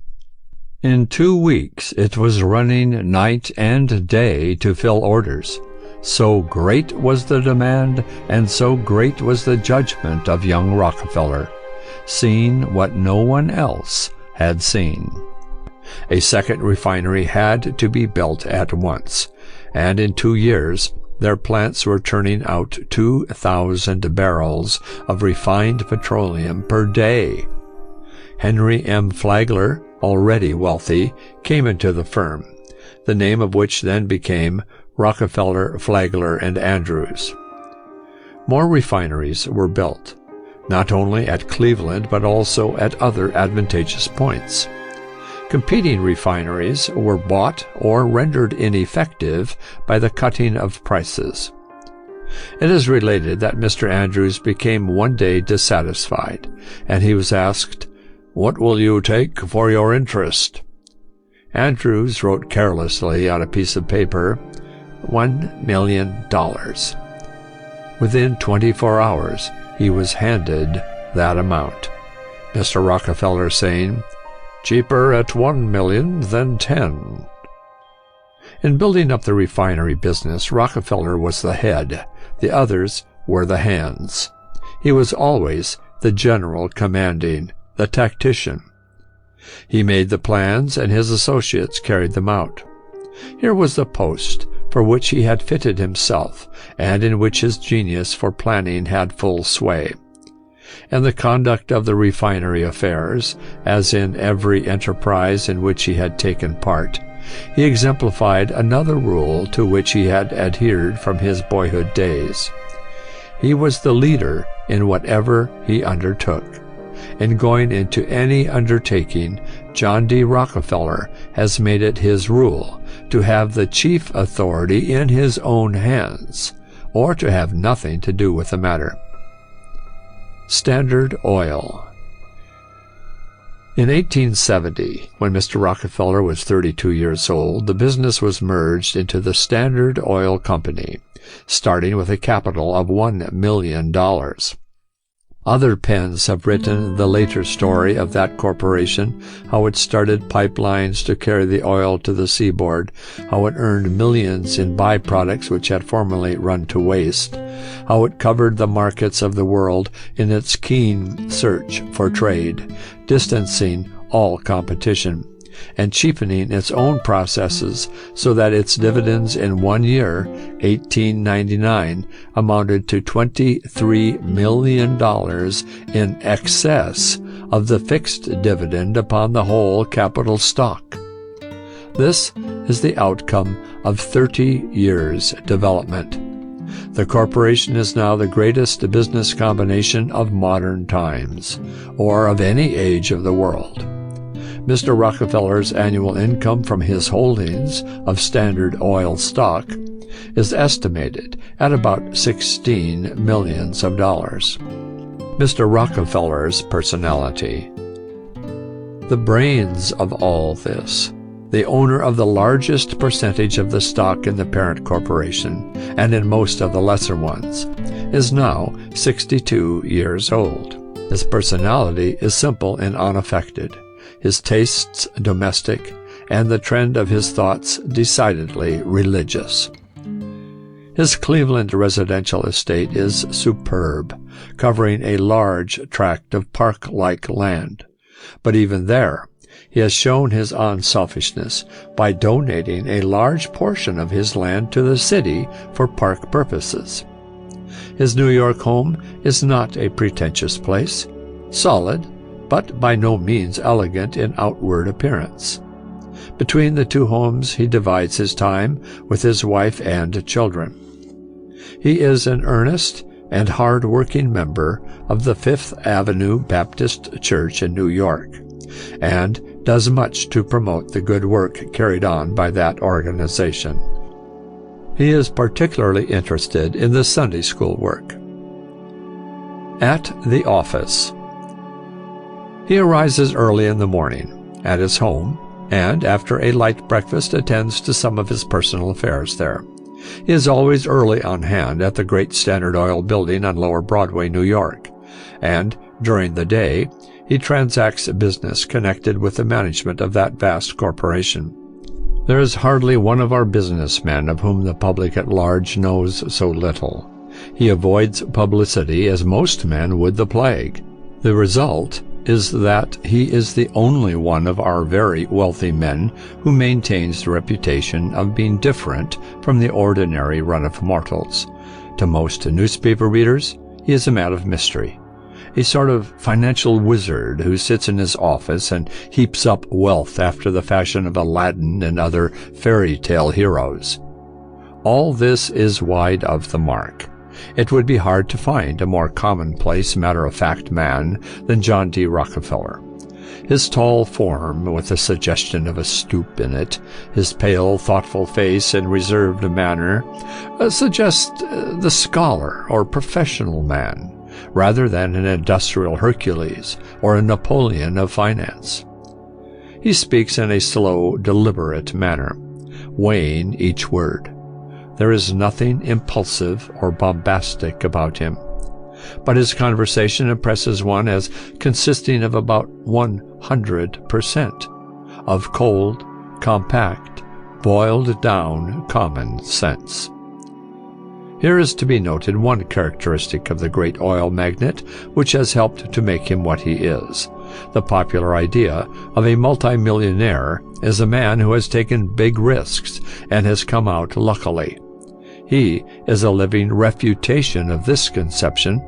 He is careful and cautious by nature, and he has made these traits habitual for a lifetime. He conducts all his affairs on the strictest business principles. Foresight. The qualities which have made him so successful are largely those which go to making of any successful businessman: industry, thrift, perseverance, and foresight. 3 of these qualities would have made him a rich man. The last has distinguished him as the richest man. One of his business associates said of him the other day, "I believe the secret of his success, so far as there is any secret, lies in power of foresight, which often seems to his associates to be wonderful. It comes simply from his habit of looking at every side of a question, of weighing the favorable and unfavorable features of a situation, and of sifting out the inevitable result through his unfailing good judgment." This is his own personal statement put into other words, so it may be accepted as true. The encouraging part of it is that while such foresight as Rockefeller displays may be ascribed partially to natural endowment, both he and his friend say that it is more largely a matter of habit, made effective by continual practice. Hygiene. At noon he takes a very simple lunch at his club or at some downtown restaurant. The lunch usually consists of a bowl of bread and milk. He remains at the office until late in the afternoon, and before dinner he takes some exercise. In winter, he skates when possible. And at other seasons of the year, he nearly always drives in the park or on the avenues. Mr. Rockefeller has great faith in the fresh air as a tonic. At home.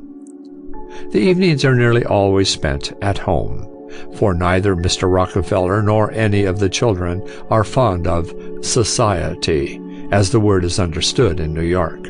The children seem to have inherited many of their father's sensible ideas, and John D. Rockefeller Jr. has apparently escaped the fate of most rich men's sons. He has a deep sense of responsibility as the heir apparent to so much wealth.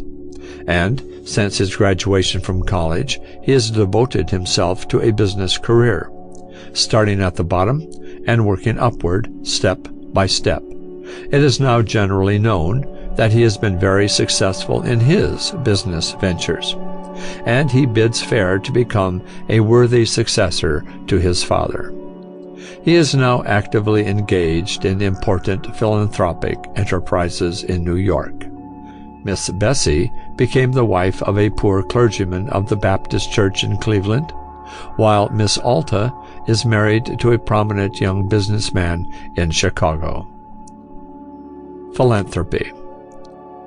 Mr. Rockefeller has during many years turned over to his children a great many letters from needy people, asking them to exercise their own judgment in distributing charities. While he has himself given away millions for education and charity, he would have given more were it not for his dread of seeming ostentatious. But he never gives indiscriminately nor out of hand. When a charity appeals to him, he investigates it thoroughly, just as he would a business scheme. If he decides that its object is worthy, he gives liberally. Otherwise, not a cent can be got out of him. It may be imagined that such a man is busy to the full limit of his working capacity. This is true. He is too busy for any of the pastimes and pleasures in which most wealthy men seek diversion. He is thoroughly devoted to his home and family, and spends as much as possible of his time with them. He is a man who views life seriously, but in his quiet way he can get as much enjoyment out of a good story or a meeting with an old friend as can any other man. Perseverance. When I asked Mr. Rockefeller what he considers has most helped him in obtaining success in business, he answered, "It was early training, and the fact that I was willing to persevere. I do not think there is any other quality so essential to success of any kind as the quality of perseverance. It overcomes almost everything, even nature." It is to be said of his business enterprises, looking at them in a large way, that he has given to the world good, honest oil of standard quality, that his employees are always well paid, that he has given away more money in benevolence than any other businessman in America, and everything about the man indicates that he is likely to persevere in the course he has so long pursued, turning his vast wealth into institutes for public service. A genius for money-making. "There are men born with a genius for money-making," says Matthews. "They have the instinct of accumulation, the talent and the inclination to convert dollars into doubloons by bargains or shrewd investments are in them just as strongly marked and as uncontrollable as were the ability and the inclination of Shakespeare to produce Hamlet and Othello, of Raphael to paint his cartoons, of Beethoven to compose his symphonies, or Morris to invent an electric telegraph. As it would have been a gross dereliction of duty, a shameful perversion of gifts, had these latter disregarded the instincts of their genius and engaged in the scramble for wealth, so would a Rothschild, an Astor, and a Peabody have sinned had they done violence to their natures and thrown their energies into channels where they would have proved dwarves and not giants. The opportunity which came to young Rockefeller does not occur many times in many ages, and in a generous interpretation of his opportunity, he has already invested a great deal of his earnings in permanently useful philanthropies. End of chapter 12. Chapter 13 of How They Succeeded by Orison Swett Marden. The author of the Battle Hymn of the Republic, her views of education for young women.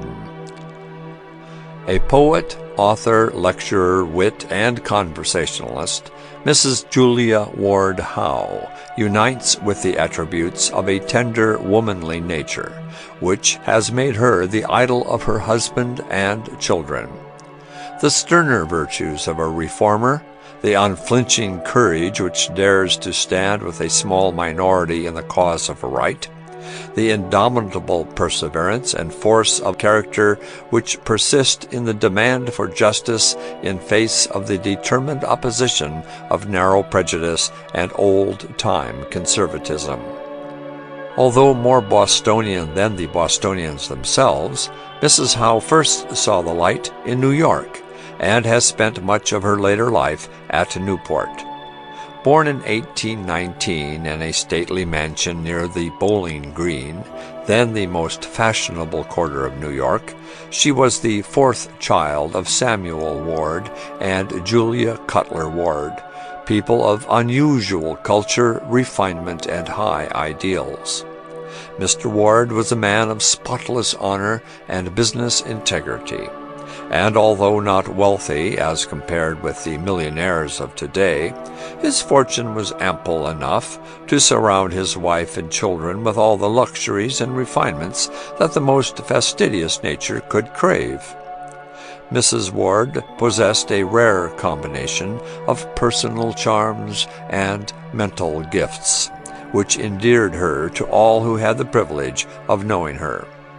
All too soon, the death angel came and bore away the lovely young wife and mother, then in her 28th year.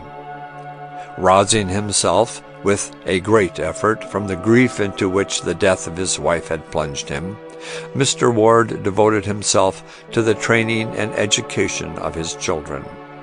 Far in advance of his age in the matter of higher education for women, he selected as the tutor of his daughters the learned Dr. Joseph Green Cogswell, with instruction to teach them the full curriculum of Harvard College.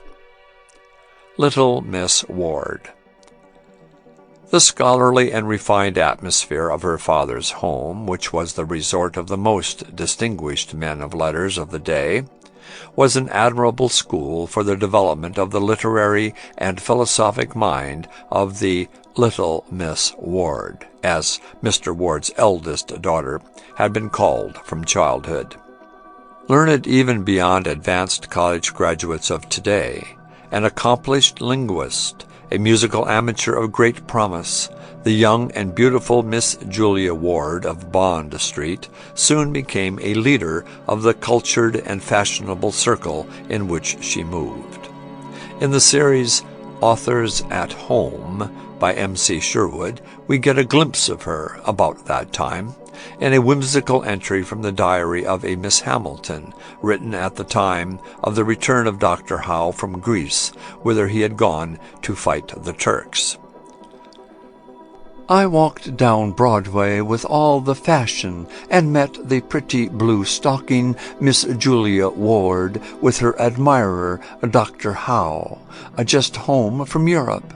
She had on a blue satin cloak and a white muslin dress. I looked to see if she had on blue stockings, but I think not. I suspect that her stockings were pink, and she wore low slippers as Grandmamma does. They say she dreams in Italian and quotes French verses. She sang very prettily at a party last evening. I noticed how white her hands were. Still, though attractive, the muse is not handsome. She married a reformer. Soon after the loss of her father in 1839, Miss Ward paid the first of a series of visits to Boston, where she met, among other distinguished people who became lifelong friends, Sarah Margaret Fuller, Horace Mann, Charles Sumner, and Ralph Waldo Emerson. In 1843, she was married to the director of the Institute for the Blind in South Boston, the physician and reformer Dr. Samuel G. Howe, of whom Sidney Smith spoke, referring to the remarkable results attained in his education of Laura Bridgman as, quote, a modern Pygmalion who has put life into a statue, unquote. Immediately after their marriage, Dr. and Mrs. Howe sailed for Europe, making London their first stopping place. There they met many famous men and women, among them Charles Dickens, Thomas Carlyle, Sidney Smith, Thomas More, the Duchess of Sutherland, John Forster, Samuel Rogers, Richard Monckton Milnes, and many others. After an extensive continental tour, including the Netherlands, Switzerland, Germany, France, and Italy, Dr. and Mrs. Howe returned home and took up their residence in South Boston. One of her friends has said, Mrs. Howe wrote leading articles from her cradle. And it is true that at 17 at least, she was an anonymous but valued contributor to the New York Magazine, then a prominent periodical. In 1854, her first volume of poems was published.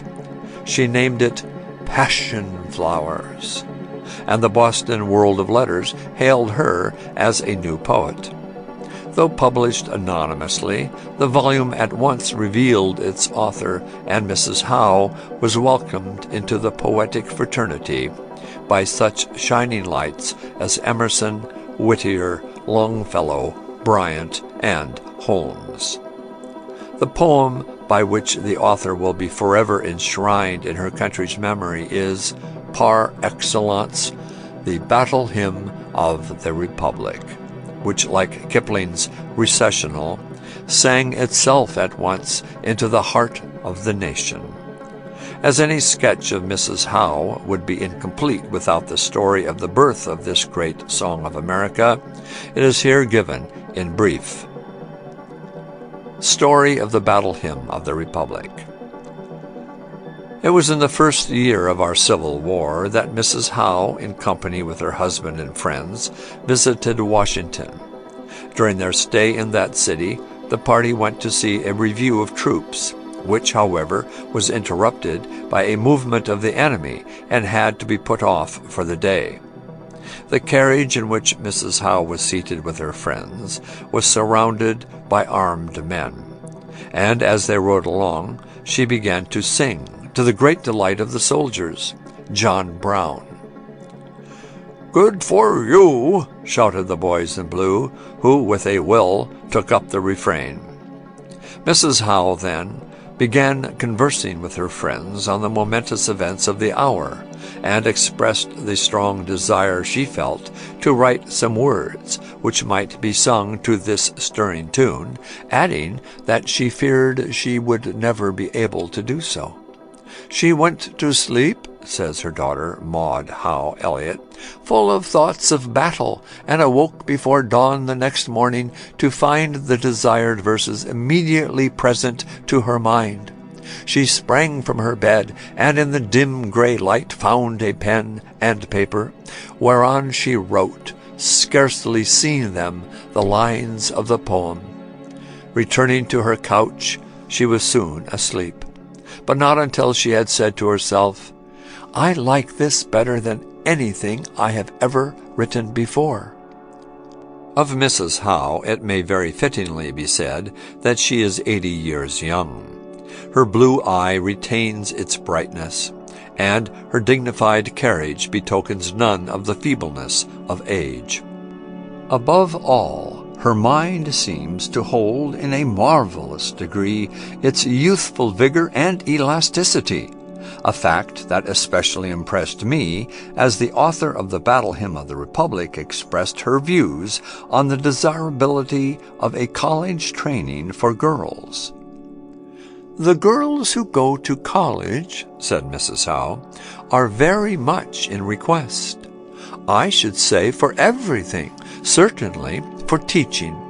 Then, naturally, if they wish to follow literature, they have a very great advantage over those who have not had the benefit of a college course, having a liberal education to begin with. Which is the greater advantage to a girl, to have talent or great perseverance? In order to accomplish anything really worth doing, I think great perseverance is of the first importance. On the other hand, one cannot do a great deal without talent, while special talent without perseverance never amounts to much. I once heard Mr. Emerson say, "Genius without character is mere friskiness."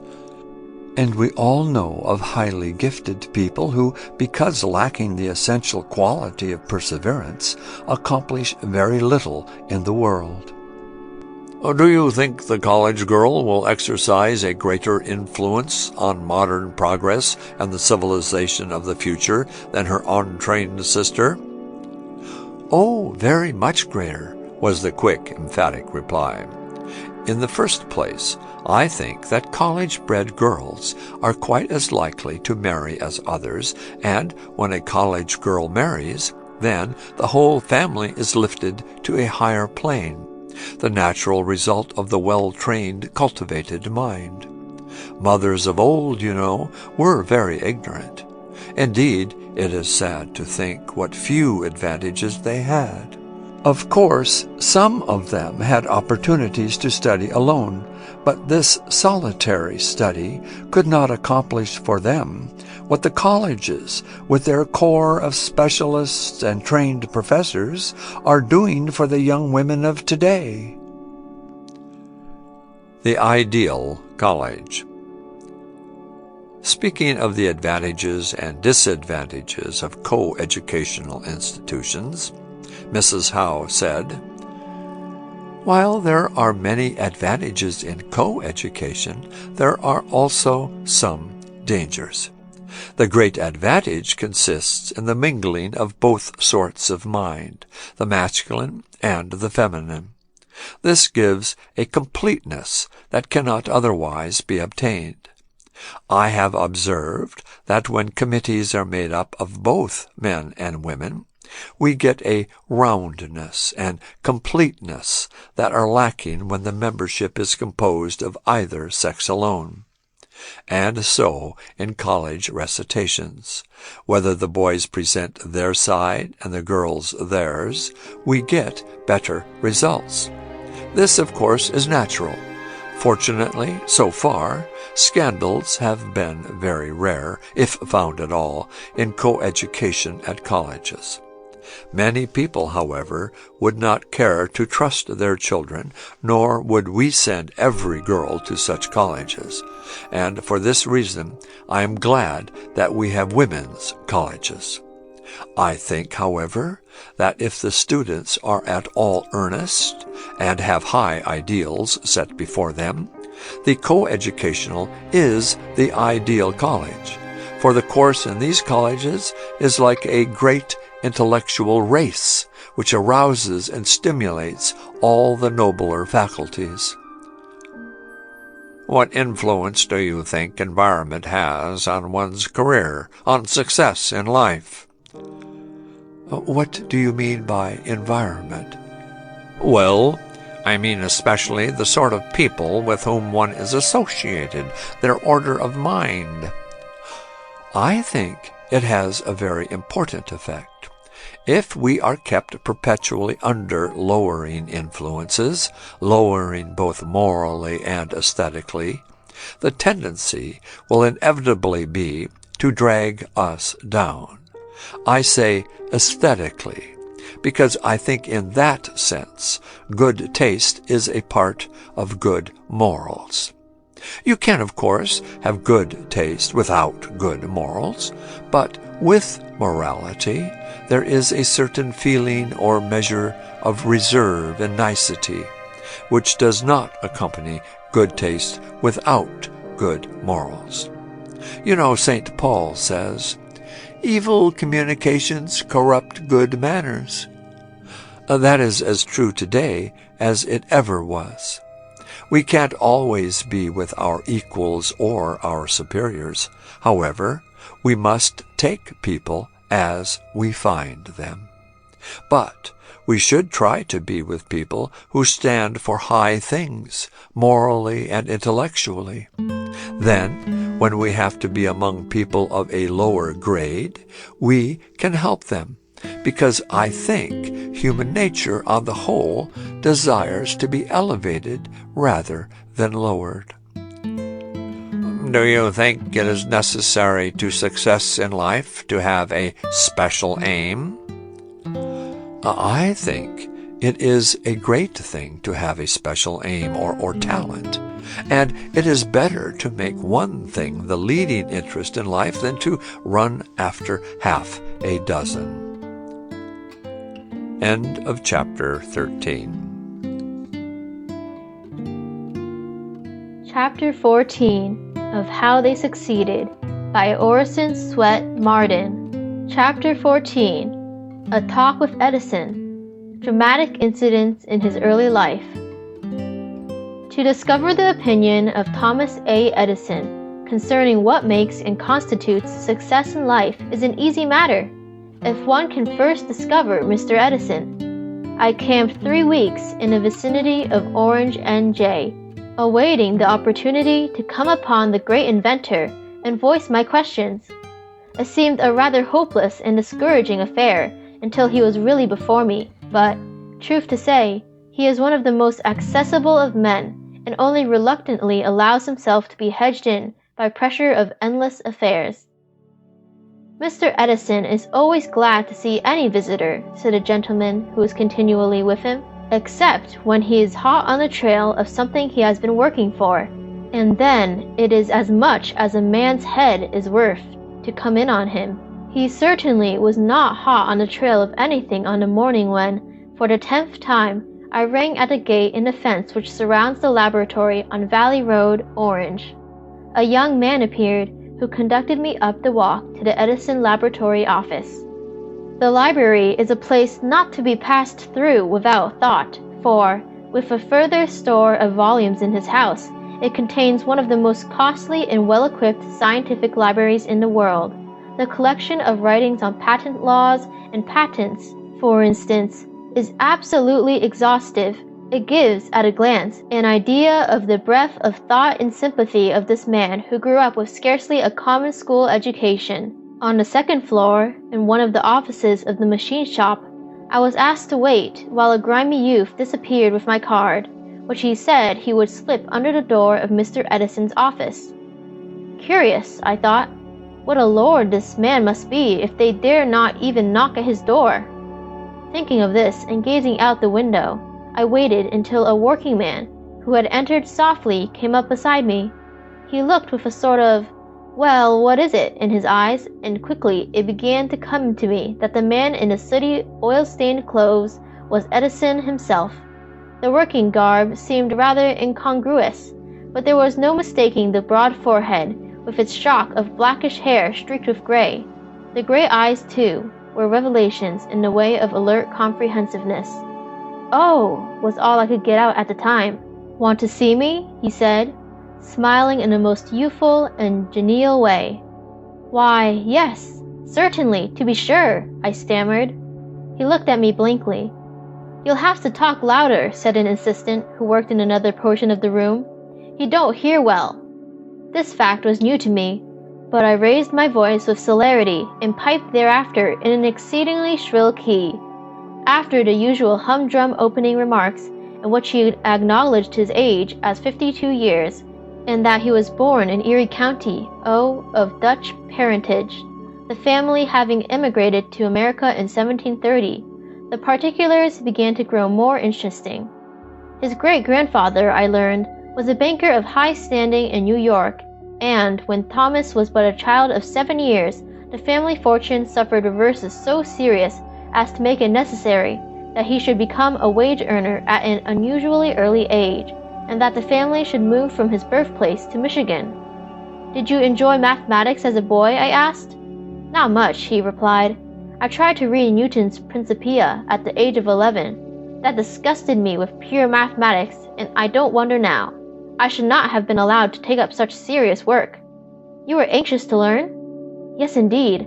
I attempted to read through the entire free library at Detroit, but other things interfered before I had done. A chemical newsboy. Were you a bookworm and dreamer? I questioned. Not at all, he answered, using a short, jerky method, as though he were unconsciously checking himself up. I became a newsboy, and I liked the work. Made my first coup as a newsboy in 1869. What was it? I ventured. I bought up on futures 1,000 copies of the Detroit Free Press containing important war news, gained a little time on my rivals, and sold the entire batch like hotcakes. The price reached 25 cents a paper before the end of the route, and he laughed. I ran the Grand Trunk Herald, too. At that time, a little paper I issued from the train. When did you begin to be interested in invention? I questioned. Well, he said, I began to dabble in chemistry at that time. I fitted up a small laboratory on a train. In reference to this, Mr. Edison subsequently admitted that, during the progress of some occult experiments in this workshop, certain complications ensued in which a jolted and broken bottle of sulfuric acid attracted the attention of the conductor. He, who had been long suffering in the matter of unearthly odors, promptly ejected the young devotee and all his works. This incident would have been only amusing, but for its relation to and explanation of his deafness. A box on the ear, administered by the irate conductor, caused the lasting deafness. Telegraphy. What was your first work in a practical line? I went on. A telegraph line between my home and another boy's. I made with the help of an old river cable, some stovepipe wire, and glass bottle insulators. I had my laboratory in a cellar and studied telegraphy outside. What was the first really important thing you did? I saved a boy's life. How? The boy was playing on the track near the depot. I saw he was in danger and caught him, getting out of the way just in time. His father was station master and taught me telegraphy in return. Dramatic situations appear at every turn of this man's life. He seems to have been continually arriving on the scene at critical moments, and always with the good sense to take things in his own hands. The chance of learning telegraphy only gave him a chance to show how apt a pupil he was, and the railroad company soon gave him regular employment. At 17, he had become one of the most expert operators on the road. Did you make much use of your inventive talent at this time? I questioned. Yes, he answered. I invented an automatic attachment for my telegraph instrument, which would send in the signal to show I was awake at my post when I was comfortably snoring in a corner. I didn't do much of that, though, he went on, for some such boyish trick sent me in disgrace over the line into Canada. Were you there long? Only a winter. If it's incident you want, I can tell you one of that time. The place where I was in Sarnier, the American town, were cut off from telegraphic and other means of communication by the storms until I got at a locomotive whistle and tooted a telegraphic message. I had to do it again and again, but eventually they understood over the water and answered in the same way. According to his own and various recorded accounts, Edison was successively in charge of important wires in Memphis, Cincinnati, New Orleans, and Louisville. He lived in the free and easy atmosphere of the tramp operators, a boon companion with them, yet absolutely refusing to join in the dissipations to which they were addicted. So highly esteemed was he for his honesty, that it was the custom of his colleagues, when a spree was on hand, to make him the custodian of those funds, which they felt obligated to save. On a more than usually hilarious occasion, one of them returned rather the worse for wear, and knocked the treasurer down on his refusal to deliver the trust money. The other depositors, we may be glad to note, gave the ungentlemanly tippler a sound thrashing. His use of money. Were you good at saving your own money? I asked. No, he said, smiling. I never was much for saving money as money. I devoted every cent, regardless of future needs, to scientific books and materials for experiments. You believe that an excellent way to succeed? Well, it helped me greatly to future success. Inventions. "What was your next invention?" I inquired. "An automatic telegraph recorder, a machine which enabled me to record dispatches at leisure and send them off as fast as needed." "How did you come to hit upon that?" "Well, at the time, I was in such straits that I had to walk from Memphis to Louisville. At the Louisville station they offered me a place. I had perfected a style of handwriting which would allow me to take legibly from the wire, longhand, 47 and even 54 words a minute, but I was only a moderately rapid sender. I had to do something to help me on that side, and so I thought out that little device." Later, I discovered an article by one of his biographers in which a paragraph referring to this Louisville period says, "True to his dominant instincts, he was not long in gathering around him a laboratory, printing office, and machine shop. He took press reports during his whole stay, including on one occasion the presidential message by Andrew Johnson, and this at one sitting from 3:30 p.m. to 4:30 a.m. He then paragraphed the matter he had received over the wires so that printers had exactly 3 lines each, thus enabling him to set up a column in 2 or 3 minutes' time. For this, he was allowed all the exchanges he desired, and the Louisville press gave him a dinner." "How did you manage to attract public attention to your ability?" I questioned. "I didn't manage," said the wizard. "Some things I did created comment, a device that I invented in 1868, which utilized one submarine cable for 2 circuits, caused considerable talk, and the Franklin Telegraph Office of Boston gave me a position." It is related of this, Mr. Edison's first trip east, that he came with no ready money and in a rather dilapidated condition. His colleagues were tempted by his hayseed appearance to salt him, as professional slang terms the process of giving a receiver matter faster than he can record it. For this purpose, the new man was assigned to a wire manipulated by a New York operator famous for his speed, but there was no fun at all, notwithstanding the fact that the New Yorker was in the game and was doing his most speedy clip. Edison wrote out the long message accurately and, when he realized the situation, was soon firing taunts over the wire at the sender's slowness. "Had you patented many things up to the time of your coming east?" I queried. "Nothing," said the inventor ruminatively. "I received my first patent in 1869. For what?" "A machine for recording votes and designed to be used in the state legislature." "I didn't know such machines were in use," I ventured. "They aren't," he answered with a merry twinkle. "The better it worked, the more impossible it was. The sacred right of the minority, you know. Couldn't filibuster if they used it, didn't use it." "Oh, yes, it was an ingenious thing. Votes were clearly pointed and shown on a roll of paper by a small machine attached to the desk of each member. I was made to learn that such an innovation was out of the question, but it taught me something, and that was to be sure of the practical need of and demand for a machine before expending time and energy on it. Is that one of your maxims of success?" "It is. It is a good rule to give people something they want, and they will pay money to get it." His arrival at the metropolis. In this same year, Edison removed from Boston to New York, friendless and in debt on account of the expenses of his experiment. For several weeks he wandered about the town with actual hunger staring him in the face.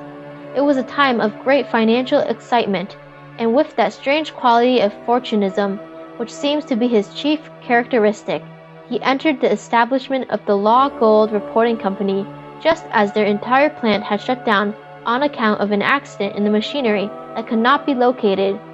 The heads of the firm were anxious and excited to the last degree, and a crowd of the Wall Street fraternity waited about for the news which came not.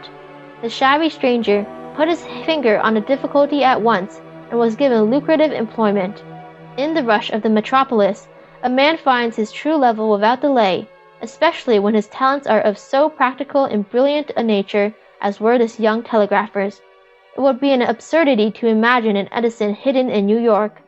Within a short time he was presented with a check for $40,000 as his share of a single invention, an improved stock printer. From this time a national reputation was assured him.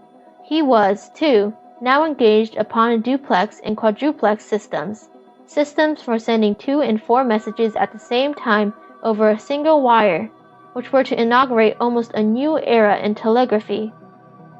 Mental concentration. Recalling the incident of the Law Gold Reporting Company, I inquired, "Do you believe want urges a man to greater efforts, and so to greater success?" "It certainly makes him keep a sharp lookout. I think it does push a man along." "Do you believe that invention is a gift or an acquired ability?" "I think it's born in a man." "And don't you believe that familiarity with certain mechanical conditions and defects naturally suggests improvements to anyone?" "No. Some people may be perfectly familiar with a machine all their days, knowing it inefficient, and never see a way to improve it." "What do you think is the first requisite for success in your field or any other?" "The ability to apply your physical and mental energies to one problem incessantly without growing weary. 20 hours a day." "Do you have regular hours, Mr. Edison?" I asked. "Oh," he said, "I do not work hard now. I come to the laboratory about 8 o'clock every day and go home to tea at 6, and then I study or work on some problem until 11, which is my hour for bed." 14 of 15 hours a day can scarcely be called loafing, I suggested. "Well," he replied, "for 15 years I have worked on an average of 20 hours a day." When he was 47 years old, he estimated his true age at 82, since working only 8 hours a day would have taken till that time. Mr. Edison has sometimes worked 60 consecutive hours upon one problem. Then, after a long sleep, he was perfectly refreshed and ready for another. A run for breakfast. Mr. Dixon, a neighbor and familiar, gives an anecdote told by Edison which well illustrates his untiring energy and phenomenal endurance. In describing his Boston experience, Edison said he bought Faraday's works on electricity, commenced to read them at 3 o'clock in the morning, and continued until his roommate arose, when they started on their long walk to get breakfast. That object was entirely subordinated in Edison's mind to Faraday, and he suddenly remarked to his friend, "Adams, I have got so much to do and life is so short that I have got to hustle," and with that I started off on a dead run for my breakfast. "I've known Edison since he was a boy of 14, said another friend, "and of my own knowledge I can say he never spent an idle day in his life.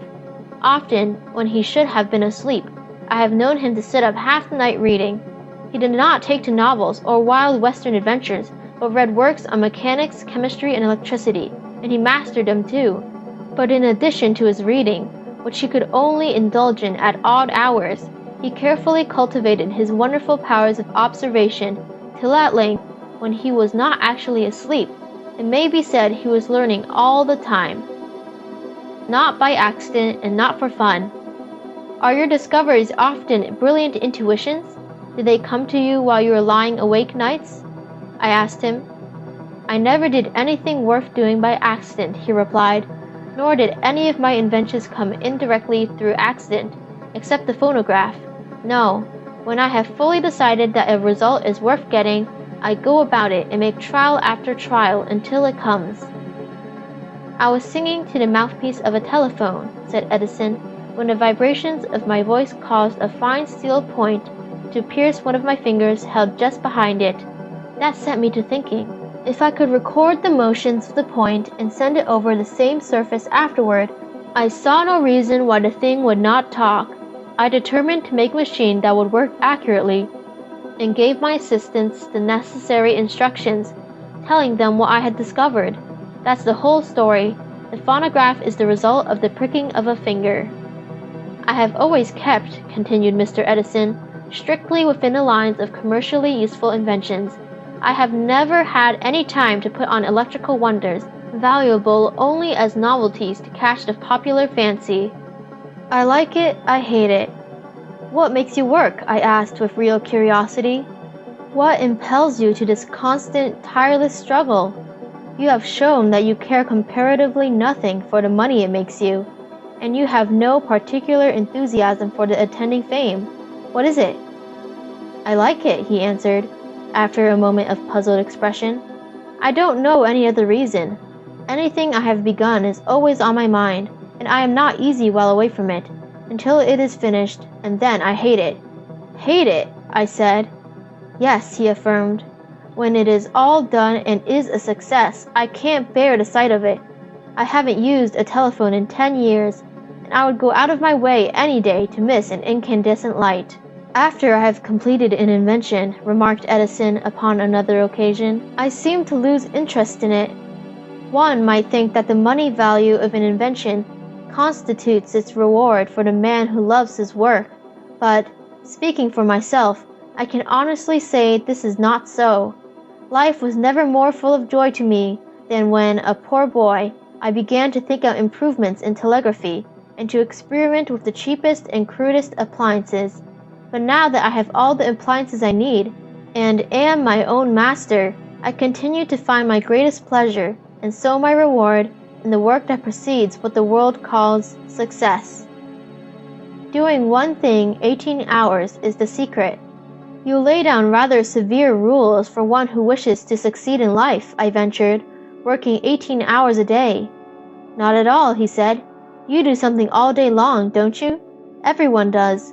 If you get up at 7 o'clock and go to bed at 11, you have put in 16 good hours, and it is certain with most men that they have been doing something all the time. They have been either walking or reading or writing or thinking. The only trouble is that they do it about a great many things, and I do it about one. If they took the time in question and applied it in one direction to one object, they would succeed. Success is sure to follow such application. The trouble lies in the fact that people do not have an object, one thing to which they stick, letting all else go. Success is the product of the severest kind of mental and physical application, possibilities in the electrical field. You believe, of course, I suggested, that much remains to be discovered in the realm of electricity? It is the field of fields, he answered. We can't talk of that, but it holds the secrets which will reorganize the life of the world. You have discovered much about it, I said, smiling.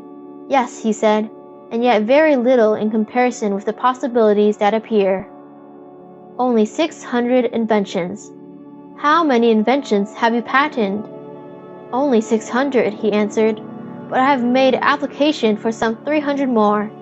And do you expect to retire soon, after all this? I hope not, he said, almost pathetically. I hope I will be able to work right on to the close. I shouldn't care to loaf. His courtship and his home. The idea of the great electrician's marrying was first suggested by an intimate friend, who told him that his large house and numerous servants ought to have a mistress. Although a very shy man, he seemed pleased with the proposition, and timidly inquired whom he should marry. The friend, annoyed at his apparent want of sentiment, somewhat testily replied, anyone. But Edison was not without sentiment when the time came. One day, as he stood behind a chair of a Miss Stilwell, a telegraph operator in his employ, he was not a little surprised when she suddenly turned round and said, Mr. Edison, I can always tell when you are behind me or near me. It was now Miss Stilwell's turn to be surprised, for, with characteristic bluntness and ardor, Edison fronted the young lady, and, looking her full in the face, said, I've been thinking considerably about you of late, and, if you are willing to marry me, I would like to marry you. The young lady said she would consider the matter, and talk it over with her mother. The result was that they were married a month later, and the union proved a very happy one. It was, in fact, no more an accident than other experiments in the Edison laboratory. His bride having been long the subject of the wizard's observation, her mental capacity, her temper and temperament, her aptitude for homemaking being duly tested and noted. End of chapter 14. Section 15 of How They Succeeded by Orison Swett Marden. Section 15. A Fascinating Story by General Lew Wallace.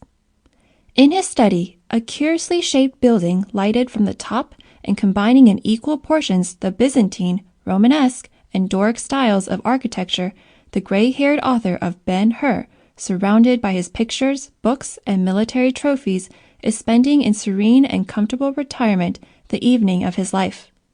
As I sat beside him the other day and listened to the recital of his earlier struggles and later achievements, I could not help contrasting his dignified bearing, careful expression, and gentle demeanor with another occasion in his life, when, as a vigorous, black-haired young military officer in the spring of 1861, he appeared, with flashing eye and uplifted sword, at the head of his regiment, the gallant and historic 11th Indiana Volunteers. General Wallace never repels a visitor, and his greeting is cordial and ingenuous. "If I could say anything to stimulate or encourage the young men of today," he said, "I would gladly do so, but I fear that the story of my early days would be of very little interest or value to others. So far as school education is concerned, it may be truthfully said that I had but little, if any, and if, in spite of that deficiency, I ever arrived at proficiency, I reached it, I presume, as Topsy attained her stature, just growed into it." A boyhood of wasted opportunities. "Were you denied early school advantages?" I asked. "Not in the least. On the contrary, I had most abundant opportunity in that respect. My father was a lawyer, enjoying a lucrative practice in Brookville, Indiana, a small town which bears the distinction of having given to the world more prominent men than any other place in the Hoosier state. Not long after my birth, he was elected lieutenant governor, and finally, governor of the state. He, himself, was an educated man, having been graduated from the United States Military Academy at West Point, and having served as instructor in mathematics there. He was not only an educated man, but a man of advanced ideas generally, as shown by the fact that he failed of re-election to Congress in 1840, because as a member of the Committee on Commerce, he gave the casting vote in favor of an appropriation to develop Morse's magnetic telegraph. Of course, he believed in the value and tried to impress upon me the necessity of a thorough school training, but in the face of all the solicitude and encouragement which an indulgent father could waste on an unappreciative son, I remained vexatiously indifferent. I presume I was like some man in history. It was Lincoln, I believe, who said that his father taught him to work, but he never quite succeeded in teaching him to love it. My father sent me to school and regularly paid tuition, for in those days there were no free schools. But, much to my discredit, he failed to secure anything like regular attendance at recitations, or even a decent attempt to master my lessons at any time. In fact, much of the time that should have been given to school was spent in fishing, hunting, and roaming through the woods. His boyhood love for history and literature. But were you thus indifferent to all forms of education? No, my case was not quite so hopeless as that. I did not desert the school entirely, but my attendance was so provokingly irregular and my indifference so supreme, I wonder now that I was tolerated at all. But I had one mainstay. I loved to read. I was a most inordinate reader. In some lines of literature, especially history and kinds of fiction, my appetite was insatiate.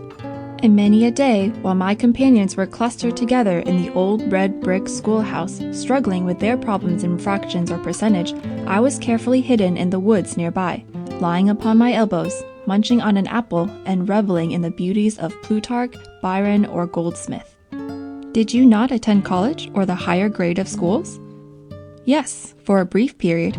My brother was a student in Wabash College, here in Crawfordsville, and hither I also was sent. But within 6 weeks I had tired of the routine, was satiated with discipline, and made my exit from the institution. I shall never forget what my father did when I returned home. He called me into his office, and reaching into one of the pigeonholes above his desk, withdrew therefrom a package of papers neatly folded and tied with the conventional red tape. He was a very systematic man, due, perhaps, to his West Point training, and these papers proved to be the receipts for my tuition, which he had carefully preserved.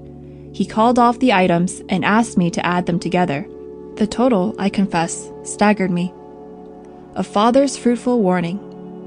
"That sum, my son," he said with a tone of regret in his voice, "represents what I have expended in these many years past to provide you with a good education. How successful I have been, you know better than anyone else. After mature reflection, I have come to the conclusion that I have done for you in that direction all that can reasonably be expected of any parent, and I have, therefore called you in to tell you that you have now reached an age when you must take up the lines yourself. If you have failed to profit by the advantages with which I have tried so hard to surround you, the responsibility must be yours.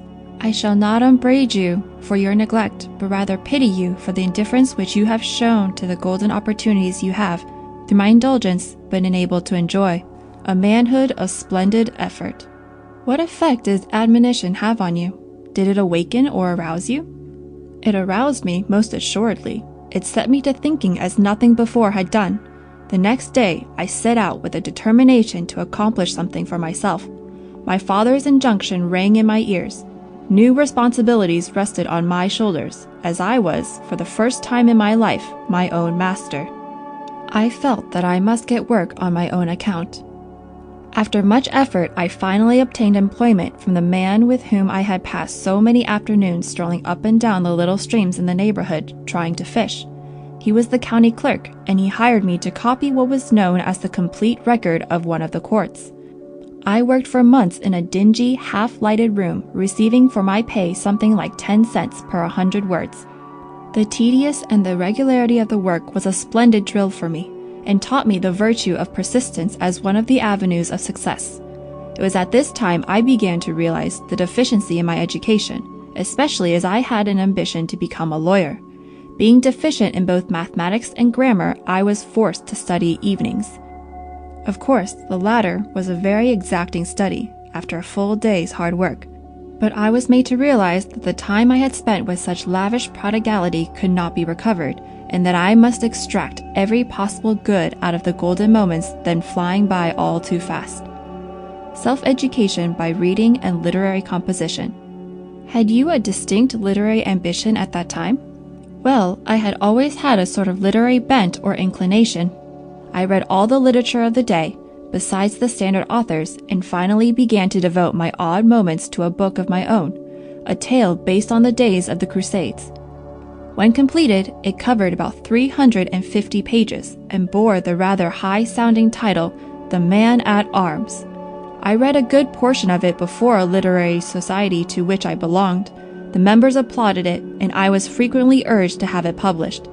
The Mexican War soon followed, however, and I took the manuscript with me when I enlisted. But before the close of my service, it was lost, and my production, therefore, never reached the public eye. But did not the approval which the book received from the few persons who read it encourage you to continue writing? Full 50 years have elapsed since then, and it is, therefore, rather difficult at this late day to recall just how such things affected me. I suppose I was encouraged thereby, for in due course of time another book which turned out to be The Fair God, my first book to reach the public, began to shape itself in my mind. The composition of this work was not, as the theatrical people would say, a continuous performance, for there were many and singular interruptions, and it would be safe to say that months, and in one case, years, intervened between certain chapters. A few years after the war, I finished the composition, strung the chapters into a continuous narrative, leveled up the uneven places, and started east with the manuscript. A letter from Whitelaw Reid, then editor of the New York Tribune, introduced me to the head of one of the leading publishing houses in Boston. There I was kindly received and delivered my manuscript, which was referred to a professional reader to determine its literary and also, I presume, its commercial value. It would be neither a new nor an interesting story to acquaint the public with the degree of anxious suspense that pervaded my mind when I withdrew to await the reader's judgment. Every other writer has, I assume, at one time or another, undergone much the same experience. It was not long until I learned from the publisher that the reader reported in favor of my production. Publication soon followed, and for the first time, in a literary sense, I found myself before the public, and my book before the critics. The Origin of Ben-Hur. How long after this did Ben-Hur appear, and what led you to write it? I began Ben-Hur about 1876, and was published in 1880. The purpose, at first, was a short serial for one of the magazines, descriptive of the visit of the wise men to Jerusalem as mentioned in the first 2 verses of the 2nd chapter of Matthew. It will be recognized in Book 1st of the work as now published. For certain reasons, however, the serial idea was abandoned, and the narrative, instead of ending with the birth of the Savior, expanded into a more pretentious novel and only ended with the death scene on Calvary. The last 10 chapters were written in the old adobe palace at Santa Fe, New Mexico, where I was serving as a governor. It is difficult to answer the questions, what led me to write the book, or why I chose a piece of fiction which used Christ as its leading character. In explanation, it is proper to state that I had reached an age in life when men usually begin to study themselves with reference to their fellow men and reflect on the good they may have done in the world. Up to that time, never having read the Bible, I knew nothing about sacred history, and, in matters of a religious nature, although I was not in every respect an infidel, I was persistently and notoriously indifferent. I did not know, and therefore did not care. I resolved to begin the study of the good book in earnest. Influence of the story of the Christ upon the author. I was in quest of knowledge, but I had no faith to sustain, no creed to bolster up. The result was that the whole field of religious and biblical history opened up before me, and my vision not being clouded by previously formed opinions, I was enabled to survey it without the aid of lenses. I believe I was thorough and persistent. I know I was conscientious in my search for the truth. I weighed, I analyzed, I counted and compared. The evolution from conjecture into knowledge, through opinion and belief, was gradual but irresistible, and at length I stood firmly and defiantly on the solid rock. Upward of 700,000 copies of Ben-Hur have been published, and it has been translated into all languages from French to Arabic. But, whether it has ever influenced the mind of a single reader or not, I am sure its conception and preparation, if it has done nothing more, have convinced its author of the divinity of the lowly Nazarene who walked and talked with God. End of section 15. Chapter 16 of How They Succeeded by Orison Swett Marden. Section 16, Carnegie as a Metal Worker. "There is no doubt," said Mr. Carnegie in reply to a question from me, "that it is becoming harder and harder as business gravitates more and more to immense concerns for a young man without capital to get a start for himself, and in the large cities it is especially so, where large capital is essential. Still, it can be honestly said that there is no other country in the world where able and energetic young men and women can so readily rise as in this. A president of a business college informed me recently that he has never been able to supply the demand for capable, first-class, mark the adjective, bookkeepers, and his college has over 900 students. In America, young men of ability rise with most astonishing rapidity. As quickly as when you were a boy? Much more so. When I was a boy, there were but very few important positions that a boy could aspire to. Every position had to be made. Now a boy doesn't need to make the place. All he has to do is fit himself to take it. Early works and wages. Where did you begin life? In Dunfermline, Scotland. During my earliest years, the service of my life has all been in this country. In Pittsburgh? Largely so. My father settled in Allegheny City when I was only 10 years old, and I began to earn my way in Pittsburgh. Do you mind telling me what your first service was? Not at all. I was a bobbin boy in a cotton factory, then an engine man or boy in the same place, and later still I was a messenger boy for a telegraph company. At small wages, I suppose. $1.20 a week was what I was receiving as a bobbin boy, and I considered it pretty good at that. When I was 13, I had learned to run a steam engine, and for that I received $1.80 a week. You had no early schooling then? None except such as I gave myself. Colonel Anderson's books. There were no fine libraries then, but in Allegheny City, where I lived, there was a certain Colonel Anderson who was well-to-do and of a philanthropic turn. He announced, about the time I first began to work, that he would be in his library at home every Saturday ready to lend books to working boys and men. He had only about 400 volumes, but I doubt if ever so few books were put to better use. Only he who has longed, as I did for Saturday to come, that the spring of knowledge might be opened anew to him, can understand what Colonel Anderson did for me and others of the boys of Allegheny. Quite a number of them have risen to eminence, and I think their rise can be easily traced to this splendid opportunity. Open footnote. It was Colonel Anderson's kindness that led Carnegie to bestow his wealth so generously for founding libraries, as he is now doing every year. Close footnote. His first glimpse of paradise. How long did you remain an engine boy? Not very long, Mr. Carnegie replied, perhaps a year, and then I entered a telegraph office as a messenger boy. Although Mr. Carnegie did not dwell much on this period, he once described it at a dinner given in honor of the American consul at Dunfermline, Scotland, when he said, I awake from a dream that has carried me away back to the days of my boyhood, the day when the little white-haired Scottish laddie, dressed in a blue jacket, walked with his father into the telegraph office in Pittsburgh to undergo examination as an applicant for a position as a messenger boy. Well, I remember when my uncle spoke to my parents about it, and my father objected, because I was getting $1.80 per week for running the small engine in the cellar in Allegheny City. But my uncle said a messenger's wages would be $2.50.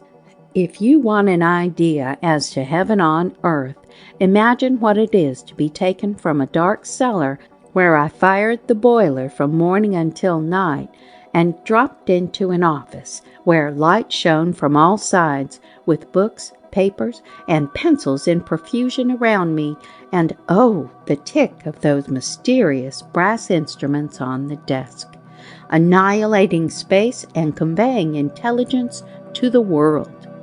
This was my first glimpse of paradise, and I walked on air.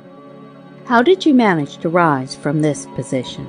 I learned how to operate a telegraph instrument, and then waited an opportunity to show that I was fit to be an operator. Eventually, my chance came. The truth is that James D. Reed, the superintendent of the office, and himself a Scotchman, favored the ambitious lad. In his History of the Telegraph, he says of him, I liked the boy's looks, and it was easy to see that though he was little, he was full of spirit. He had not been with me a month when he asked me to teach him to telegraph. He spent all his spare time in practice, sending and receiving by sound and not by tape, as was the custom in those days. Pretty soon he could do as well as I could at the key. Introduced to a broom. As you look back upon it, I said to Mr. Carnegie, do you consider that so lowly a beginning is better than one a little less trying? For young men starting upon their life work, it is much the best to begin as I did, at the beginning, and occupy the most subordinate positions. Many of the present-day leading men of Pittsburgh had serious responsibility thrust upon them at the very threshold of their careers. They were introduced to the broom and spent the first hours of their business life sweeping out the office. I notice we have janitors and janitresses now in offices, and our young men, unfortunately, miss that salutary branch of early education. It does not hurt the newest comer to sweep out the office. Did you? Many's the time. And who do you suppose were my fellow sweepers?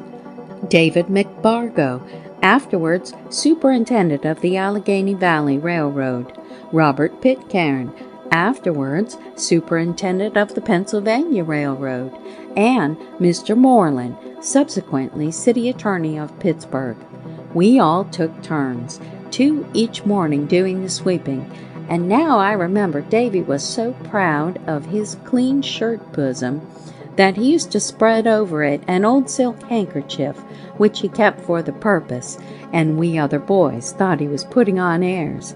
So he was. None of us had a silk handkerchief. After you had learned to telegraph, did you consider that you had reached high enough?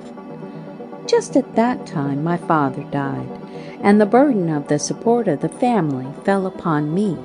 I earned as an operator $25 a month, and a little additional money by copying telegraphic messages for the newspapers, and managed to keep the family independent. An expert telegrapher. More light on this period of Mr. Carnegie's career is given by The Electric Age, which says, as a telegraph operator, he was abreast of older and experienced men, and although receiving messages by sound was, at that time, forbidden by authority as being unsafe, young Carnegie quickly acquired the art, and he can still stand behind the ticker and understand its language.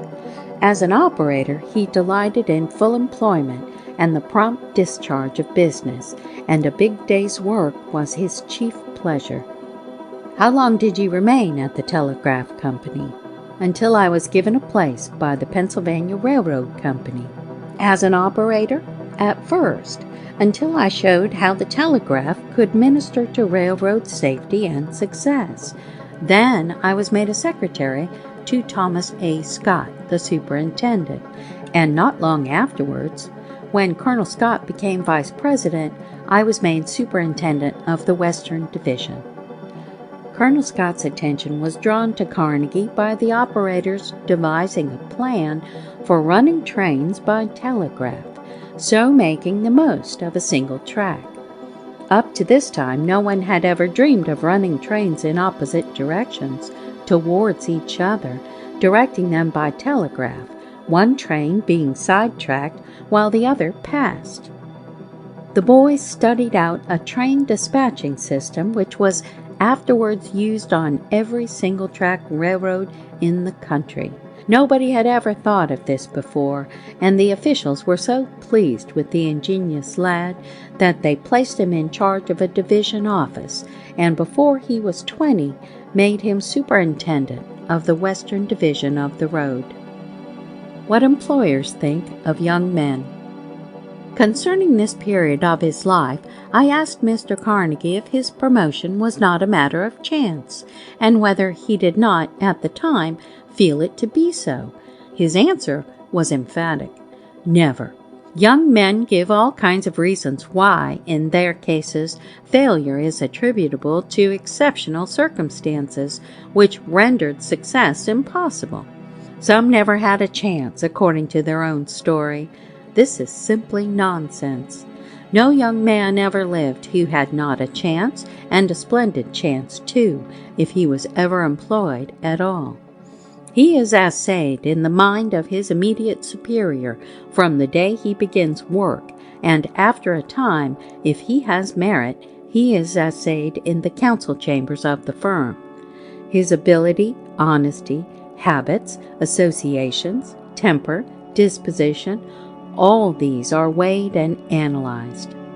The young man who never had a chance is the same young man who has been canvassed over and over again by his superiors and found destitute of necessary qualifications, or is deemed unworthy of closer relations with the firm owing to some objectionable act, habit, or association of which he thought his employers ignorant.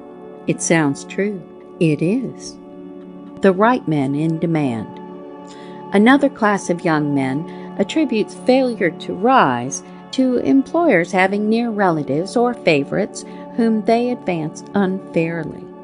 They also insist that their employers dislike brighter intelligences than their own and are disposed to discourage aspiring genius and delighted in keeping young men down. There is nothing in this.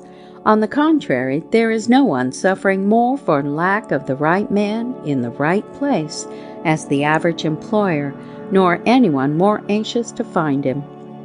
Was this your theory on the subject when you began working for the railroad company? I had no theory then, although I have formulated one since. It lies mainly in this: instead of the question, "What must I do for my employer?" substitute, "What can I do?" Faithful and conscientious discharge of duties assigned to you is all very well, but the verdict in such cases generally is that you perform your present duties so well that you would better continue performing them. Now this will not do. It will not do for the coming partners. There must be something beyond this. We make clerks, bookkeepers, treasurers, bank tellers of this class, and there they remain to the end of the chapter. The rising man must do something exceptional, and beyond the range of his special department. He must attract attention. How to attract attention? How can he do that? Well, if he is a shipping clerk, he may do so by discovering in an invoice an error with which he has nothing to do and which has escaped the attention of the proper party. If a weighing clerk, he may save for the firm in questioning the adjustment of the scales and having them corrected, even if this be the province of the master mechanic. If a messenger boy, he can lay the seed of promotion by going beyond the letter of his instructions in order to secure the desired reply.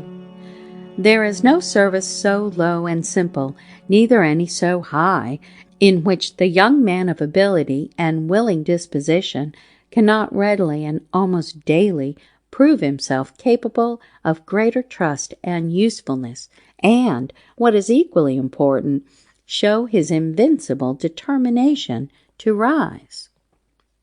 In what manner did you reach out to establish your present great fortune? I asked. By saving my money. I put a little money aside, and it served me later as a matter of credit. Also, I invested in a sleeping car industry, which paid me well. Sleeping car invention. Although I tried earnestly to get the great Iron King to talk of this, he said little, because the matter has been fully dealt with by him in his Triumphant Democracy. From his own story there, it appears that one day at this time, when Mr. Carnegie still had his fortune to make, he was on a train examining the line from a rear window of a car when a tall, spare man accosted him and asked him to look at an invention he had made. He drew from a green bag a small model of a sleeping berth for railway cars and proceeded to point out its advantages. It was Mr. T. Woodruff, the inventor of the sleeping car. As Mr. Carnegie tells the story, he had not spoken a moment before, like a flash, the whole range of the discovery burst upon me. "Yes," I said, "that is something which this continent must have." Upon my return, I laid it before Mr. Scott, declaring that it was one of the inventions of the age. He remarked, "You are an enthusiastic young man, but you may ask the inventor to come and let me see it." I did so, and arrangements were made to build 2 trial cars and run them on the Pennsylvania Railroad. I was offered an interest in the venture, which I gladly accepted. The notice came that my share of the first payment was $217.50. How well I remember the exact sum, but $217.50 were as far beyond my means as if it had been millions. I was earning $50 a month, however, and I had prospects, or at least I always felt that I had. I decided to call on the local banker and boldly ask him to advance the sum upon my interest in the affair. He put his hand on my shoulder and said, "Why, of course, Andy, you are all right. Go ahead. Here is the money." It is a proud day for a man when he pays his last note, but not to be named in comparison with the day in which he makes his first one and gets a banker to take it. I have tried both, and I know. The cars furnished the subsequent payments by their earnings. I paid my first note from my savings, so much per month, and thus I got my foot upon fortune's ladder. It was easy to climb after that. The mark of a millionaire. I would like some expression from you, I said to Mr. Carnegie, in reference to the importance of laying aside money from one's earnings as a young man. You can have it. There is one sure mark of the coming partner, the future millionaire. His revenues always exceed his expenditures. He begins to save early, almost as soon as he begins to earn. I should say to young men, no matter how little it may be possible to save that little. Invest it securely, not necessarily in bonds, but in anything which you have good reason to believe will be profitable. Some rare chance will soon present itself for investment. The little you have saved will prove the basis for an amount of credit utterly surprising to you. Capitalists trust the saving man. For every $100 you can produce as the result of hard-won savings, Midas, in search of a partner, will lend or credit 1,000. For every 1,000, 50,000. It is not capital that your seniors require. It is the man who has proved that he has the business habits which create capital. So it is the first $100 that tell. An oil farm. What, I asked Mr. Carnegie, was the next enterprise with which you identified yourself? In company with several others, I purchased the now famous Story Farm on Oil Creek, Pennsylvania, where a well had been bored and natural oil struck the year before. This proved a very profitable investment. In Triumphant Democracy, Mr. Carnegie has expatiated most fully on this venture, which is so important. When I first visited this famous well, he says, the oil was running into the creek, where a few flat-bottomed scows lay filled with it, ready to be floated down the Allegheny River on an agreed-upon day each week, when the creek was flooded by means of a temporary dam. This was the beginning of the natural oil business.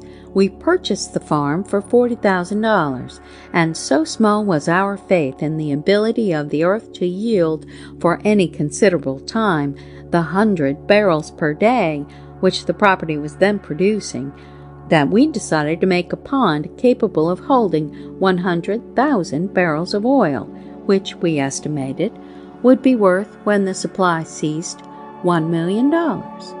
Unfortunately for us, the pond leaked fearfully. Evaporation also caused much loss, but we continued to run oil in to make the losses good, day after day, until several 100,000 barrels had gone in this fashion. Our experience with the farm is worth reciting.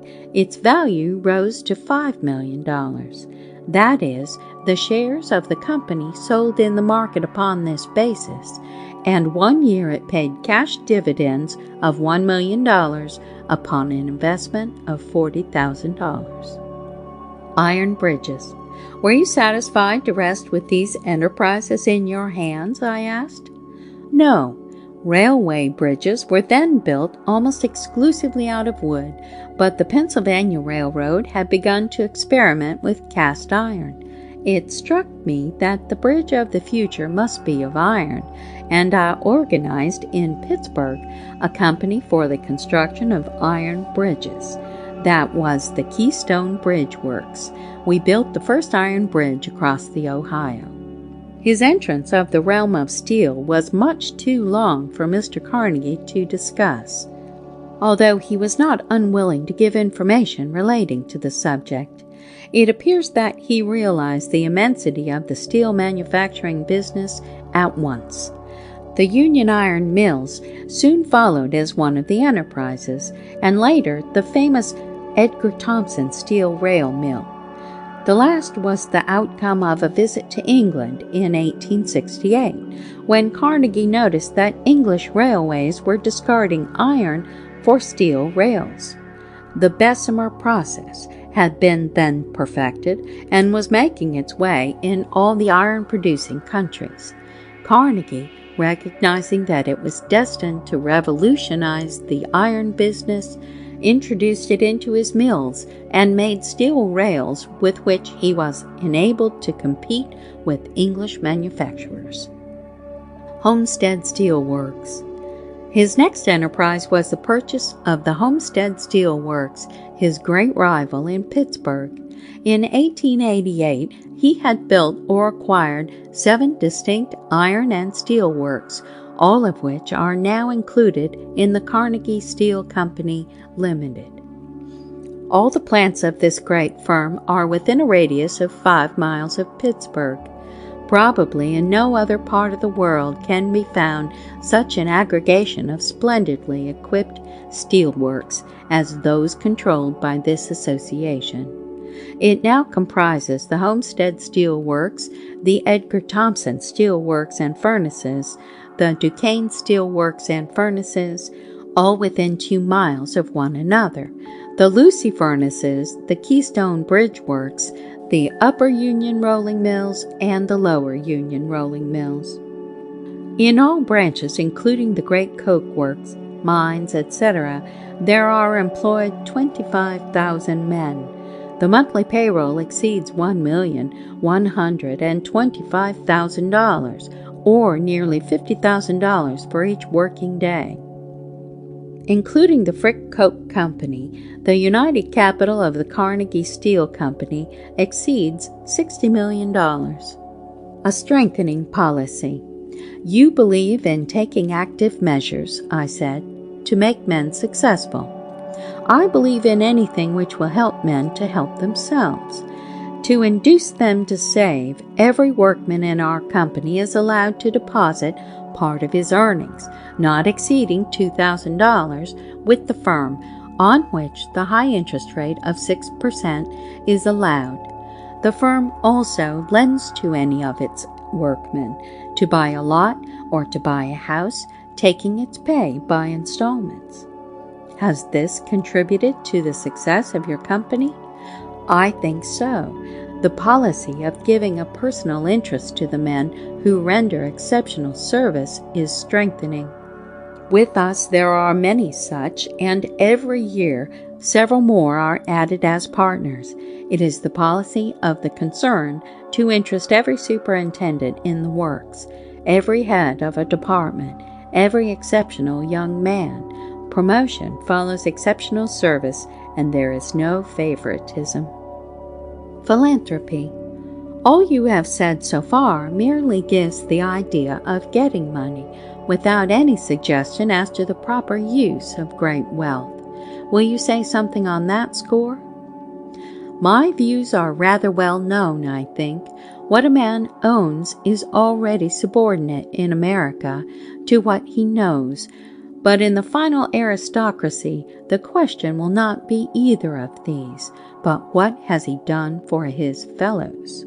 Where has he shown generosity and self-abnegation? Where has he been a father to the fatherless? And the cause of the poor, where has he searched that out? That Mr. Carnegie has lived up in the past, and is still living up to this radical declaration of independence from the practice of men who have amassed fortunes around him, will be best shown by a brief enumeration of some of his almost unexampled philanthropies. His largest gift has been to the city of Pittsburgh, the scene of his early trials and later triumphs. There he has built, at a cost of more than $1 million, a magnificent library, museum, concert hall, and picture gallery, all under one roof, and endowed it with a fund of another $1 million, the interest of which, $50,000 per annum, is being devoted to the purchase of the best works of American art. Other libraries, to be connected with this largest as a center, are now being constructed, which will make the city of Pittsburgh and its environs a beneficiary of his generosity to the extent of $5 million. While thus endowing the city where his fortune was made, he has not forgotten other places endeared to him by association or by interest. To the Allegheny Free Library he has given $375,000. To the Braddock Free Library, $250,000. To the Johnstown Free Library, $50,000. And to the Fairfield, Iowa Library, $40,000. To the Cooper Institute, New York, he has given $300,000. To his native land, he has been scarcely less generous. To the Edinburgh Free Library, he has given $250,000, and to his native town of Dunfermline, $90,000. Other Scottish towns, to the number of 10, have received helpful donations of amounts not quite so large. He has given $50,000 to aid poor young men and women to gain a musical education at the Royal College of Music in London. The misfortune of being rich men's sons. I would like to cause you to say some other important things for young men to learn and benefit by. Our young partners in the Carnegie Company have all won their spurs by showing that we did not know half as well what was wanted as they did. Some of them have acted upon occasions with me as if they owned the firm and I was but some airy New Yorker, presuming to advise upon what I knew very little about. Well, they are not now interfered with. They were the true bosses, the very men we were looking for. Is this all for the poor boy? Every word. Those who have the misfortune to be rich men's sons are heavily weighted in the race. A basketful of bonds is the heaviest basket a young man ever had to carry. He generally gets to staggering under it. The vast majority of rich men's sons are enabled to resist the temptations to which wealth subjects them, and they sink to unworthy lives. It is not from this class that the poor beginner has rivalry to fear. The partners' sons will never trouble you much, but look out that some boys, poorer, much poorer than yourselves, whose parents cannot afford to give them any schooling, do not challenge you at the post and pass you at the grandstand. Look out for the boy who has to plunge into work direct from the common school and begins by sweeping out the office. He is the probable dark horse that will take all the money and win all the applause. Open footnote. Mr. Carnegie's recent retirement from business and the sale of his vast properties to the Morgan Syndicate marks a new era in his remarkable career, and it gives him the more leisure to consider carefully every dollar he bestows in the series of magnificent charities that he has inaugurated. End footnote. End of chapter 16. Section 17 of How They Succeeded by Orison Swett Marden, John B. Hershoff, the Yacht Builder. 1. The Voyage of Life. Total eclipse, no sun, no moon, darkness amid the blaze of noon. Milton. Amid the ranks of the blind, we often find men and women of culture and general ability, but we do not look for world-renowned specialists. No one is surprised at a display of enterprise in a booming western town, where everybody is hustling, but in a place which has once ranked as the third seaport in America, but has seen its maritime glory decline, a man who can establish a marine industry on a higher plane than was ever before known, and attract to his work such worldwide attention as to restore the vanished fame of his town, is no ordinary person. Moreover, if such a man has laid his plans and done his work in the disheartening eclipse of total blindness, he must possess qualities of the highest order. The office of the Hershoff Manufacturing Company at Bristol, Rhode Island, is in a building that formerly belonged to the Burnside Rifle Company. It is substantial but unpretentious, and is entered by a short stairway on one side. The furniture throughout is also plain, but has been selected with excellent taste, and is suggestive of the most effective adaptation of means to ends in every detail. On the mantel and on the walls are numerous pictures, most of them of vessels, but very few relating directly to any of the great races for the America's Cup. The first picture to arrest one's attention, indeed, is an excellent portrait of the late General Ambrose E. Burnside, who lived in Bristol, and was an intimate friend of John B. Hershoff. Previous inquiry had elicited the information that the members of the firm are very busy with various large orders, in addition to the rush of work on Cup defenders. So it was a very agreeable surprise when I was invited into the tasteful private office where the blind president sat, having just concluded a short conversation with an attorney. "Let the work show." "Well, sir," said he, rising and grasping my hand cordially, "what do you wish?" "I realize how very busy you must be, Mr. Hershoff," I replied, "and will try to be as brief as possible, but I venture to ask a few minutes of your time to obtain suggestions and advice from you to young people." "But why select me in particular as an advisor?" This was a poser at first, especially when he added, noted my hesitation, "We are frequently requested to give interviews in regard to our manufacturing business, but since it is the settled policy of our house to do our work just as well as we possibly can, and then leave it to speak for itself, we have felt obliged to decline all these requests. It would be repugnant to our sense of propriety to talk in public about our special industry. Let the work show seems to us a good motto." The Voyage of Life. "True," said I, "but the readers of my book may not care to read of cutters or skimming dishes, center boards or fin keels, or copper coils versus steel tubes for boilers. They leave the choice in such matters to you, realizing that you have always proved equal to the situation.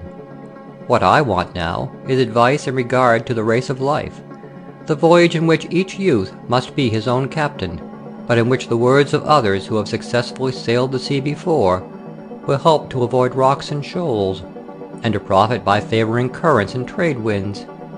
You have been handicapped in an unusual degree, sailing in total darkness and beset by many other difficulties, but have, nevertheless, made a very prosperous voyage. In overcoming such serious obstacles, you must have learned much of the true philosophy of both success and failure, and I think you will be willing to help the young with suggestions drawn from your experience."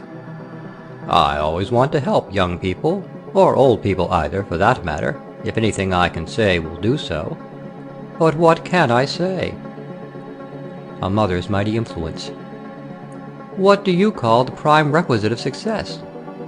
I have to answer that by a somewhat humorous but very shrewd suggestion of another, select a good mother.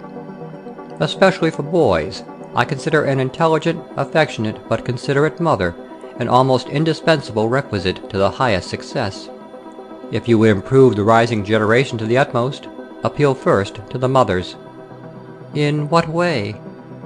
"Above all things else, show them that reasonable self-denial is 1,000-fold better for a boy than to have his every wish gratified. Teach them to encourage industry, economy, concentration of attention and purpose, and indomitable persistence." "But most mothers try to do this, don't they?" "Yes, in a measure. But many of them, perhaps most of them, do not emphasize the matter half enough. A mother may wish to teach all these lessons to her son, but she thinks too much of him, or believes she does, to have him suffer any deprivation, and so indulges him in things which are luxuries for him, under the circumstances, rather than necessities. Many a boy, born with ordinary intellect, would follow the example of an industrious father, were it not that his mother wishes him to appear as well as any boy in the neighborhood. So, without exactly meaning it, she gets to making a show of her boy, and brings him up with a habit of idling away valuable time to keep up appearances. The prudent mother, however, sees the folly of this course, and teaches her son to excel in study and work, rather than in vain display. The difference in mothers makes all the difference in the world to children, who, like brooks, can be turned very easily in their course of life. Self-help. What ranks next in importance? Boys and girls themselves, especially as they grow older and have a chance to understand what life means, should not only help their parents as a matter of duty, but should learn to help themselves for their own good. I would not have them forego recreation, a reasonable amount every day, but let them learn the reality and earnestness of existence, and resolve to do the whole work and the very best work of thorough, reliable young men and women. What career? What would you advise as to choosing a career?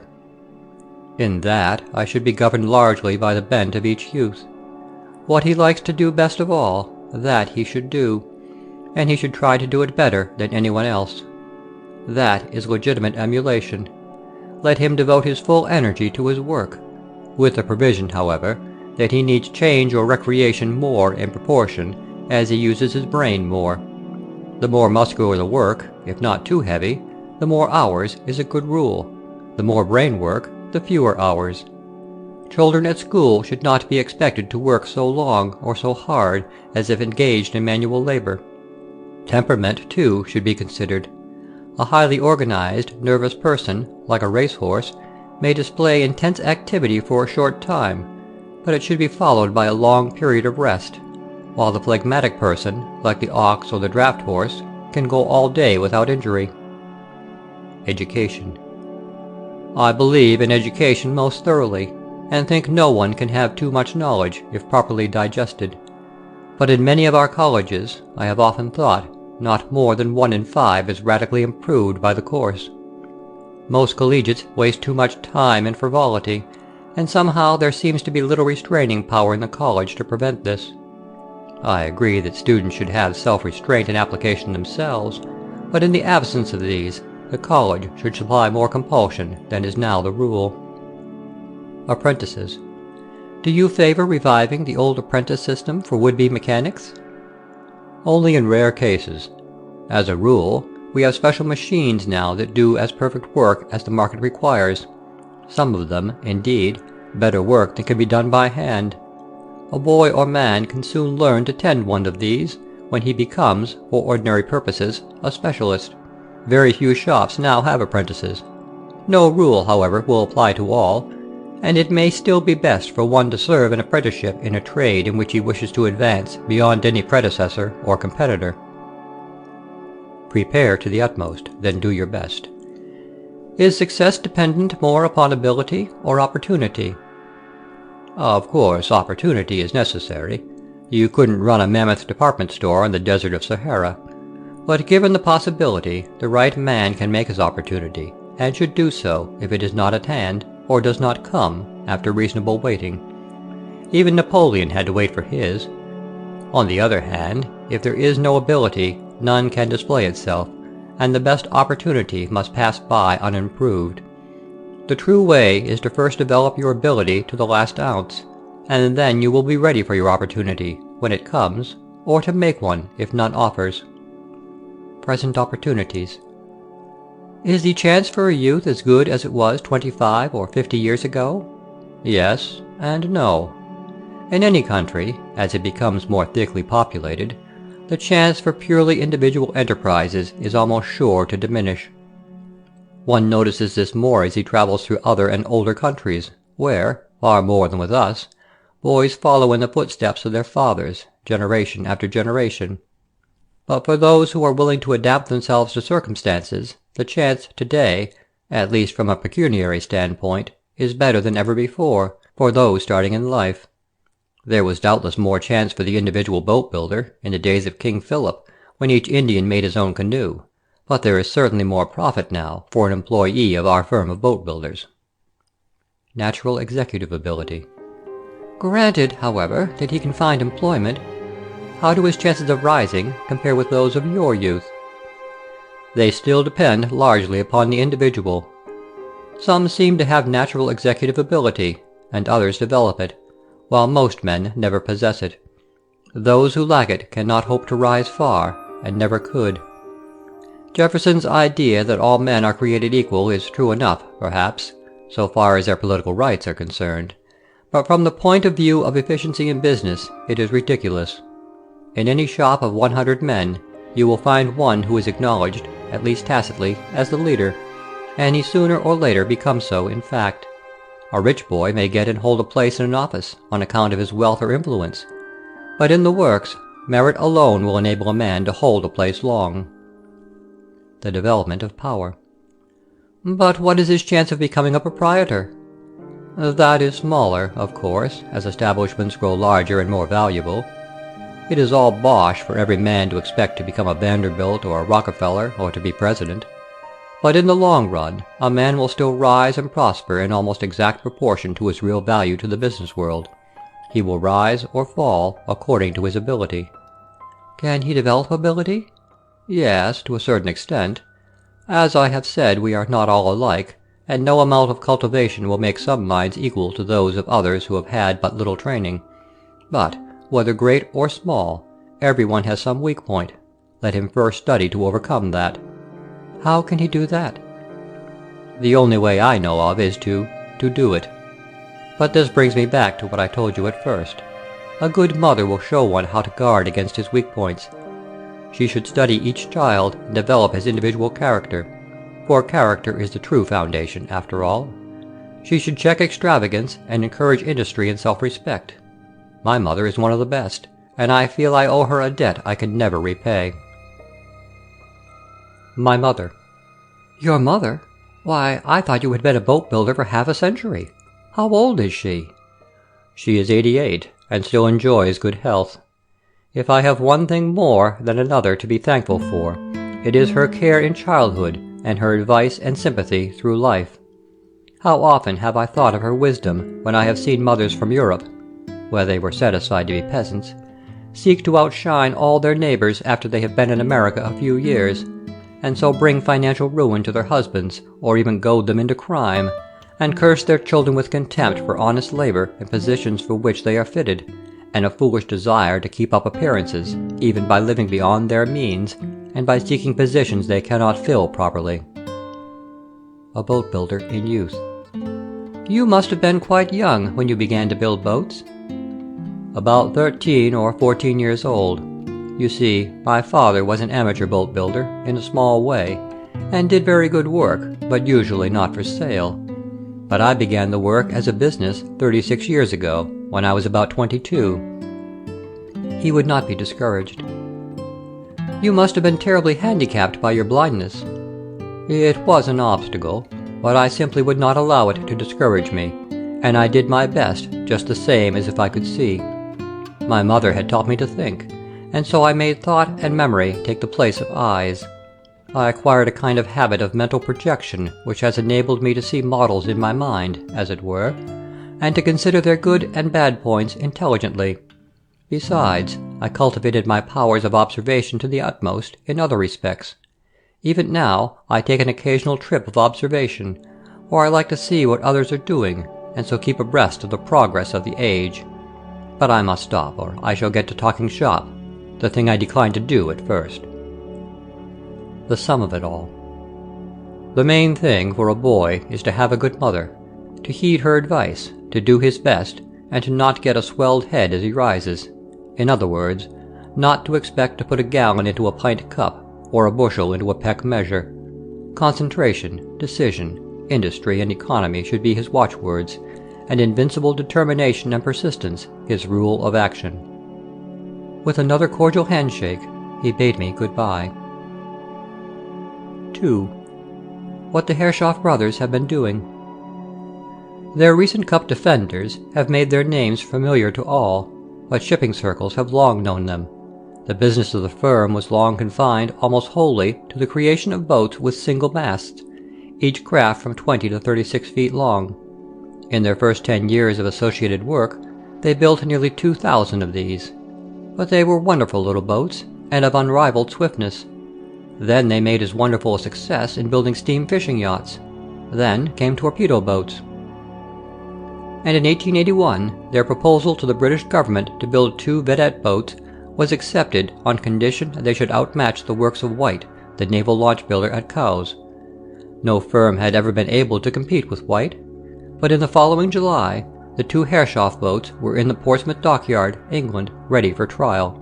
They were each 48 feet long, 9 feet in beam, and 5 feet deep, exactly the same size as White's. They made 15 1/2 knots an hour, while White's only recorded 12 2/5 knots. With all their machinery, coal and water in place, the Herreshoff boats were filled with water, and then 20 men were put aboard each, that human load being just so much in excess of the Admiralty test, and even then each had a floating capacity of 3 tons. The examiners pronounced enthusiastically in favor of the Herreshoff safety coil boilers as unexplodable, less liable to injury from shock, capable of raising steam more quickly, far lighter, and in all respects superior to those that had been formerly used for the purpose. The boats were accepted, and orders given at once for 2 pinnaces, each 33 feet long. Again John Samuel White competed, but his new boats could only make 7 1/8 knots, while the Herreshoffs easily scored 9 1/4. Racing Jay Gould.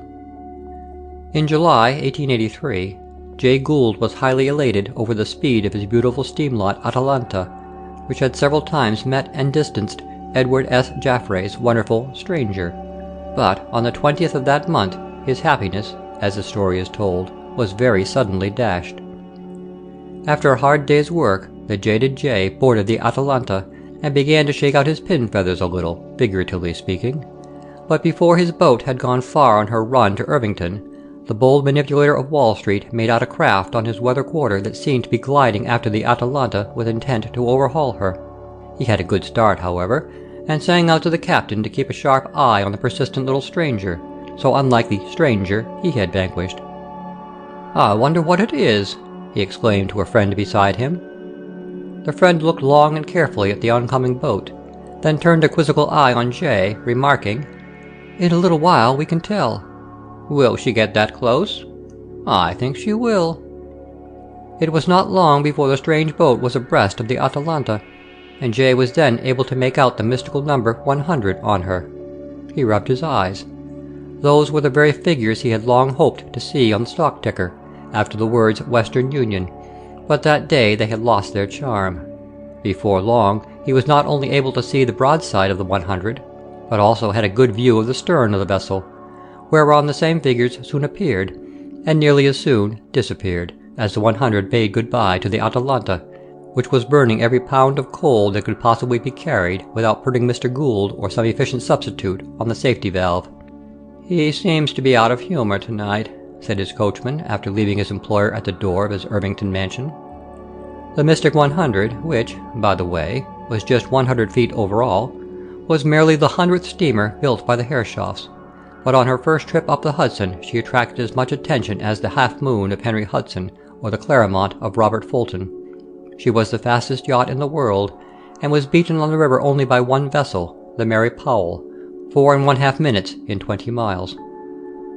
Although Mr. Gould was considerably irritated at his defeat, he knew a good thing when he saw it, and the next year he ordered a small steam launch of the Herreshoffs. The 100 made a great stir in Boston Harbor. Later on she steamed through the Erie Canal and the Great Lakes, and made her home with the millionaire Mark Hopkins. The Stiletto. The versatility of the Herreshoffs has appeared in their famous boiler improvement, and in the great variety of vessels they have built. The Stiletto, only 94 feet long overall, astonished the yachting world of 1885. On June 10 she beat the Mary Powell 2 miles in a race of 28 miles on the Hudson. At one time the Stiletto circled completely around the big steamer and then moved rapidly away from her. Secretary Whitney bought the Stiletto for the United States Navy, in which she has done valuable service. She was followed, in 1890, by the still faster Cushing, whose record in the recent Spanish-American War is so well known. Admiral Porter wrote to Secretary of the Navy Chandler that the little Herreshoff steam launches were faster than any other owned by the government, their great superiority showing especially against a strong headwind and sea, where they would remain dry while their rivals required constant bailing. They were better trimmed, lighter, more buoyant, and in every way superior in nautical qualities, and twice as fast as others in a gale. 19 vessels have been built by this firm for the United States government. "There is a certain speed that attaches to every vessel, which may be called its natural rate," says Louis Herreshoff. It is mainly governed by its length and the length of the carrier wave which always accompanies a vessel parallel to her line of motion. When she reaches a speed great enough to form a wave of the same length as the moving body, then that vessel has reached her natural rate of speed, and all that can be obtained above that is done by sheer brute force. The natural limit of speed of a boat 40 feet long is about 10 miles an hour, of a vessel 60 feet in length, 12 1/4 miles, of one 100 feet long, 15 3/4 miles, of one 200 feet long, 22 miles. As the speed is increased, this double or carrier wave, 1/2 on either side of the yacht, lengthens in such a way that the vessel seems to settle more the faster she goes, and so has to climb the very wave she makes. Hence, the motive power must be increased much faster than the speed increases. Further, in order to avoid the settling and consequent climbing as much as possible, lightness of construction, next to correct proportions, is made the great desideratum in the Herrschaft's ideal boat. They use wood whenever possible, as it is not only lighter than metal, but is reasonably strong and generally much more durable. Wherever heavy strains come, a bracing form of construction is adopted, and metal is used also. The engine of the Stiletto weighs 10 pounds for each indicated horsepower, that of the Cushing 15. The entire motive plant of the Cushing weighs 65 pounds for each horsepower, that of the City of Paris 200. Comparing displacement, the former has 8 times the power of the latter. For 4 years our government kept a staff of officers stationed at the Herrschaft works to experiment with high-speed machinery, in which the firm then led the country. One of their steamers, ascending the St. Lawrence River to the Thousand Islands, ran up all the rapids except the Lachine, where a detour by canal was made. The Canadians were deeply impressed by this triumph. The Blind Brothers. One of the Herrschaft sisters is blind, and a remarkable musician, and one brother, blind, who studied music in Berlin, and who conducts a school of music in Providence. Louis Herrschaft, one of the boat builders, is also blind. He, too, is a fine musician and an excellent bass singer, having received careful vocal training in Europe. He has fine literary taste, a very clear style, and writes for magazines, especially on boat building and engineering. He has a large foreign correspondence, all of which he answers personally on the typewriter. It would be difficult to find a greater favorite with young people, to whom he devotes much of his time, teaching them games or lessons, also how to sail or row a boat, how to swim or float, and how to save each other from drowning. When walking along the street with a group of chatting children, he will ask, "What time is it by the clock on St. Michael's Church?" pointing right at the steeple. He will wind a clock and set it exactly, and regulate it if it does not go right. The personality of John B. Herrschaft. From his boyhood, John B. Herrschaft evinced a great fondness for boats and machinery, finding most pleasure in his leisure hours, when boys of his age usually think only of play, in haunting boat builders' yards and machine shops, studying how and why things were done, and reading what had been done elsewhere in those branches of industry beyond his field of observation. At the age of 11, he was studying the best lines for vessels' hulls and making models, and 3 years later he began building boats. His terrible affliction has never seemed to weaken his self-reliance or turn him aside from following the chosen pursuit of his life, but has rather strengthened his devotion to it and his capacity for it by concentrating all his faculties upon it. His many years of blindness have given him not only the serious, patient, introspective look common to those who suffer like him, and their gentle, clearly modulated voice, but have also developed all his other faculties to such an extent as to largely replace the missing sense. He can tell as much about an ordinary-sized steam launch, her lines, method of construction, etc., by feeling, as others can by seeing, and he goes on inventing and building just as if his eyes were not closed forever. He is a tall, big-brained man, who couldn't help inventing and working if he tried. Such a man would have to suffer the loss of more than one of his senses before his mental efficiency would be impaired. When he wanted to build some steam launches for the government, he went to the Navy Yard at Washington and felt of the government launches to discover their shape and how they were made. Then he went to Bristol and made better launches suitable for the government's use. Has he a sixth sense? He reads and understands the most delicate intonations and modulations of voices addressing him, as others read and understand facial expression. His sensitive fingers detect differences in metals, and follow, as if with a gift of perception, the lines of models submitted to him, and his mind sees even more clearly than by mere physical sight the intricacies of the most complicated machinery intelligently described to him, or over which his fingers are allowed to move. "That is a good stick," he will say, examining a pile of lumber with his fingers. "Here's a shaky piece, throw it out. It won't do for this work. May come next." Or, "Saw off this end, is poor stock. The rest is all right." On hearing him criticize, direct, and explain things within his province, a stranger finds it hard to believe he cannot see at least a little out of one eye. Seeing with the fingers. By the constant practice, he has, as he expresses it, learned to see with his hands, not quite so quickly, but he believes as perfectly as he could with his eyes, and this means more than it does in the case of an ordinary blind man, for by a touch he can tell whether the graceful double curves of a boat's bottom are in correct proportion, one with another, and then, by a few rapid sweeps of his hands over all, he can instantly judge of the symmetry and perfection of the whole. Even more than this, he will give minute directions to the carpenters and mechanics. Running his hand along the piece of work one had produced, will immediately detect the slightest deviation from the instruction he has given. If at all impatient, he will seize the plane or another tool and do the work himself. And yet the world calls this man blind.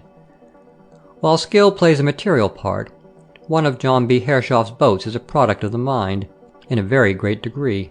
Psychologists tell us that we do not see with our eyes, but with the brain proper. This blind man sees and constructs, not that which is objective and real to others, but that which is evolved from a transcendental intelligence applied to the most practical purposes. Brother Nat. One of the brothers, who has good eyes, is a prominent chemist in New York, and one who can see is Nat, the designer for the boat building. Nathaniel G., the great yacht designer, was born in 1848. When he was not more than 2 years old, he was often found asleep on the sand along shore, with the rising tide washing his bare feet. Whenever he was missing, he was sought for first on the shore, where he would generally be found watching the ships or playing with toy boats.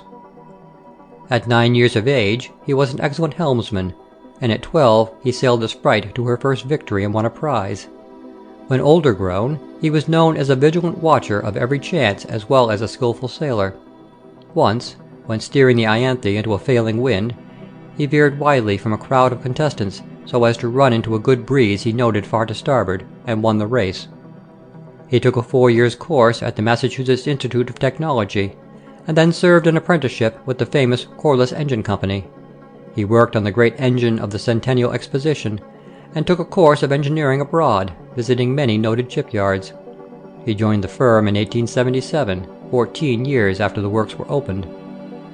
Nathaniel Green Hershoff, named for the General Green of Revolutionary fame, is 7 years younger and only less famous than his blind brother as a boat builder, only second to John B. in about the same way that Green was second to Washington. "General Green is second to no one," said Washington. John B. would have done splendid work without Nat, as he did for years before the latter joined the firm, but it would have been in a smaller way. For years, John B., his father, and his brothers James B. or Lewis, and Nathaniel G., were accustomed to get together frequently in the dining room of the old homestead, and talk and plan together in regard to boat building. Nat would usually make the first model on lines previously agreed upon, and then John B. would feel it all over and suggest changes, which would be made, and the consultation continued until all was satisfactory. Nathaniel is described as a tall, thin man with a full beard and stoop, the latter said to have been acquired in watching his rivals in his races, craning his head in order to see them from under the boom. "We have been always together from boyhood," said John B., speaking of Nat. "We have had the same pleasures, the same purposes, the same aspirations. In fact, we have almost been one, and we have achieved nothing for which a full share of credit is not his just due. Nothing has ever been done by one without the other. Whenever one found an obstacle or difficulty, the other helped him to remove it, and he, being without the disadvantage I have, never makes a mistake." End of section 17. Chapter 18 of How They Succeeded by Orison Swett Marden. Chapter 18. A Successful Novelist, Fame After 50. Practical Hints to Young Authors by Mrs. Amelia E. Barr. To be successful, that is the legitimate ideal every true worker seeks to realise.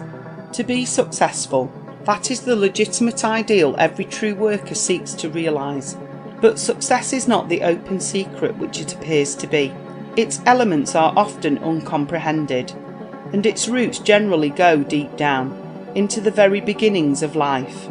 I can compel my soul to look back into that twilight which shrouds my earliest years, and perceive even in them monitions and tendencies working for that future, which in my destiny was fashioned and shaped, when as yet there was neither hint nor dream of it. Fortunately, I had parents who understood the value of biblical and imaginative literature in the formation of the intellect. The men and women whom I knew first and best were those of the Hebrew world, sitting before the nursery fire while the snow fell softly and ceaselessly, and all the mountains round were white, and the streets of the little English town choked with drifts. I could see the camels and the caravans of the Ishmaelitish merchants passing through the hot sandy desert. I could see Hagar weeping under the palm, and the waters of the Red Sea standing up like a wall, Miriam clashing the timbrels, and Deborah singing under the oak, and Ruth gleaning in the wheat fields of Bethlehem, were as real to me as were the women of my own home. Before I was 6 years old, I had been with Christian to the Celestial City, and had watched with Crusoe the mysterious footprint on the sand, and the advent of the savages. Then came the wonders of Afrites and Genii, and all the marvels and miracles of the Arabian tales. These were the mind builders, and those schools and teachers and textbooks did much afterwards. I can never nor will forget the glorious company of men and women from the sacred world, and that marvellous company of caliphs and kings and princesses from wonderland and fairyland, that expanded my whole nature, and fitted me for the future miracles of nature and science, and all the marvellous people of the poet's realm. Footnote: this is a most remarkable story, communicated to me by Mrs. Barr, and related for the first time in this article. The distinguished novelist, being a perfect housekeeper and the mother of a large family, yet earns $20,000 a year by her books, which have been translated into the language of almost every civilized country. OSM. End of footnote. For 18 years I was amassing facts and fancies, developing a crude intelligence, waiting for the vitalization of the heart. Then love, the supreme teacher, came, and his first lesson was renunciation.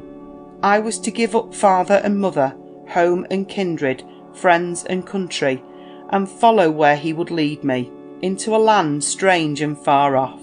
Childbearing and child-losing, the limitations and delights of frontier life, the intimate society of such great and individual men as Sam Houston, and the men who fought with him, the intense feelings induced by war, its uncertainties and possibilities, and the awful abiding in the valley of the shadow of death, with the pestilence that walked in darkness and the sickness that destroyed at noonday.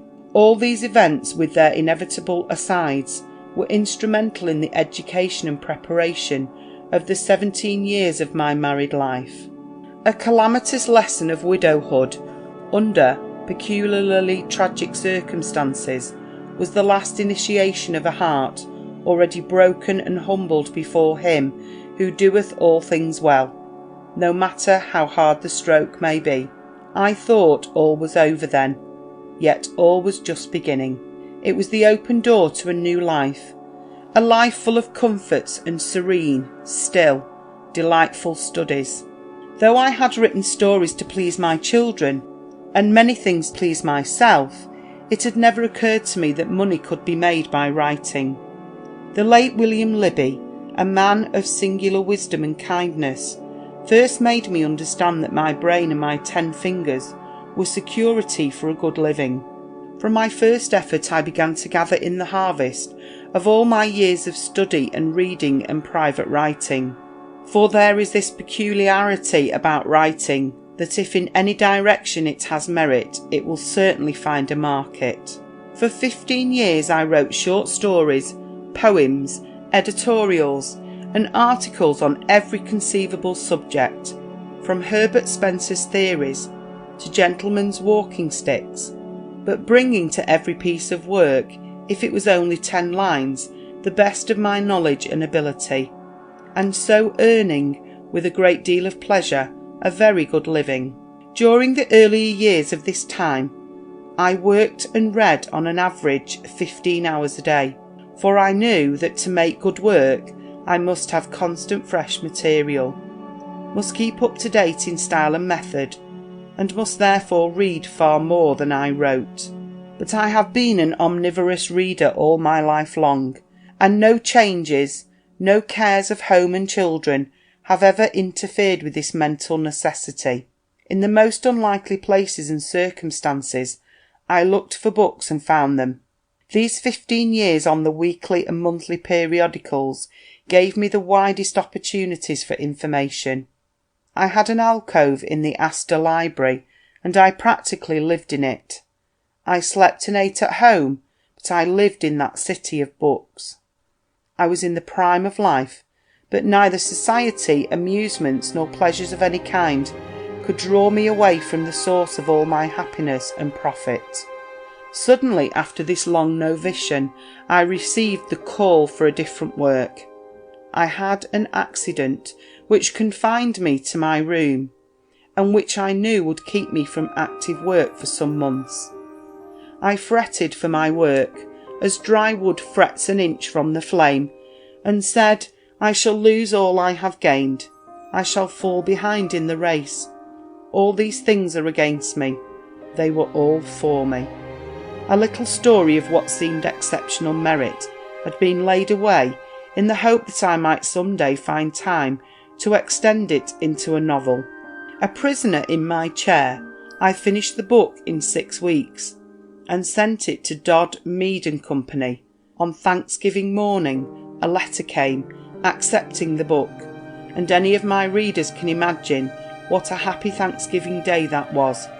This book was Jan Vedder's Wife, and its great and immediate success indicated to me the work I was at length ready for. I was in my 52nd year, and every year had been a preparation for the work I have since pursued. I went out from that sick room sure of my vocation, and with a confidence founded on the certainty of my equipment, and a determination to trust humanity, and take my readers only into green pastures and ways of purity and heroism. I ventured on my new path as a novelist. I cannot close this paper without a few words to those who wish to profit by it. I want them to be sure of a few points which in my narrative I may not have emphasised sufficiently. Words of counsel. 1. Men and women succeed because they take pains to succeed. Industry and patience are almost genius, and successful people are often more distinguished for resolution and perseverance than for unusual gifts. They make determination and unity of purpose supply the place of ability. 2. Success is the reward of those who spurn delights and live laborious days. We learn to do things by doing them. One of the great secrets of success is pegging away. No disappointment must discourage, and a run back must often be allowed in order to take a longer leap forward. 3. No opposition must be taken to heart. Our enemies often help us more than our friends. Besides, a headwind is better than no wind. Whoever got anywhere in a dead calm? 4. A fatal mistake is to imagine that success is some stroke of luck. This world is run with far too tight a rein for luck to interfere. Fortune sells her wares, she never gives them. In some form or other, we pay for her favours, or we go empty away. 5. We have been told for centuries to watch for opportunities and to strike while the iron is hot. Very good. but I think better of Oliver Cromwell's amendment. Make the iron hot by striking it. 6. Everything good needs time. Don't do work in a hurry. Go into details. It pays in every way. Time means power for your work. Mediocrity is always in a rush. But whatever is worth doing at all is worth doing with consideration. For genius is nothing more nor less than doing well what anyone can do badly. 7. Be orderly. Slatternly work is never good work. It is either affectation or there is some radical defect in the intellect. I would distrust even the spiritual life of one whose methods and work were dirty, untidy, and without clearness and order. 8. Never be above your profession. I have had many letters from people who wanted all the emoluments and honours of literature, and who yet said, "Literature is the accident of my life. I am a lawyer, or a doctor, or a lady, or a gentleman. Literature is no accident. She is a mistress who demands the whole heart, the whole intellect, and the whole time of a devotee." 9. Don't fail through defects of temper and oversensitiveness at moments of trial. One of the great helps to success is to be cheerful, to go to work with a full sense of life, to be determined to put hindrances out of the way, to prevail over them and to get the mastery. Above all things else, be cheerful. There is no beatitude for the despairing. Apparent success may be reached by sheer impudence, in defiance of offensive demerit, but men who get what they are manifestly unfit for are made to feel what people think of them. Charlantry may flourish, but when its bay tree is greenest, it is held far lower than genuine effort. The world is just. It does, patronise quacks, but it never puts them on a level with true men. It is better to have the opportunity of victory than to be spared the struggle, for success comes as the result of arduous experience. The foundations of my success were laid before I can well remember. It was after at least 45 years of conscious labour that I reached the object of my hope. Many a time my head failed me, my hands failed me, and my feet failed me.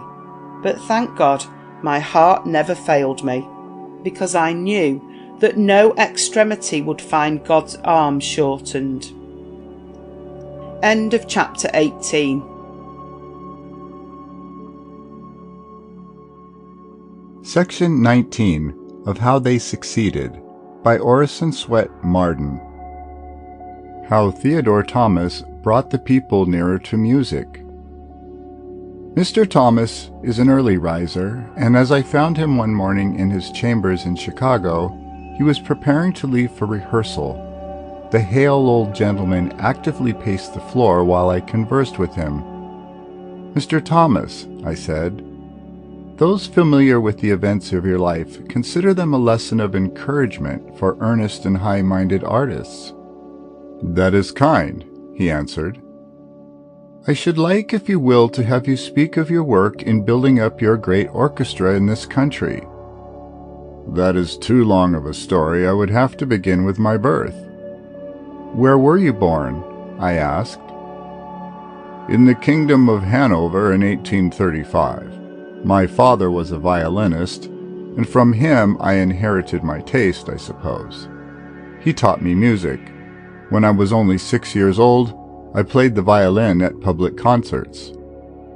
I was not an infant prodigy." "I was not an infant prodigy, however. My father had too much wisdom to injure my chances in that way. He made me keep to my studies in a manner that did me good. I came to America in 1845. "Was the American music field crowded then?" "On the contrary, there wasn't any field to speak of. It had to be made. Music was the pastime of a few. The well-educated and fashionable classes possessed or claimed a knowledge of it. There was scarcely any music for the common people." How did you get your start in the New York world of music? I asked. With 4 associates, William Mason, Joseph Mosenthal, George Motchka, and Frederick Berger. I began a series of concerts of chamber music, and for many years we conducted this modest artistic enterprise. There was much musical enthusiasm on our part, but very little reward except the pleasure we drew from our own playing. These Mason and Thomas soirees are still remembered by old-time music lovers of New York, not only for their excellence, but for the peculiar character of the audiences. They were quiet little monthly reunions to which most of the guests came with complimentary tickets. The critics hardly ventured to intrude upon the exercises, and the newspapers gave them little notice. Beginning of the orchestra. How did you come to found your great orchestra? It was more of a growth than a full-fledged thought to begin with. It was in 1861 that I severed my connection with the opera and began to establish a genuine orchestra. I began with occasional performances, popular matinee concerts, and so on, and in a few years was able to give a series of symphony soirees at the old Irving Hall in New York. To the average person, this work of Mr. Thomas may seem to be neither difficult nor great. Yet while anyone could have collected a band in a week, to make such an orchestra as Mr. Thomas meant to have required time and patience. It was when the Philharmonic Society, after living through a great many hardships, was on the full tide of popular favor. Its concerts and rehearsals filled the Academy of Music with the flower of New York society. Powerful social influences had been won to its support, and Carl Bergman had raised its noble orchestra of 100 performers to a point of proficiency then quite unexampled in this country, and in some particulars still unsurpassed. Ladies and gentlemen who moved in the best circles hardly noticed the parallel entertainment offered in such a modest way by Mr. Thomas on the opposite end of the street. The patrons of his chamber concerts, of course, went in to see what the new orchestra was like. Professional musicians hurried to the hall with their free passes, and there were a few curious listeners besides who found in the programs a class of compositions somewhat different from those which Mr. Bergman chiefly favored, and in particular a freshness and novelty in the selections, with an inclination not yet very strongly marked toward the modern German school. Among such of the dilettanti as condescended to think of Mr. Thomas at all, there was a vague impression that his concerts were started in opposition to the Philharmonic Society, but that they were not so good and much less genteel. It is true that Mr. Thomas was surpassed at that time by Mr. Bergman's larger and older orchestra, and that he had much less than an equal share of public favor. But there was no intentional rivalry. The two men had entirely different ideas, and worked them out in perfectly original ways. It was only the artist's dismal period of struggle and neglect which every beginner must pass through. He had to meet cold and meager audiences, and the false judgment of both the critics and the people. Yet he was a singular compound of good American energy and German obstinacy, and he never lost courage. Was it a long struggle? I asked. Not very long. Matters soon began to mend. The orchestra improved. The dreadful gaps in the audience soon filled up, and at the end of the year, the symphony soirees, if they made no excitement in musical circles, had at least achieved a high reputation. Was that your aim at that time? When I began, I was convinced there is no music too high for the popular appreciation, that no scientific education is required for the enjoyment of Beethoven. I believe that it is only necessary that a public whose taste has been vitiated by overindulgence in trifles should have time and opportunity to accustom itself to better things. The American people at large, then 1864, knew little or nothing of the great composers for the orchestra. 3 or 4 more or less complete organizations had visited the principal cities of the United States in former years, but they made little permanent impression. Julien had brought over for his monster concerts only 5 or 6 solo players, and the band was filled up with such material as he found here. The celebrated Germania Band of New York, which had first brought Mr. Bergman, famous then as the head of the New York Philharmonic Society, into notice, did some admirable work just previous to my start in New York. But it disbanded after 6 years of vicissitude, and besides, it was not a complete orchestra. "You mean," I said as Mr. Thomas paused meditatively, "that you came at a time when there was a decided opportunity?" Music had no hold on the masses. Yes, there had been, and were then, good organizations such as the New York Philharmonic Society and the Harvard Musical Association in Boston, and a few similar organizations in various parts of the country. I mean no disparagement to their honorable labors, but in simple truth, none of them had great influence on the masses. They were pioneers of culture. They prepared the way for the modern, permanent orchestra. They were not important? No, that cannot be said. It would be the grossest ingratitude to forget what they did and have done and are still doing, or detract in the smallest degree from their well-earned fame. But from the very nature of their organization, it was inevitable that they should stand a little apart from the common crowd. To the general public, their performances were more like mysterious rites, celebrated behind closed doors in the presence of a select and unchanging company of believers. Year after year, the same 2,500 people filled the New York Academy of Music at the Philharmonic concerts, applauding the same class of masterworks and growing more and more familiar with the same standards of the strictly classical school. This was no cause for complaint. On the contrary, it was most fortunate that the reverence for the older forms of art and canons of taste were thus kept alive, and we know that little by little the culture which the Philharmonic Society diffuses through the circle of its regular subscribers spreads beyond that small company and raises the aesthetic tone of metropolitan life. But I believed then, as I believe now, that it would require generations for this little leaven to leaven the whole mass, and so I undertook to do my part in improving matters by forming an orchestra. You wanted to get nearer the people with good music. No, I wanted the people to get nearer to music. I was satisfied that the right course is to begin at the bottom instead of the top, and make the cultivation of symphonic music a popular movement. Was the idea of a popular permanent orchestra new at that time? Yes. Why was it necessary to effect a permanent orchestra? Why? Because the first step in making music popular was to raise the standard of orchestral performances and increase their frequency. Our country had never possessed a genuine orchestra, for a band of players gathered together at rare intervals for a special purpose does not deserve the name.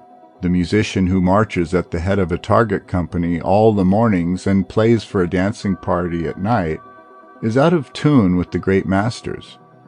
To express the deep emotions of Beethoven, the romanticism of Schumann, or the poetry of Liszt, he ought to live in an atmosphere of art and keep not only his hand in practice, but his mind properly attempered. An orchestra, therefore, ought to be a permanent body whose members play together every day under the same conductor and devote themselves exclusively to genuine music. Nobody had yet attempted to found an orchestra of this kind in America when I began, but I believed it could be done. Working out his idea. Did you have an idea of a permanent building for your orchestra? Yes, I wanted something more than an ordinary concert room. The idea needed it. It was to be a place suitable for use at all seasons of the year. There was to be communication in summer with an open garden, and in winter it was to be a perfect auditorium. Mr. Thomas's idea went even further. It must be bright, comfortable, roomy, well ventilated, for a close and drowsy atmosphere is fatal to symphonic music. It must offer to the multitude every attraction, not inconsistent with musical enjoyment.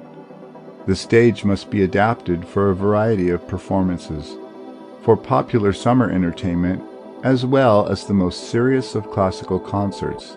There, with an uninterrupted course of entertainments night after night, the whole year round, the noblest work of all the great masters might be worthily presented.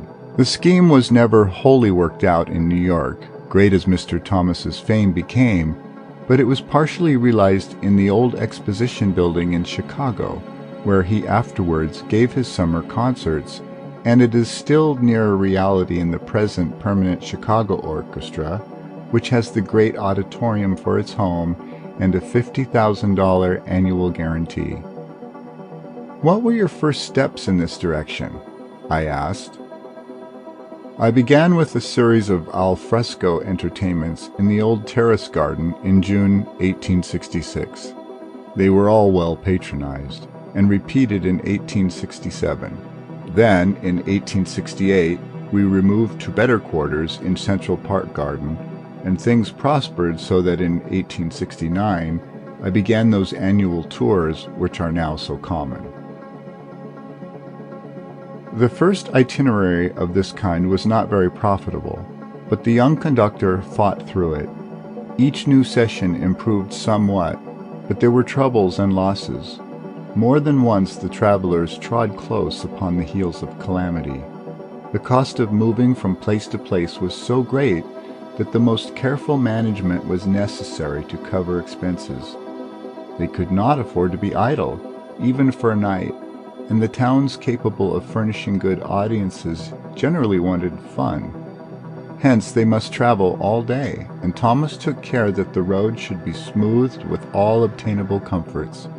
Special cars on the railways, special attendants to look after the luggage, and lodgings at the best hotels contributed to make the tour tolerably pleasant and easy so that the men came to their evening work fresh and smiling.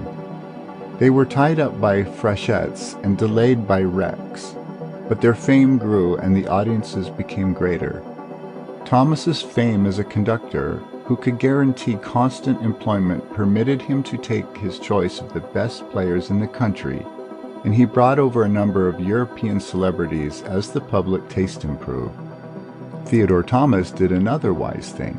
He treated New York like a provincial city, giving it a week of music once in a while as he passed through it on his travels. This excited the popular interest, and when he came to stay the next season, a brilliantly successful series of concerts was the result. At the close, a number of his admirers united in presenting him a rich silver casket, holding a purse of $3,500 as a testimonial of gratitude for his services. The Brooklyn Philharmonic Society placed itself under his direction. Chicago gave him a fine invitation to attend benefit entertainments to himself, and when he came, decked the hall with abundant natural flowers, as if for the reception of a hero. He was successful financially and every other way, and from that time on, he merely added to his laurels. The chief element of his success. What, I asked of him, do you consider the chief element of your success? That is difficult to say. Perseverance, hard work, stern discipline, each had its part. You have never attempted to become rich? Pah! Do you still believe in the best music for the mass of the people? I do. My success has been with them. It was so in New York. It is so here in Chicago. Do you still work as hard as ever? I inquired. Nearly so. The training of a large orchestra never ends. The work must be gone over and over. There is always something new. And your life's pleasure lies in this? Wholly so. To render perfect music perfectly, that is enough. End of section 19. Chapter 20 of How They Succeeded by Orison Swett Marden. Chapter 20, John Burroughs at Home, The Hut on the Hilltop. When I visited the hilltop retreat of John Burroughs, the distinguished writer upon nature, at West Park, New York, it was with the feeling that all success is not material, that mere dollars are nothing, and that the influential man is a successful man, whether he be rich or poor. John Burroughs is unquestionably both influential and poor. Relatively poor, being an owner of some real estate and having a modest income from copyrights. He is content, knowing when he has enough. On the wooden porch of his little bark-covered cabin I waited, one June afternoon, until he should come back from the woods and fields where he had gone for a ramble. It was so still that the sound of my rocker moving to and fro on the rough boards of the little porch seemed to shock the perfect quiet. From afar off came the plaintive cry of a wood dove, and then all was still again. Presently, the interpreter of outdoor life appeared in the distance, and, seeing a stranger at his door, hurried homeward. He was without coat or vest, and looked cool in his white outing shirt and large straw hat. After some formalities of introduction, we reached a subject which I had called to discuss, and he said, "It is not customary to interview men of my vocation concerning success." "Anyone who has made a lasting impression on the minds of his contemporaries," I began, "and influenced men and women, do you refer to me?" he interrupted naively. I nodded, and he laughed. "I have not endowed a university, nor made a fortune, nor conquered an enemy in battle," he said. "And those who have done such things have not written Locusts and Wild Honey and Wake Robin. I recognize," he said quietly, "that success is not always where people think it is. There are many ways of being successful, and I do not approve of the mistake which causes many to consider that a great fortune acquired means a great success achieved. On the contrary, our greatest men need very little money to accomplish the greatest work." I thought that anyone leading a life so wholly at variance with the ordinary ideas and customs would see success in life from a different point of view, I observed. "Money is really no object with you?" "The subject of wealth never disturbs me." "You lead a very simple life here." "Such as you see." The sight would impress anyone. So far is his disciple of nature away from the ordinary mode of the world, that his little cabin, set in the cup-shaped top of a hill, is practically bare of luxuries and the so-called comforts of life. His surroundings are of the rudest, the very rocks and bushes encroaching upon his back door. All about, the crest of the hill encircles him and shuts out the world. Only the birds of the air venture to invade his retreat from the various sides of the mountain, and there is only one approach by a straggling, narrow path. In his house are no decorations but such as can be hung upon the exposed wood. The fireplace is of brick and quite wide. The floor, rough boards scrubbed white. The ceiling, a rough array of exposed rafters, and his bed rudely constructed. Very few and very simple chairs, a plain table, and some shelves for books make the wealth of the retreat and serve for his ordinary use. "Many people," I said, "think that your method of living is an ideal example of the way people ought to live." "There is nothing remarkable in that. A great many people are very weary of the way they think themselves compelled to live. They are mistaken in believing that the disagreeable things they find themselves doing are the things they ought to do. A great many take their ideas of a proper aim in life from what other people say and do. Consequently, they are unhappy, and an independent existence such as mine strikes them as ideal. As a matter of fact, it is very natural. Would you say that to work so as to be able to live like this should be the aim of a young man? By no means. On the contrary, his aim should be to live in such a way as will give his mind the greatest freedom and peace. This can be very often obtained by wanting less of material things and more of intellectual ones. A man who achieved such an aim would be as well off as the most distinguished man in any field.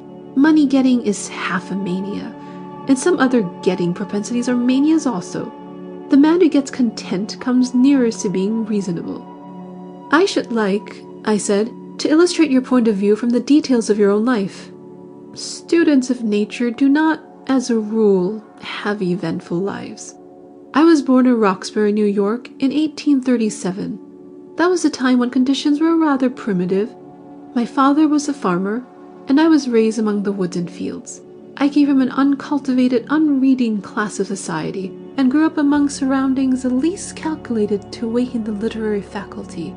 I have no doubt that daily contact with the woods and fields awakened my interest in the wonders of nature, and gave me a bent toward investigation in that direction.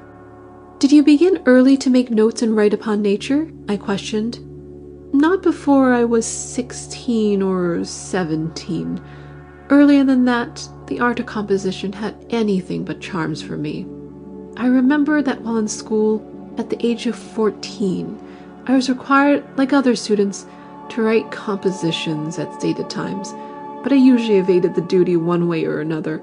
On one occasion, I copied something from a comic almanac and unblushingly handed it in as my own, but the teacher detected the fraud and ordered me to produce a 12-line composition before I left school. I remember I racked my brain in vain, and the short winter day was almost closing when Jay Gould, who sat in the seat behind me, wrote 12 lines of doggerel on a slate and passed it slyly over to me. I had so little taste for writing that I coolly copied that and handed it in as my own. You were friendly with Gould then? Oh yes, chummy they call it now. His father's farm was only a little away from ours, and we were fast friends, going home together every night. His view of life must have been considerably different from yours. It was. I always looked upon success as being a matter of mind, not money, but Jay wanted the material appearances. I remember that once we had a wrestling match, and as we were about even in strength, we agreed to abide by certain rules, taking what we called halts in the beginning and not breaking them until one or the other was thrown. I kept to this in the struggle, but when Jay realized that he was in danger of losing the contest, he broke the halt and threw me. When I remarked that he had broken his agreement, he only laughed and said, "I threw you, didn't I?" And to every objection I made, he made the same answer. The fact of having won was pleasing to him. It satisfied him, although it wouldn't have contented me. Did you ever talk over success in life with him? Yes, quite often. He was bent on making money, and did considerable trading among us schoolboys, sold me some of his books. I felt then that my view of life was more satisfactory to me than his would have been. I wanted to obtain a competence, and then devote myself to high thinking instead of to money making. How did you plan to attain this end? By study. I began in my 16th or 17th year to try to express myself on paper, and when, after I had left the country school, I attended the seminary at Ashland at Cooperstown, I often received the highest marks in composition, though only standing about the average in general scholarship. My taste ran to essays, and I picked up the great works in that field at a bookstore from time to time and filled my mind with the essay idea. I bought the whole of Dr. Johnson's works at a second-hand bookstore in New York, because on looking into them I found his essays appeared to be solid literature, which I thought was just the thing. Almost my first literary attempts were moral reflections, somewhat in the Johnsonian style. You were supporting yourself during these years? I taught 6 months and boarded round before I went to the seminary. That put $50 into my pocket, and the 50 paid my way at the seminary. Working on the farm, studying, and teaching filled up the years until 1863, when I went to Washington and found employment in the Treasury Department. You were connected with the Treasury then? Oh, yes. For nearly 9 years. I left the department in 1872 to become receiver of a bank, and subsequently for several years I performed the work of a bank examiner. I considered it only as an opportunity to earn and save up a little money on which I could retire. I managed to do that, and came back to this region, where I bought a fruit farm. I worked that into paying condition, and then gave all my time to the pursuit of the studies I like. Had you abandoned your interest in nature during your Washington life? No. I gave as much time to the study of nature and literature as I had to spare. When I was 23, I wrote an essay on expression and sent it to the Atlantic. It was so Emersonian in style, owing to my enthusiasm for Emerson at that time, that the editor thought someone was trying to palm off on him an early essay of Emerson's which he had not seen. He found that Emerson had not published any such paper, however, and printed it. Though it had not much merit, I wrote off and on for magazines. The editor in question was James Russell Lowell, who, instead of considering it without merit, often expressed afterwards the delight with which he read this contribution from an unknown hand, and the swift impression of the author's future distinction which came to him with that reading. Your successful work, then, has been in what direction? I said. In studying nature. It has all come by living close to the plants and animals of the woods and fields, and coming to understand them. There I have been successful. Men who, like myself, are deficient in self-assertion, or whose personalities are flexible and yielding, make a poor show in business. But in certain other fields, these defects become advantages. Certainly it is so in my case. I can succeed with bird or beast, for I have cultivated my ability in that direction. I can look in the eye of an ugly dog or cow and win, but with an ugly man I have less success. I consider the desire which most individuals have for the luxuries which money can buy an error of mind, he added. Those things do not mean anything except a lack of higher tastes. Such wants are not necessary wants, nor honorable wants. If you cannot get wealth with a noble purpose, it is better to abandon it and get something else. Peace of mind is one of the best things to seek, and finer tastes and feelings. The man who gets these and maintains himself comfortably is much more admirable and successful than the man who gets money and neglects these. The realm of power has no fascination for me. I would rather have my seclusion in peace of mind. This log hut with its bare floors is sufficient. I am set down among the beauties of nature, and in no danger of losing the riches that are scattered all about. No one will take my walks or my brook away from me. The flowers, birds, and animals are plentifully provided. I have enough to eat and wear, and time to see how beautiful the world is, and to enjoy it. The entire world is after your money, or the things you have bought with your money. It is trying to keep them that makes them seem so precious. I live to broaden and enjoy my own life, believing that in so doing I do what is best for everyone. If I ran after birds only to write about them, I should never have written anything that anyone else would have cared to read. I must write from sympathy and love. That is, from enjoyment, or not at all. I come gradually to have a feeling that I want to write upon a given theme. Whenever the subject recurs to me, it awakens a warm personal response. My confidence that I ought to write comes from the feeling or attraction which some subjects exercise over me. The work is pleasure, and the result gives pleasure. And your work as a natural is what? Climbing trees to study birds? Lying by the waterside to watch the fishes, sitting still in the grass for hours to study the insects, and tramping here and there, always to observe and study whatever is common to the woods and fields. Men think you have done a great work, I said. I have done a pleasant work, he said modestly. And the achievements of your schoolmate Gould do not appeal to you as having anything in them worth aiming for? I questioned. Not for me. I think my life is better for having escaped such vast and difficult interests. The gentle, light-hearted naturalist and recluse came down the long hillside with me to put me right on the main road. I watched him as he retraced his steps up the steep, dark path, lantern in hand. His 60 years sat lightly upon him, and as he ascended I heard him singing. Long after the light melody had died away, I saw the serene little light bobbing up and down in his hand, disappearing and reappearing, as the lone philosopher repaired to his hut and his couch of content. End of chapter 20. Section 21 of How They Succeeded by Orison Swett Marden. Vreeland's romantic story, how he came to transport 1 million passengers a day.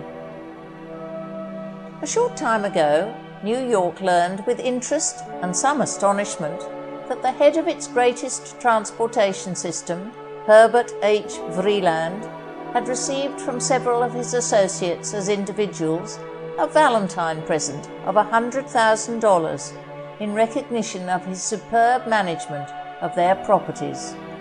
Many New Yorkers then learned for the first time what railroad experts throughout the country had long known, that the transportation of 1 million people a day in New York's busy streets without serious friction or public annoyance is not a matter of chance, but is the result of perhaps the most perfect traffic organization ever created, at the head of which is a man, quiet, forceful, able, with the ability of a great general, a master, and at the same time a friend of men, himself one for whom in the judgment of his associates almost any higher railroad career is possible. 30 years ago, Mr. Vreeland, then a lad 13 years old, was, to use his own humorous, reminiscent phrase, "whisting ice" on the Hudson River, one of a gang of 18 or 20 men and boys filling the ice carts for retail city delivery. A picture just brought to light shows him among the force lined up to be photographed as a tall, loosely built, hatchet-faced lad in working garb, with a fragment of a smile on his face, as if he could appreciate the contrast of the boy of that day with the man of the future. How do these things happen? What was the divine spark in this boy's brain and heart that should lift him out of the crowd of the commonplace to the position of responsibility and influence in the world which he now occupies? If my readers could have been present at the interview kindly granted by Mr. Vreeland to the writer, and could have heard him recalling his early life and its many struggles and disappointments, with a smile that was often near a tear, they would have gone away feeling that nothing is impossible to him who dares, and above all else who works, and they would have derived inspiration far greater than can possibly be given in these written words. "I first entered the railroad business in 1875, said Mr. Vreeland, shoveling gravel on one of the Long Island Railroad Company's night construction trains. Though this position was humble enough, it was a great thing to me then to feel myself a railroad man, with all that that term implied, and when, after a few months' trial, I was given the job of inspecting ties and roadbed at $1 a day, I felt that I was well on the road to the presidency. One day the superintendent asked my boss if he could give him a reliable man to replace a switchman who had just made a blunder leading to a collision and had been discharged. The reply was, "Well, I've got a man named Vreeland here who will do exactly what you tell him to." They called me up, and after a few short, sharp questions from the trainmaster, I went down to the dreary and desolate marsh near Bushwick, Long Island, and took charge of a switch. For a few days I had to camp out near that switch in any way that might happen, but finally the officers made up their minds that they could afford me the luxury of a 2x4 flag house with a stove in it, and I settled down for more railroading. The Bushwick station was not far away, and one of the company's division headquarters was there. I soon made the acquaintance of all the officials around that station, and got into their good graces by offering to help them out in their clerical work at any and all times when I was off duty. It was a godsend to them, and exactly what I wanted, for I had determined to get into the inside of the railroad business from bottom to top. Many's the time I have worked till 11 or 12 o'clock at night in that little station, figuring out train receipts and expenses, engine cost and duty, and freight and passenger statistics of all kinds. And as a result of this work, I quickly acquired a grasp of railroad details in all stages, which few managers possess, for in one way or another I got into and through every branch of the business. My Bushwick switch was a temporary one, put in for construction purposes only, and, after some months' use, was discontinued, and I was discharged. This did not suit me at all, and I went to one of the officials of the road and told him that I wanted to remain with the Long Island Railroad Company in any capacity whatsoever, and would be obliged to him if he would give me a job. He said at first that he hadn't a thing for me to do, but finally added, as if he was ashamed to suggest it, that if I had a mind to go down on another division and sweep out and dust cars, I might do it. I instantly accepted, and thereby learned the details of another important railroad department. Pretty soon they made me brakeman on an early morning train to Hempstead, and then I found that I was worth to the world, after 2 years of railroad training, just $40 a month, plus a perquisite or two obtained from running a card table department in the smoking cars. I remember that I paid $18 of my munificent salary for board and lodging, sent $20 home for the support of my mother and sister, and had $2 a month and the aforesaid perquisites left for luxuries. It was about this time, thus early in my career, that I first came to be known as President Vreeland. An old codger upon the railroad, in talking to me one day, said in a bantering way, "Well, I suppose you think your fortune is made now you have become a brakeman, but let me tell you what will happen. You will be a brakeman about 4 or 5 years, and then they will make you a conductor at about $100 a month, and there you'll stick all your life if you don't get discharged." I responded rather angrily, "Do you suppose I'm going to be satisfied with remaining a conductor? I mean to be president of a railroad." "Ha, ha, ha," laughed the man. He told the story around, and many a time thereafter the boys slyly placed the word president before my name on official instructions and packages sent to me.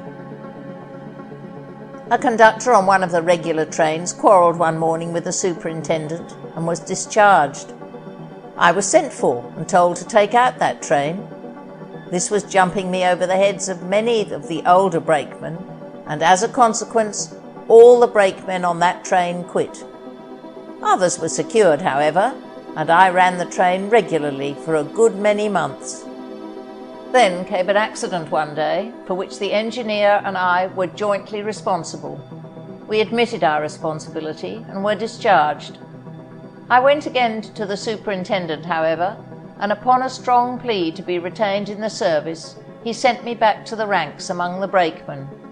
I had no complaint to make, but accepted the consequence of my mistake. Soon after this, the control of the road passed into other hands. Many were discharged, and I was daily expecting my own blue envelope. One day I was detailed to act as brakeman on a special, which was to convey the president and directors of the road, with invited guests, on a trip over the lines. By that time I had learned the Long Island Railroad in all its branches pretty well, and in the course of the trip was called upon to answer a great many questions. The next day I received word that the superintendent wanted to see me. My heart sank within me, for summonses of this kind were ominous in those days. But I duly presented myself at the office and was asked, "Are you the good-looking brakeman who was on the special yesterday, who shows his teeth when he smiles?" I modestly replied that I was certainly on the special yesterday, and I may possibly have partly confirmed the rest of the identification by a smile, for the superintendent, without further questioning, said, "The president wants to see you upstairs." I went up, and in due time was shown into the presence of the great man, who eyed me closely for a minute or two, and then asked me abruptly what I was doing. I told him I was braking number 17. He said, "Take this letter to your superintendent. It contains a request that he relieve you from duty and put somebody else in your place. After he has done so, come back here." All this I did, and on my return to the president he said, "Take this letter at once to Admiral Peyron of the French fleet," then lying in the harbour on a visit of courtesy to this country, "and this to General Hancock on Governor's Island. They contain invitations to each to dine with me tomorrow night at my home in Garden City with their staffs. Get their answers and, if they say yes, return at once to New York, charter a steamer, call for them tomorrow afternoon, land them at Long Island City, arrange for a special train from Long Island City to Garden City, take them there, and return them after the banquet. I leave everything in your hands. Good day." I suppose this might be considered a rather large job for a common brakeman, but I managed to get through it without disgracing myself, and apparently to the satisfaction of all concerned. For some time thereafter I was the President's special emissary on similar matters connected with the general conduct of the business, and while I did not, perhaps, learn so very much about railroading proper, I was put in positions where I learned to take responsibility and came to have confidence in myself. The control of the Long Island Railroad again changed hands, and I was again let out, this time for good, so far as that particular road was concerned, except that, within the last 2 or 3 years, I have renewed my acquaintance with it through being commissioned by a banking syndicate in New York City to make an expert examination of its plant and equipment as a preliminary to reorganization. This was in 1881, or about that time, and I soon secured a position as conductor on the New York and Northern Railroad, a little line running from 155th Street, New York City, to Yonkers. Not to go into tedious detail regarding my experience there, I may say in brief that in course of time I practically ran the road.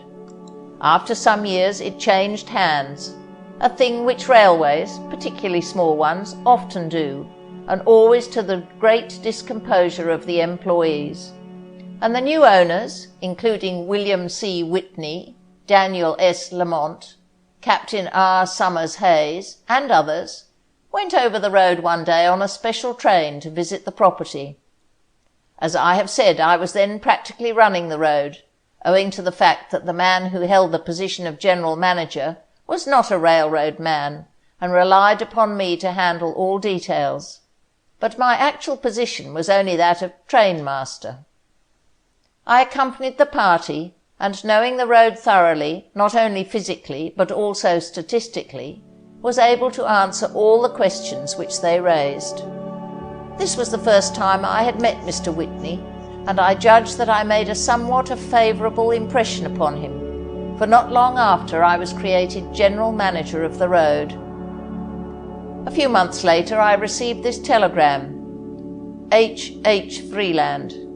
Meet me at Broadway and 7th Avenue office at 2 o'clock today. William C. Whitney. I had to take a special engine to do this, but arrived at 2 o'clock at the office of the Houston Street, West Street and Pavonia Ferry Railroad Company, which I then knew, in an indistinct sort of way, owned a small horse railway in the heart of New York. After finding that Mr. Whitney was out at lunch, I kicked my heels for a few minutes outside the gate, and then inquired of a man who was seated inside in an exceedingly comfortable chair when Mr. Whitney and his party were expected, saying also that my name was Freeland and I had an appointment at 2. He replied, "Oh, are you Mr. Freeland? Well, here is a letter for you. Mr. Whitney expected to be here at 2 o'clock, but is a little late." I took my letter and sat down again outside, thinking it might possibly contain an appointment for another hour. It was, however, an appointment of quite a different character. It read as follows: Mr. H. Freeland. Dear Sir, at a meeting of the stockholders of the Houston Street, West Street and Pavonia Ferry Railroad Company, held this day, you were unanimously elected a director of the company. At a subsequent meeting of the directors, you were unanimously elected president and general manager, your duties to commence immediately. Yours truly, C. E. Warren, Secretary. By the time I had recovered from my surprise at learning that I was no longer a steam railroad, but a street railroad man, Mr. Whitney and other directors came in, and after spending about 5 minutes in introductions, they took up their hats and left, saying simply, "Well, Freeland, you are president, now run the road." I then set out to learn what kind of a toy railway it was that had come into my charge. Here Mr. Freeland's narrative stops, for the rest of the history is well known to the people of New York, and to experts in street railroading throughout the country. The Whitney Syndicate, so called, was then in possession of a few only out of some 20 or more street railway properties in New York City, the Broadway line, however, being one of these, and by far the most valuable. With the immense financial resources of Messrs. Whitney, Widener, Elkins, and their associates, nearly all the other properties were added to the original ones owned by the syndicate, and with the magnificent organising and executive ability of Mr. Vreeland, there has been built up in New York a street railway system which, while including less than 250 miles of track, is actually carrying more than one-half as many passengers each year as are being carried by all the steam railroads of the United States together.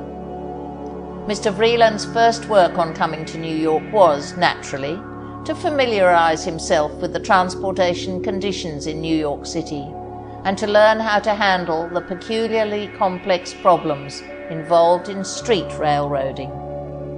He first had to gain also the confidence of his men, but this is never hard for anyone who is sincerely solicitous for their welfare and in such sympathy with their work and hardships as a man like himself must have been, with his own past history in mind. With his hand firmly on the tiller, and with his scheme of organisation perfected, he was soon able to take up the larger questions of administration. To Mr. Vreeland is due the credit of initiating and rapidly extending a general free transfer system in New York, by which the public is able to ride from almost any part of the largest city in the country to any other part for a single 5-cent fare, whereas, before the consolidation, 2, 3, and sometimes 4 fares would have to be paid for the same ride. It was upon Mr. Vreeland's recommendation also, backed by that of F.S. Pearson, the well-known consulting engineer of the Whitney Syndicate, that the latter determined to adopt the underground conduit electric system in the reconstruction of the lines. At that time, this decision involved the greatest financial and technical courage, since there was but one other road of this kind in existence, and that a small tramway in an Austrian city, while previous American experience with this system had been uniformly unsuccessful. Not only in street railroading proper, but also in steam railroading, automobile work, and the electric lighting field, Mr. Vreeland possesses the absolute confidence of his associates, who rely implicitly upon his judgment, intelligence, and business acumen. The recent gift, already referred to, is one only of several which he has received from men who feel that they have made millions through his ability. Although he is not today a wealthy man, as men are counted wealthy in New York City, he is certainly well along on the road to millionairedom. Best of all, however, and what has probably satisfied him most in his life, has been the host of genuine friendships which he has made, and the strong hold which he has upon the working man. A strike of the employees of the Metropolitan Street Railway Company is absolutely impossible, so long as he remains at the head of the company's affairs, for the men know well that there will be in that position a man who is always fair, and even generous with them, bearing in mind ever his duty to his stockholders. And they know, too, that no injustice will be committed by any of the department heads. Any one of his 4,000 or 5,000 employees can meet him personally on a question of grievance, and is sure of being treated as a reasonable fellow man. Time and again have labour leaders sought to form an organisation of the metropolitan employees, and as often the men have said in reply, "Not while Vreeland is here. We know he will treat us fairly." In a recent address, Mr. Vreeland said, "No artificial condition can ever, in my judgment, keep down a man who has health, capacity, and honesty. You can temporarily interfere with him, or make the road to the object of his ambition more difficult, but you cannot stop him. That tyranny is forever dead, and since its death there has come a great enlightenment to the possessors of power and wealth.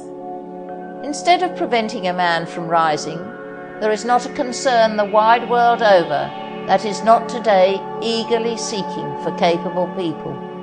The great hunger of the time is for good men, strong men, men capable of assuming responsibility, and there is sharp competition for those who are available.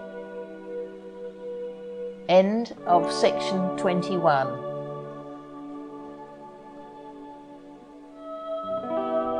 Section 22 of How They Succeeded by Orison Swett Marden. How James Whitcomb Riley came to be the master of the Hoosier dialect. It is doubtful if there is in the literary world today a personage whose boyhood and young manhood can approach in romance and unusual circumstances that of the author of The Old Swimmin' Hole. All tradition was against his accomplishing anything in the world. How indeed, said the good folks of the little town of Greenfield, Indiana, could anything be expected of a boy who cared nothing for school and deserted it at the first opportunity to take up a wandering life, thrown on his own resources?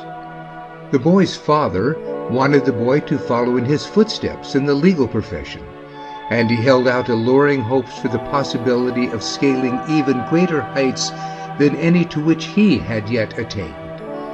Better still, from the standpoint of the restless James, he took the youngster with him as he made his circuit from court to court. These excursions, for they were indeed such to the boy, sowed deep in his heart the seed of a determination to become a nomad. And it was not long until he started out as a strolling sign painter, determined upon the realization of his ideals. Oftentimes business was worse than dull, and on one occasion hunger drove him for recourse to his wits, and lo, he blossomed forth as a blind sign painter, led from place to place by a little boy, and showered with sympathy and trade in such abundance that he could hardly bear the thought of the relinquishment of a pretense so ingenious and successful, entered on at first as a joke. Then came another epoch. The young man fell in with a patent medicine man, with whom he joined fortunes, and here the young Indianan, who had been scribbling more or less poetry, found a new use for his talent. For his duties in the partnership were to beguile the people with joke and song, while his co-worker plied the sails of his cure-all. There were many times when, but for his fancy, the young poet might have seen his audience dwindle rapidly away. It was while thus engaged that he had the opportunities which enabled him to master thoroughly the Hoosier dialect. When the glamour of the patent medicine career had faded somewhat, the nomadic Riley joined a band of strolling thespians, and in this brief portion of his life, after the want of players of his class, played many parts. At length he began to give a little more attention to his literary work, and later obtained a place on an Indianapolis paper where he published his first poems, and they won their author almost instant success. Why he longed to be a baker. When I drew Mr. Riley out to talk still further of those interesting days, and the strange experiences which came to him therein, the conversation finally turned on the subject of his youthful ambition. "I think my earliest remembered one," he said, "was an insatiate longing to become a baker. I don't know what prompted it, unless it were the visions of the mountains of alluring goodies, which, as they are ranged in the windows of the pastry shops, appear doubly tempting to the youth whose mother not only counsels moderation, but enforces it. Next, I imagined that I would like to become a showman of some sort. Then my shifting fancy conjured up visions of how grand it would be to work as a painter and decorate houses and fences in glowing colors. Finally, as I grew a little older, there returned to my old longing to become an actor. When, however, my dreams were realized, and I became a member of a traveling theatrical company, I found that the life was full of hardships, with very little chance of rising in the world. I never had any literary ambitions whatever, so far as I can remember. I wrote primarily simply because I desired to have something to read, and could not find selections that exactly suited me. Gradually I found a demand for my little efforts springing up, and so my brother, who could write legibly, transcribed them. Persistence. At this point I asked Mr. Riley his idea of the prime requisites for success in the field of letters. The most essential factor, he replied, is persistence, the determination never to allow your energy or enthusiasm to be dampened by the discouragement that must inevitably come. I believe that he is richer for the battle with the world in any vocation who has great determination and little talent, rather than his seemingly more fortunate brother with great talent, perhaps, but little determination.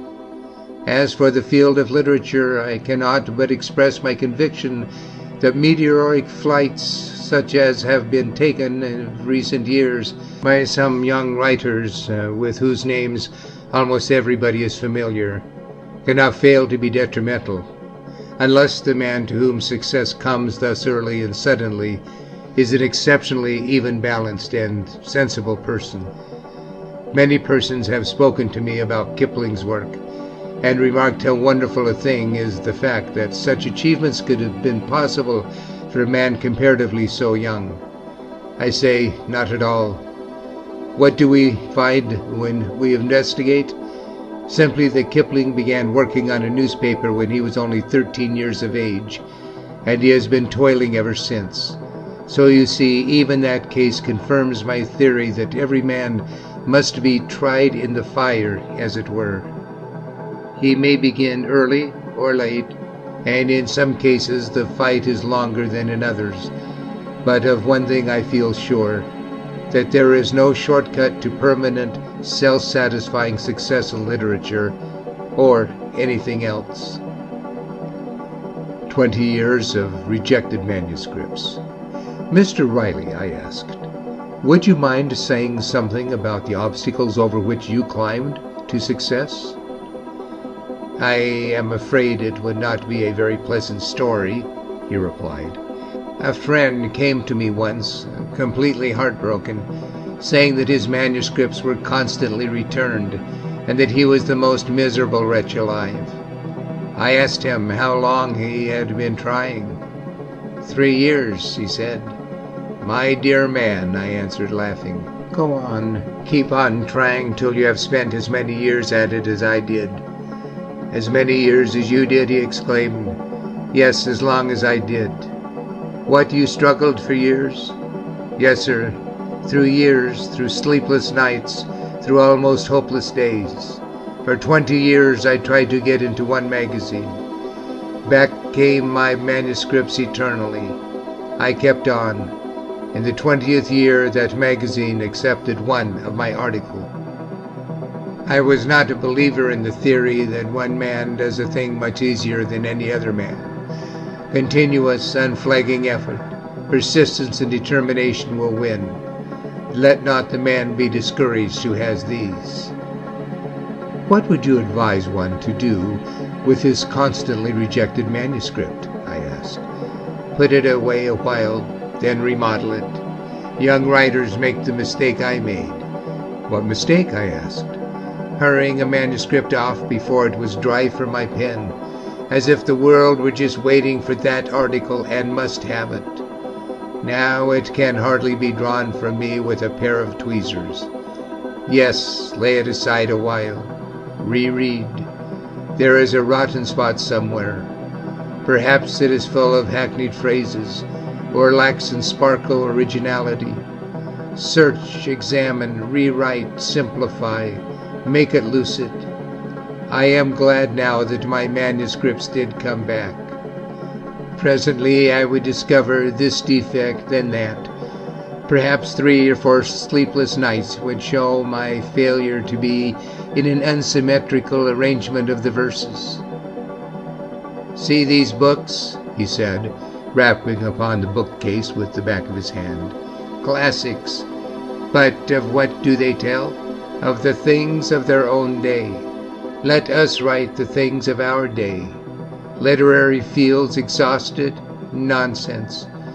If we write well enough, ours will be the classics of tomorrow. Our young Americans have, right at hand, the richest material any country ever offered.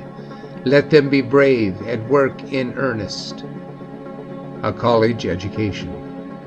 Answering other questions, the poet said, a college education for the aspirant for literary success is, of course, an advantage, provided he does not let education foster a false culture that will lead him away from the ideals he ought to cling to. There is another thing that the young man in any artistic pursuit must have a care for, and that is to be practical. This is a practical world, and it is always ready to take advantage of this sort of people, so that one must try to cultivate a practical business sense as well as an artistic sense. We have only a few men like Rudyard Kipling and F. Hopkinson Smith who seem to combine these diverse elements of character in just the right proportions. But I believe that it is unfortunate for the happiness and peace of mind of our authors and artists and musicians that we have not more of them. Riley's popularity. Riley's poetry is popular because it goes right to the feelings of the people. He could not have written as he does but for the schooling of that wandering life, which gave him an insight into the struggles for existence among the great unnumbered multitude of his fellow men. He learned in his travels and journeys, in his hard experience, a strolling sign painter and patent medicine peddler, the Freemasonry of poverty. His poems are natural. They are those of a man who feels as he writes. As Thoreau painted nature in the woods and streams and lakes, so Riley depicts the incidents of everyday life and brightens each familiar lineament with that touch that makes all the world akin. End of chapter 22. End of How They Succeeded by Orison Swett Marden.